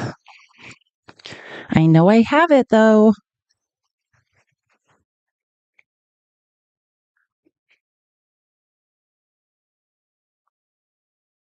Oh, here it is. Gotcha. Okay. I just don't want to miss any of this because I love AOC was so on fire yesterday. Okay, hold on. I'm just going to try to get like 1 minute and 30 seconds in because the first clip we listened to was like 1:25. So to do is point a finger and you will be rounded up. And we have seen moments like these happen before. In the Patriot Act, in the wake of the travesty of 9/11, a fundamental suspension of American civil liberties. That is what we are seeing here today. Mr. Speaker, you may wonder why so many of our friends across the aisle who care so deeply about the rule of law happen to be so desperate to pass this bill after they are unleashing people who attacked police officers here on this Capitol into roaming our streets, who are publicly saying now they want to get a gun. Suddenly, these folks care about public safety? I don't think so. Look no further than the price tag of this bill, $83 billion. They know that it can't be paid for. They know that the capacity is not there. And you know what will be there? Private prison companies are going to get flooded with money, who give this money, no doubt. I want folks at home to look. Look at what members of Congress are invested in private prison companies who receive. That's the part I wanted you guys to hear. The 83 billion. This is what is going to flow. They don't have the detention beds. There's no way. We're talking about petty shoplifting. We're supposed to put people in jail and house them indefinitely until deportation. So all of this money, just like HR 2, was just funneling money to the private prison industry. That's why Marsha Blackburn was so big on it. That's exact core civic. That's the one. Thank you, Rindy _Jones. I was trying to remember. There's another one too. The top 3 private prison groups, Geo Group, the core civic. Those are both huge. And then there was another one, but I can't really recall. But I'm gonna do. Yeah, let me go back to the presentation. AOC was on fire yesterday. Man, we need more AOCs. And think about it. She wanted to be the head of oversight and accountability. She's more than capable of doing it, but Nancy Pelosi with a broken hip in Lithuania lobbied against her. We really need to start making better decisions. So AOC tears up the House floor, brings the House out. It's so quiet, people are annoyed. And here comes Margarine. I wish I was kidding about this. And here comes Margarine. She doesn't get it. You know what I'm saying? It's AOC is saying something real. That if you listen, benefits, but it's information, the right and the left, right? If you're not a billionaire, you should have.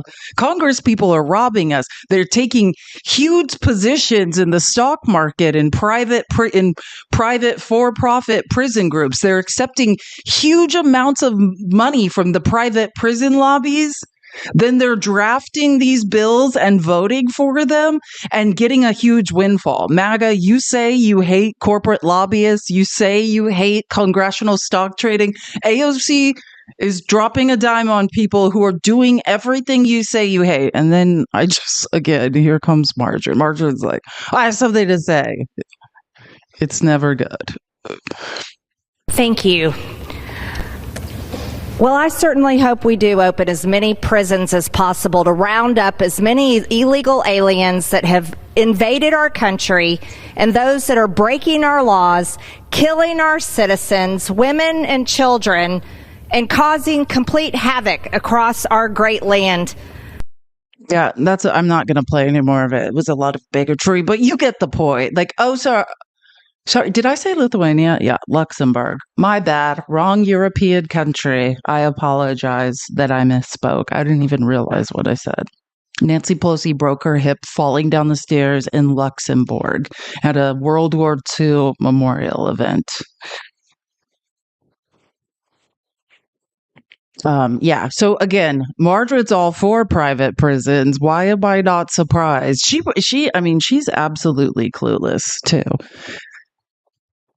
She's in the Unusual Whales report. Margaret always acts like she hates corporate lobbying and like stock trading, except for you're doing it, weirdo. And this is what I was talking about. So again, this is Aaron Reichlin Melnick I told you guys yesterday to follow him. He is the foremost expert on immigration. He testifies in front of Congress all the time and like dog walks everyone. And so this is what he's talking about. He's saying leaked documents from the Trump administration show that ICE wants 4 new detention centers, count them, 10,000 beds each, and 14 smaller facilities with 700 to 1,000 beds each. That would likely mean tens of billions in taxpayer funds sent to private prison companies. They are salivating.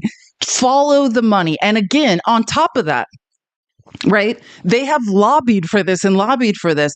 They've bribed essentially Congress people with lobbying money. Then Congress people have took huge positions in the stock market and are going to make millions off of all this. All while being like, back to law and order. This is nothing to do with that. This is not how, and it's going to crash our economy. We will suffer. These undocumented immigrants are doing jobs Americans won't do for wages Americans won't accept and paying into our Social Security and Medicare with their ITIN numbers. This does not help us at all. It only helps rich people. And this is, according to CBP briefing documents, U.S. Immigration and Customs Enforcement is preparing to more than double its detention capacity by opening 4 new 10,000-bed facilities and 14 smaller sites with 700 to 1,000 people. The Department of Defense may also utilize military bases as holding facilities. Trump officials have told lawmakers they will need billions of dollars in additional funding to meet the president's deportation goals. Remember, the estimates are up to $600 billion, but by ramping up ICE detention capacity. And again, if you want to read this, this is where Aaron Reichlin Melnick is getting that from. This is a Washington Post article out yesterday. It's fabulous. Screenshot this if you want to read it. Highly recommend. Amazing article with a ton of information on this if you're interested. And then this is more math, right? Here's my math. When Lake and Riley Act was proposed, S5, ICE said it would cost $15 million a month. Do the math on $15 million a month to run 1,000-bed new detention center, or $493.15 per bed per day. Are you thinking about this? They don't even give these are the grimiest, dirtiest, grossest facility. $493.15 per bed per day. We feed these people slop. Okay, this is like the damn Ritz-Carlton. Where is all this money going? ICE wants up to 55,000 new beds. That's $27.1 million per day, $9.9 billion per year. We are paying for this. There is no statistical correlation between immigration and crime. This is all a lie. None.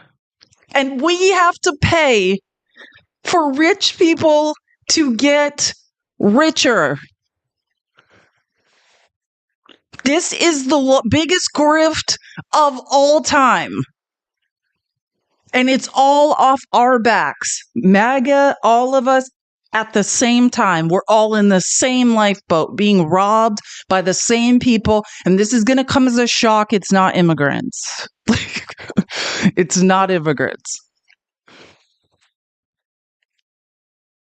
We're going to need you to use your brains, MAGA. We're going to need you to learn to do basic math. I'm not even good at math. I don't even like math. You don't have to, math can be intimidating. I'm telling you, it's okay. And I love this. Doing some maths, tens of billions is at least 20 billion over 4 years. That's 5 billion a year, all to provide 50,000, that's nothing, beds at 100,000 a year or 8,300 per month for each bed. 8,300 a month for each bed, or about triple the short-term rent on a 10,000 square foot New York apartment. And then they used Airbnb. We're being robbed. And not to mention that Congress is taking huge stock positions, and they're going to make fortunes off of this. Cool. Makes you really excited to be alive. I don't know why I put that in there twice. Now, I always talk about Noah Bookbinder. He's the head of Crew Citizens for, I always get it wrong. Renewed Ethics in Washington, I believe it is. Private prison behemoth, that's Geo. They're talking about Geo Group, is the first corporation to max out to Trump. This is July 3rd, right? 2024. The private prison behemoth Geo Group became the first corporation whose PAC maxed out to former President Donald Trump's campaign in late February, according to a Crew analysis of campaign finance records. That same month, the company used a subsidiary to give an additional, they're using shell corporations then to give an additional $500,000 to a pro-Trump super PAC. This is Trump paying back favors to the private prison lobby, to his rich buddies. That's all this is. Rich people getting richer, making backroom deals and getting richer. And we're going to deport the workforce doing the jobs that no one here wants to do for the pay no one wants. Keep tapping the screen. You guys are doing a great job. Let's get to 550K. We can do it. Thank you guys so much. Anyways, we can get into more of this, but I suggest this article is in the Discord. There's a forever link right now in my link tree on all my profiles to join the Discord if you would like. I wanted to show you. Oh, this is calling out Rick Scott too. Who's the largest recipients? I'll get more into it. I'm going to show you open secrets. But yeah, Rick Scott is all up in here. They actually call him out. The same subsidiary made another sizable contribution last December to Project Rescue America, a super PAC that supports Senator Rick Scott, who was one of 8 senators who voted against certifying the 2020 election. The fix is in. The fix is in. Trump and Scott are not outliers in Geo Group's political giving. Since the January 6th insurrection, Geo Group's PAC has donated to more than 32 members of the Sedition Caucus. That's the Free Dumb Caucus. The 147 members of Congress who voted against certifying the 2020 election, and later the 22 new members who won in the 2022 midterms, promoting the big lie that the election was stolen. They specifically are giving to these people. In all, the company's PAC has given more than $266,000 to these members and 2 parties that support them. And this is July 3rd, 2024. Just calling out this stuff. I mean, and you can look up more of this, but they have a long history of this, right? I was on Open Secrets looking back to the 90s. This is not new to 2024. Now, what's Open Secrets? I just want to show you anytime you want to know what a Congress member is up to, where they're getting their money from, where corporate lobbyists are giving money, all of that. Oh, that's what you look up on opensecrets.org. It's amazing. Yeah, Rick Scott, that's right, Chatter Cheese. Rick Scott does have a long history of fraud. I think we know. He presided over like the largest Medicare fraud in Texas history, right? Yeah, Rick Scott is no stranger to fraud. Watch his deposition when he was being questioned about that. Then he just took his golden parachute. He's the richest man in Congress.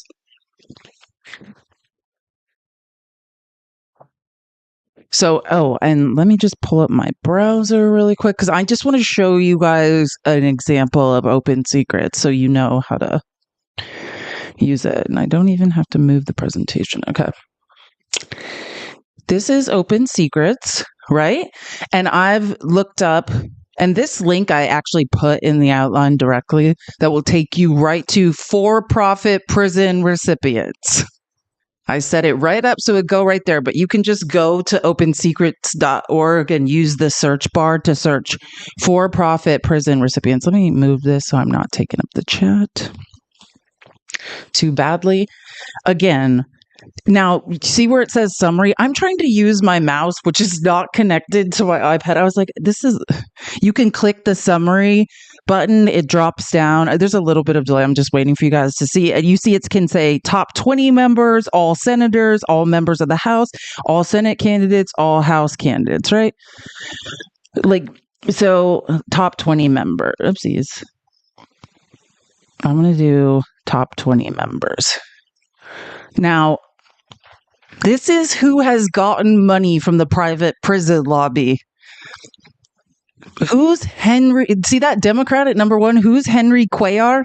I can't remember which border town he's from. Don't let him fool you.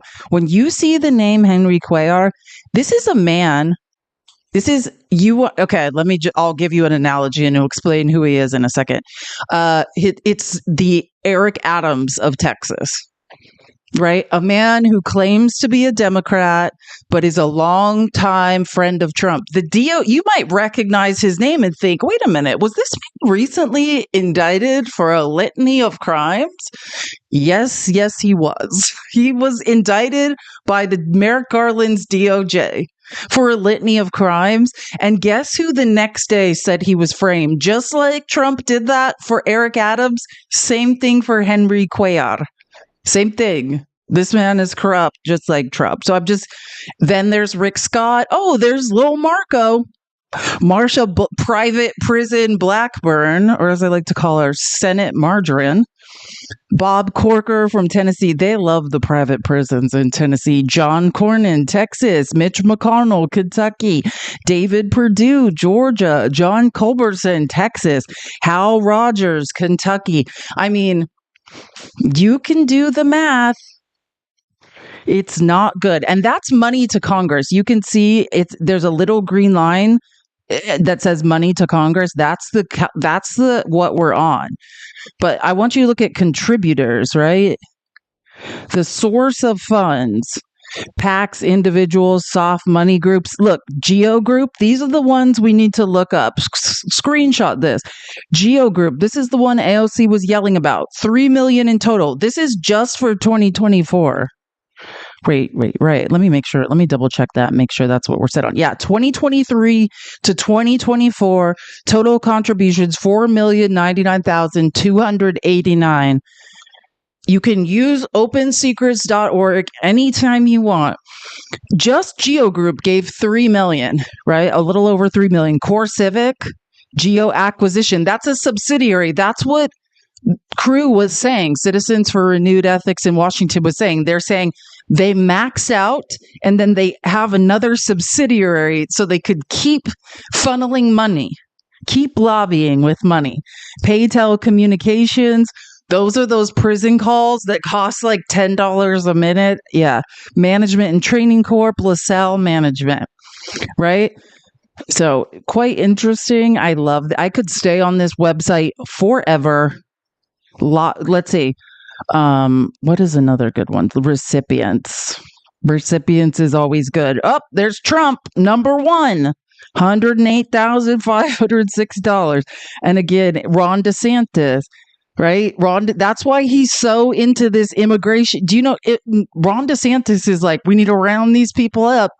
I bet if we check their stock portfolios, they're also going to profit off of this. Oh, I will say this. Well, actually, and I think I can show you. I'm trying to think about how to look it up. Money to Congress. Let me see. Yeah, here we go. Democrats, Republicans. So there's 21 Democrats, 65 Republicans. Average contribution for Democrats, $1,671. You can see the total contributions in the House, $35,000 for Democrats, $340 for Republicans. This is like the tech stock problem. There's a lot more Democrats in on that fix. This is heavily a Republican situation because most Democrats won't be reelected if they're lobbying, doing the private prison lobby. Here's Senate. And look at the gross difference in the Senate. 13 Democrat members, average contribution $87. So of all the Senate, the total money the private prison lobby gave was $1,132 for Democrats. For Republicans, $187,991. You see what I'm saying? Follow the money. Use opensecrets.org any way you want to figure out what's going on. This is one of my favorite websites. I cannot get enough of it. It will change your life. Yeah, it's really disheartening and overwhelming. I agree. But the point is to speak truth to power. That's all we can. We have to hold these people accountable. And like Robert Reich says, we can't get discouraged now. All we can do is control the controllable. And I am a great I used to be a second grade teacher. I also used to work in advertising and marketing. And this is what I can control, is pointing out the never ending flow of lies, that they keep acting like they're trying to do something better. And this is all a money grab. This is just huge transfers of wealth to the top of the economy. And that's all we can do. And we can keep each other sane by sticking together. And when the 24-hour-a-day gaslighting happens, reminding each other what the truth is. Because trust me, I am right there with you. Keep tapping the screen. Tap, tap, tap. We're almost to 550K. Appreciate it so much. All of my TikTok subscriptions are going away. TikTok is not in the App Store. So nobody can, in fact, subscribe. So if you would like to support me, please do so through Cash App and Venmo. It's a girl has no name, or in the link tree in any of my bios. There is a link, Streamlabs tip link that goes to PayPal. Thank you guys so much. I appreciate all your support. This is another one. Trump's election win sends private prison stocks soaring. This was all pre-planned. Right? He met with the private prison lobby. He's like, hey, we tried with HR2. Now we're going to have the votes. All of these are great reads, right? Follow the money. Trump does not care about anyone or anything outside of making a dollar. This is what I was saying about DeSantis. You saw him on the list. He's like 5 on the overall list of accepting money for lobbyists. And he is organizing his own raids. He's deputizing the local Florida police, the sheriff's office, things of that nature, to get them to do their own little state ICE raids. Very similar to what's happening in my state of Arizona, right? And this is somebody in the state Senate, Senator Carlos Guillermo Smith. He's in the Florida State Senate, right? He's saying there are serious public safety implications to DeSantis' plan to enrich himself, to enlist local sheriffs and police into Trump's deportation force. Yeah, help make himself some money. Got to fill up those private prison beds. He wants to rush it all through. I wonder why. Without questions or the opportunity for public scrutiny. But with public pressure, we the people can stop it. This is Senator Carlos. I have a little clip from the local news. Oh, it might be muted because we have for resources. Law enforcement agencies are already strapped for resources, and requiring them to start doing the work of the federal government, namely be part of Trump's mass deportation force, is actually going to take law enforcement's attention away from protecting us from violent crime. I think it means that they're trained in enforcing immigration law. And assuming I understand the And there are actual studies on this. Oh, I can't remember. And I have a clip somewhere in here that shows one of the studies, but we can look them up. I think it might be the Vera Institute, which is a Latin word meaning truth. I can't remember, but there are studies on this that show that this plan to incarcerate random undocumented people will just take away from the real criminals. We know there's no statistical correlation between immigration and crime, right? This is just a money grab. We have the same exact problem in Arizona. We passed this ridiculous bill to deputize local law enforcement and make them ICE agents, but there's no funding attached to it. It's just like, hey, police officers, you know how you're underpaid and you are overworked? Well, here's a second job. It's ridiculous. proposal the right way, the question would be, why stop at 10%? Every law enforcement officer ought to be prepared to get illegal immigrants arrested and deported. There are serious public safety implications to what DeSantis is proposing, but he's hoping that he can rush it all through without very many questions, without the opportunity for public scrutiny, and I'm not having any of it.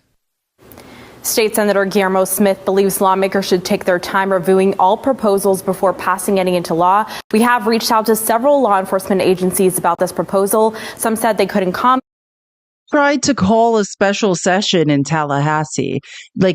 Tallahassee's in the middle of nowhere. He tried to force everyone in the state legislature back there, and they, for the first time, refused him. They're like, no, we'll handle this when we're in session. None of us make any money, and we're not doing this, which, thank God. I don't usually agree with the state legislature and the Republican supermajority, but that is the first time I ever saw them stand up to him.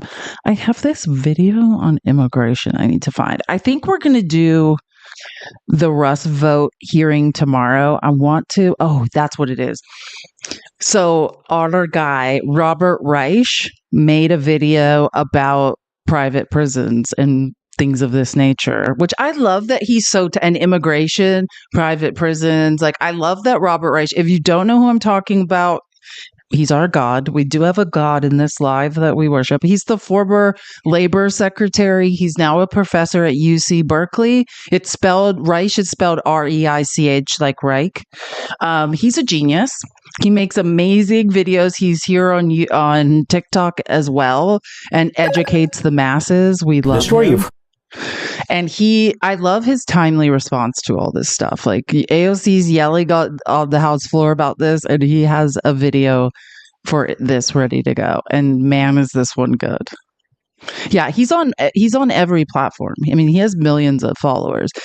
He's amazing. I would die to take a class from him at Berkeley. About immigration from politicians and the mainstream media alike isn't close to the full picture. Here's the truth about how we got here and what we must do to fix it. Tap the screen, y'all. Let's get to 550K. I appreciate your guys' donations as well through Cash App and Venmo, but tapping is clapping. That is absolutely supporting me as best you can. If we could get to 600K before the live ends, I would absolutely love you for it. Tap, tap, tap. A desperate combination of factors are driving migrants and asylum seekers. I just have to address this. Nurse Manna, I said that too. I said that he pronounces his name right, and then a million other people tells me he doesn't. I also saw Morning Joe, like Joe Scarborough, pronounce his name right. I don't know if he does or doesn't, but many people in this live has says he pronounces it right. Why doesn't someone figure out what it is one way or the other and let me know? I can't do all the research. I definitely pronounced it right until like 10 people in this live continually corrected me, but I've heard it pronounced both ways. What's less important though is being like correcting pronunciations, and more important, no, it's like rice. You said it right. I know. I've heard that from a lot of people too, actually. So I've heard it from more people that way. But people, when you see the spelling, you want to say right. Yeah, it doesn't matter what you say. It matters how he pronounces his name. I don't know why I read the comments. Again, but it's less important how to pronounce his last name and more important to listen to what he says. To our southern border, from Central America in particular, deep economic inequality, corruption, and high rates of poverty, all worsened by COVID-19. Many are also fleeing violence and instability, much of it tied to historic U.S. support for brutal authoritarian regimes, right-wing paramilitary groups, and corporate interests in Latin America. Some long-term consequences of this U.S. involvement have been the rise of violent transnational gangs and drug cartels, as well as the internal displacement of hundreds of thousands of people. And thanks to lax U.S. gun laws and export rules, a flood of firearms that regularly flows south makes this violence even worse. In other words, the United Okay. And again, all we would have to do before you say that you know how to pronounce his name, but you don't know, is do some basic research. It's Reich. It took me 3 seconds to do a Google search. It's not Reich. It's Reich. With a CH. It took me literally 10 seconds to figure that out. Instead of just saying things that you think are true, it's Reich. You could easily find it out. I've literally had we have a bunch of people spreading misinformation. All first page of a Google search. Reich. Yes, you were right. The person that said they were right was right. So we had one person correctly say it. That is true. Right. The United States is very much part of the root of this problem. Meanwhile, climate change-fueled natural disasters like droughts and hurricanes have led to widespread food insecurity in Central America, forcing thousands to migrate or risk starvation. Some politicians want you to believe the way to address this humanitarian tragedy is to double down on border security and build walls to deter people from coming. Well, they're wrong. Several administrations have tried this approach. It has failed every time. A recent study found that increased prosecutions and incarceration did not deter migration, but instead clogged courts, shifted resources from more... This is the study I was talking about. Oh, wait. I paused it at the wrong part. You guys didn't see it yet. Serious cases and strip people of due process. The expansion of this militarized border apparatus and the increased criminalization... Hold on. I want to get to the part with the study. It is Vera Institute. I'll look up the real study and screenshot it. To address this humanitarian tragedy is to double down on border security and build walls to deter people from coming. Well, they're wrong. Several administrations have tried this approach. It has failed every time. A recent study found that increased prosecutions and incarceration did not deter migration, but instead clogged... There we go. That's the study. The Vera Institute of Justice. So if you want to look up the study on that, you can look it up. Courts shifted resources from more serious cases and stripped people of due process. The expansion of this militarized border apparatus and the increased criminalization of crossings has forced immigrants and asylum seekers to take riskier routes where they face extortion, assault, and even death. The true beneficiaries have been the corporations who profited from the militarization of the border. Between 2008 and 2020, the federal government doled out an astounding $55 billion in contracts to this border industrial complex. So Core Civic, Lockheed Martin, Geo Group, those are something called Sikorsky. He's calling out all of the private prison contractors. Billions have been spent on everything from predatory drones to intrusive biometric security systems. Immigration enforcement budgets have more than doubled in the last 13 years, and since 1980 have increased by more than 6,000%. Let's be clear. What's really out of control at the border is our spending on the border industrial complex, which has done nothing but increase human suffering without dealing with the root causes of migration. So what can we do? Begin by acknowledging the role U.S. policies have played and build a positive, sustained relationship with our Mexican and Central American neighbors to reduce economic inequality, uplift the marginalized, and uphold democratic ideals. Donald Trump's abrupt and arbitrary canceling of crucial aid to the Northern Triangle nations of Guatemala, Honduras, and El Salvador is the opposite of what we should be doing. We must also ensure that aid doesn't benefit transnational corporations and local oligarchs. Our goals must instead be aligned with the cause of local labor unions, environmental defenders, and agricultural movements to improve conditions so people are not forced to migrate in the first place. And we should seek to reverse the militarization of borders in Central America and instead help build a system that respects the human rights of migrants, asylum seekers, and refugees. Here at home, this means shifting away from the wasteful and violent militarization of our own borders and ending the corporate profiteering it enables. We need more asylum specialists, social workers, lawyers, and doctors at the border, not soldiers and walls. And we must never again allow the inhumane and ineffective policies that resulted in the separation and detention of families and their children. We must embrace the values we claim as our own and never again allow a presidential administration to arbitrarily shrink the number of refugees accepted into the U.S. each year to almost none. Congress should expand legal avenues of immigration, along with a roadmap to citizenship for undocumented immigrants already here, a policy with broad public support. It's not enough to roll back the cruel and xenophobic policies of our past.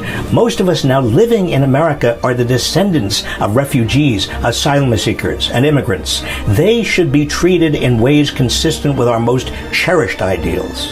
Now is the time to act. This man is a genius. I'm sorry, I just love him. And just to be clear on the fact check, and again, you could look this up. This is an NPR article on the first page of search. Everyone is saying things they don't know what they're talking about. This is the pronunciation. If you need to screenshot it, Reich with a CH sound at the end. First page of search. Yeah. Oh, he's beyond intelligent. I mean, Robert Reich is I'm not joking when I say I worship him. Like, if I was going to join a cult, it is the cult of Robert Reich.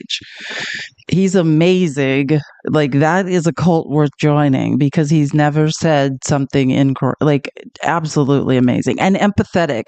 I'll play the video he posted right before this live, but he basically posted a video and was like, I know people are losing hope. Did you guys see the video he posted before TikTok went dark? Like, oh my God, look on his TikTok page. It was like, I know you. It's just amazing guy. Amazing guy. I want to also introduce us to this other guy I found. His name is Colt well, I don't know if he's on TikTok, right? I just know he's on Twitter or X. His name is Cult Expert. And he's a real, I have a screenshot of his X profile. So his real name's Stephen Hassan. He's a PhD, and I'll put his profile up. He's written a lot. I can't believe I didn't know who he was. He seems pretty famous, but he was doing this like analysis I think everyone will appreciate on Trump, which, I mean, it's kind of true. High control group. They don't like to hear it, but Stephen Hassan. I'm a cult expert with 45 years of experience. If you want to mind control someone, confuse them. The easiest way to confuse a person is to overload them. Sadists who prey on children are released on bail, but there is no bail and there is no bond. Unique, never happened before. Trump is a master at understanding how to say outrageous things, confusing things, and taking advantage of people. You look at Singapore, you look at other countries where they have the death penalty, they have no drug problem whatsoever.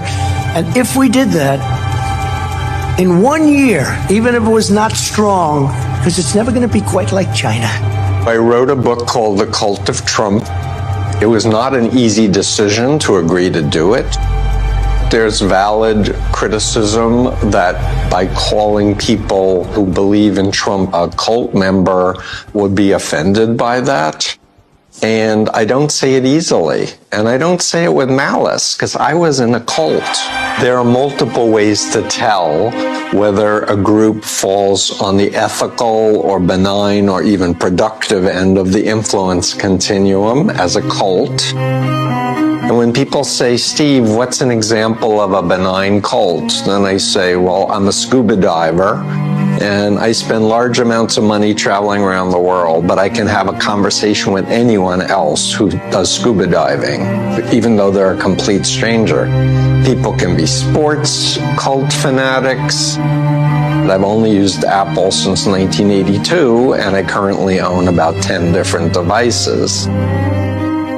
A healthy cult will tell you honestly who they are, what they believe, and what they want from you if you join. Whereas authoritarian cults will lie blatantly, withhold vital information, or distort it to make it palatable for you. A healthy cult will always honor your conscience, will never tell you who you can associate with, what you can read or what you can't read, what TV show to watch. A mind control cult will control all of that. Loved that. I know that's the first time I've ever seen one of his videos, but I found it. This is his if you want to, he's on Blue Sky too. So screenshot this. I think we can definitely be looking up more of his videos in the future. I found that very interesting. Loved it. Oh my gosh. And then I have the best Margaret Atwood clip for you guys. I meant to show you this yesterday, but we didn't get to it. And then this Margaret Atwood clip as well, because what she's basically doing is saying like, hey, remember, I love how now they were like, stop saying Trump's like mustache man. Meanwhile, now we have Elon Musk doing Sieg Heil. So I guess we can stop that. I guess they can like stop denying the onset of fascism.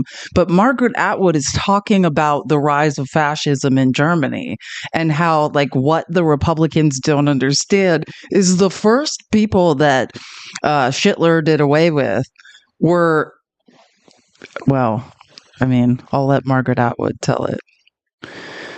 If you want the playbook of how these things go, how do totalitarianisms go? One of the first things that happens in them is a purge of the believers. Why is that? So what do we have with Hitler? We have Night of the Long Knives. Who got eliminated then? Other Nazis whom he saw as rivals. And why them? Because they were still true believers. They still believed in the socialism part of National Socialism. What she's saying, it like they were true believers, as in Hitler was not a socialist, right? He just liked that name. That's how he got followers, right? Is saying, oh, we got to get rid of the others, right? That's how fascism works. All these other people are stealing from us, but once we get rid of all the others, and then it's just us, then we'll be socialists and we'll all share in the wealth. But Hitler had no intention of sharing with anyone, right? So that's what the Night of the Long Knives were about. It was the part of the schmazzies that were true believers in socialism, and he had to get rid of them. And he did not. So they get eliminated. Who did Stalin purge in the 1930s purges? It was the old Bolsheviks, because they were still believers. For real socialists, people think like that was the purging of the socialist ideals, that own your own means of production, right? The real socialists had to go, right? And he was not. So suppose these people get power The first people to be purged will be the true believer Republicans. Just saying, you know? So if I were them, I would be thinking quite hard about giving a small group of individuals that amount of power over them. God, I love Margaret Atwood. Just such the GOAT. But yeah, that's what the Mike Turners. That's why he was ousted from the Foreign Intelligence Committee. The Mark Millies, like the real people that armed the John McCains. Those are the ones that have to go. The true believers. She recently said this, but this was a clip on someone else's profile. If you don't know who Margaret Atwood is, I would look her up. Like every award a person could win, every book a person can write and then win an award for.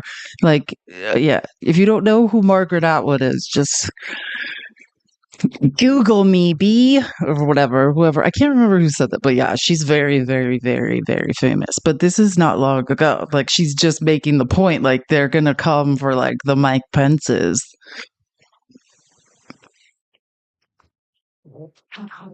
People that really believe in the Republican cause. Oopsies.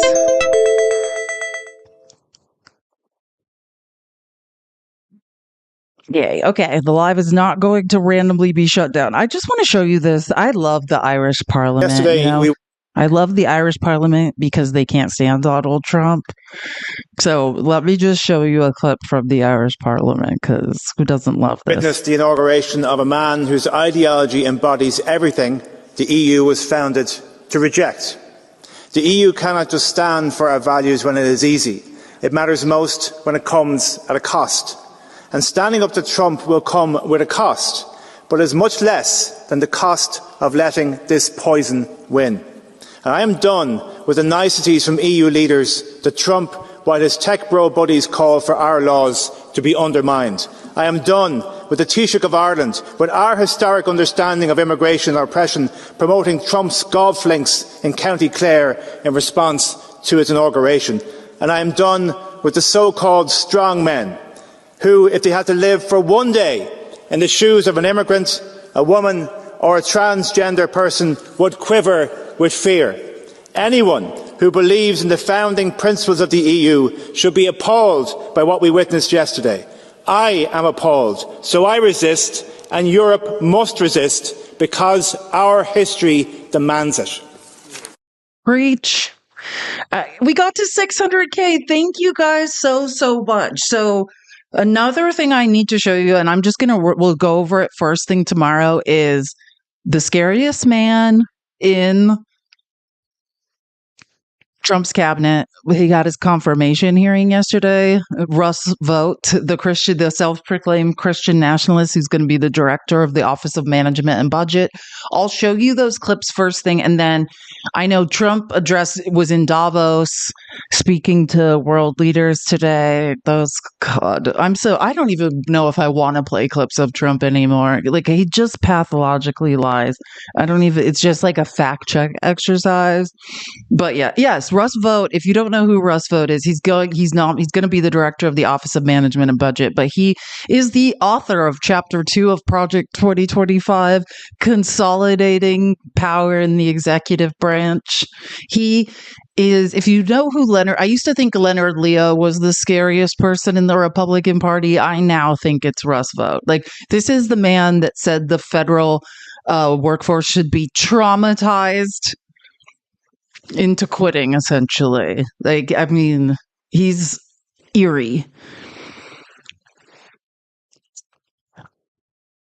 Yeah, no, I mean, Trump, it's just worthless. Like, he did his first interview with Hannity yesterday, and he still believes, I mean, the man spent 5 minutes saying there's a faucet and he's not going to give money to California for the fires unless Gavin Newsom turns on a faucet that doesn't exist. It literally doesn't exist. I've done a lot of research looking for that faucet. It's not real. So we'll start with the confirmation hearing of Russ Vought, go over that, and then I think at least Trump speaking in Davos world leaders is like a bigger deal and less stupid than him just lying to Hannity. You could tell even Hannity was sick of him. yesterday. Hannity was like, okay, I need to talk to you about something real.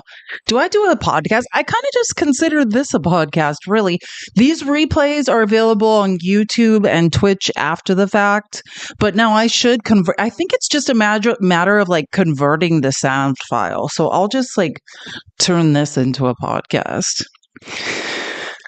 But yeah, I should do a podcast. But God, speaking for 5 hours is so much more fun than speaking for 2. Thank you guys for 600K. I so appreciate the support. You don't know how much I appreciate you guys.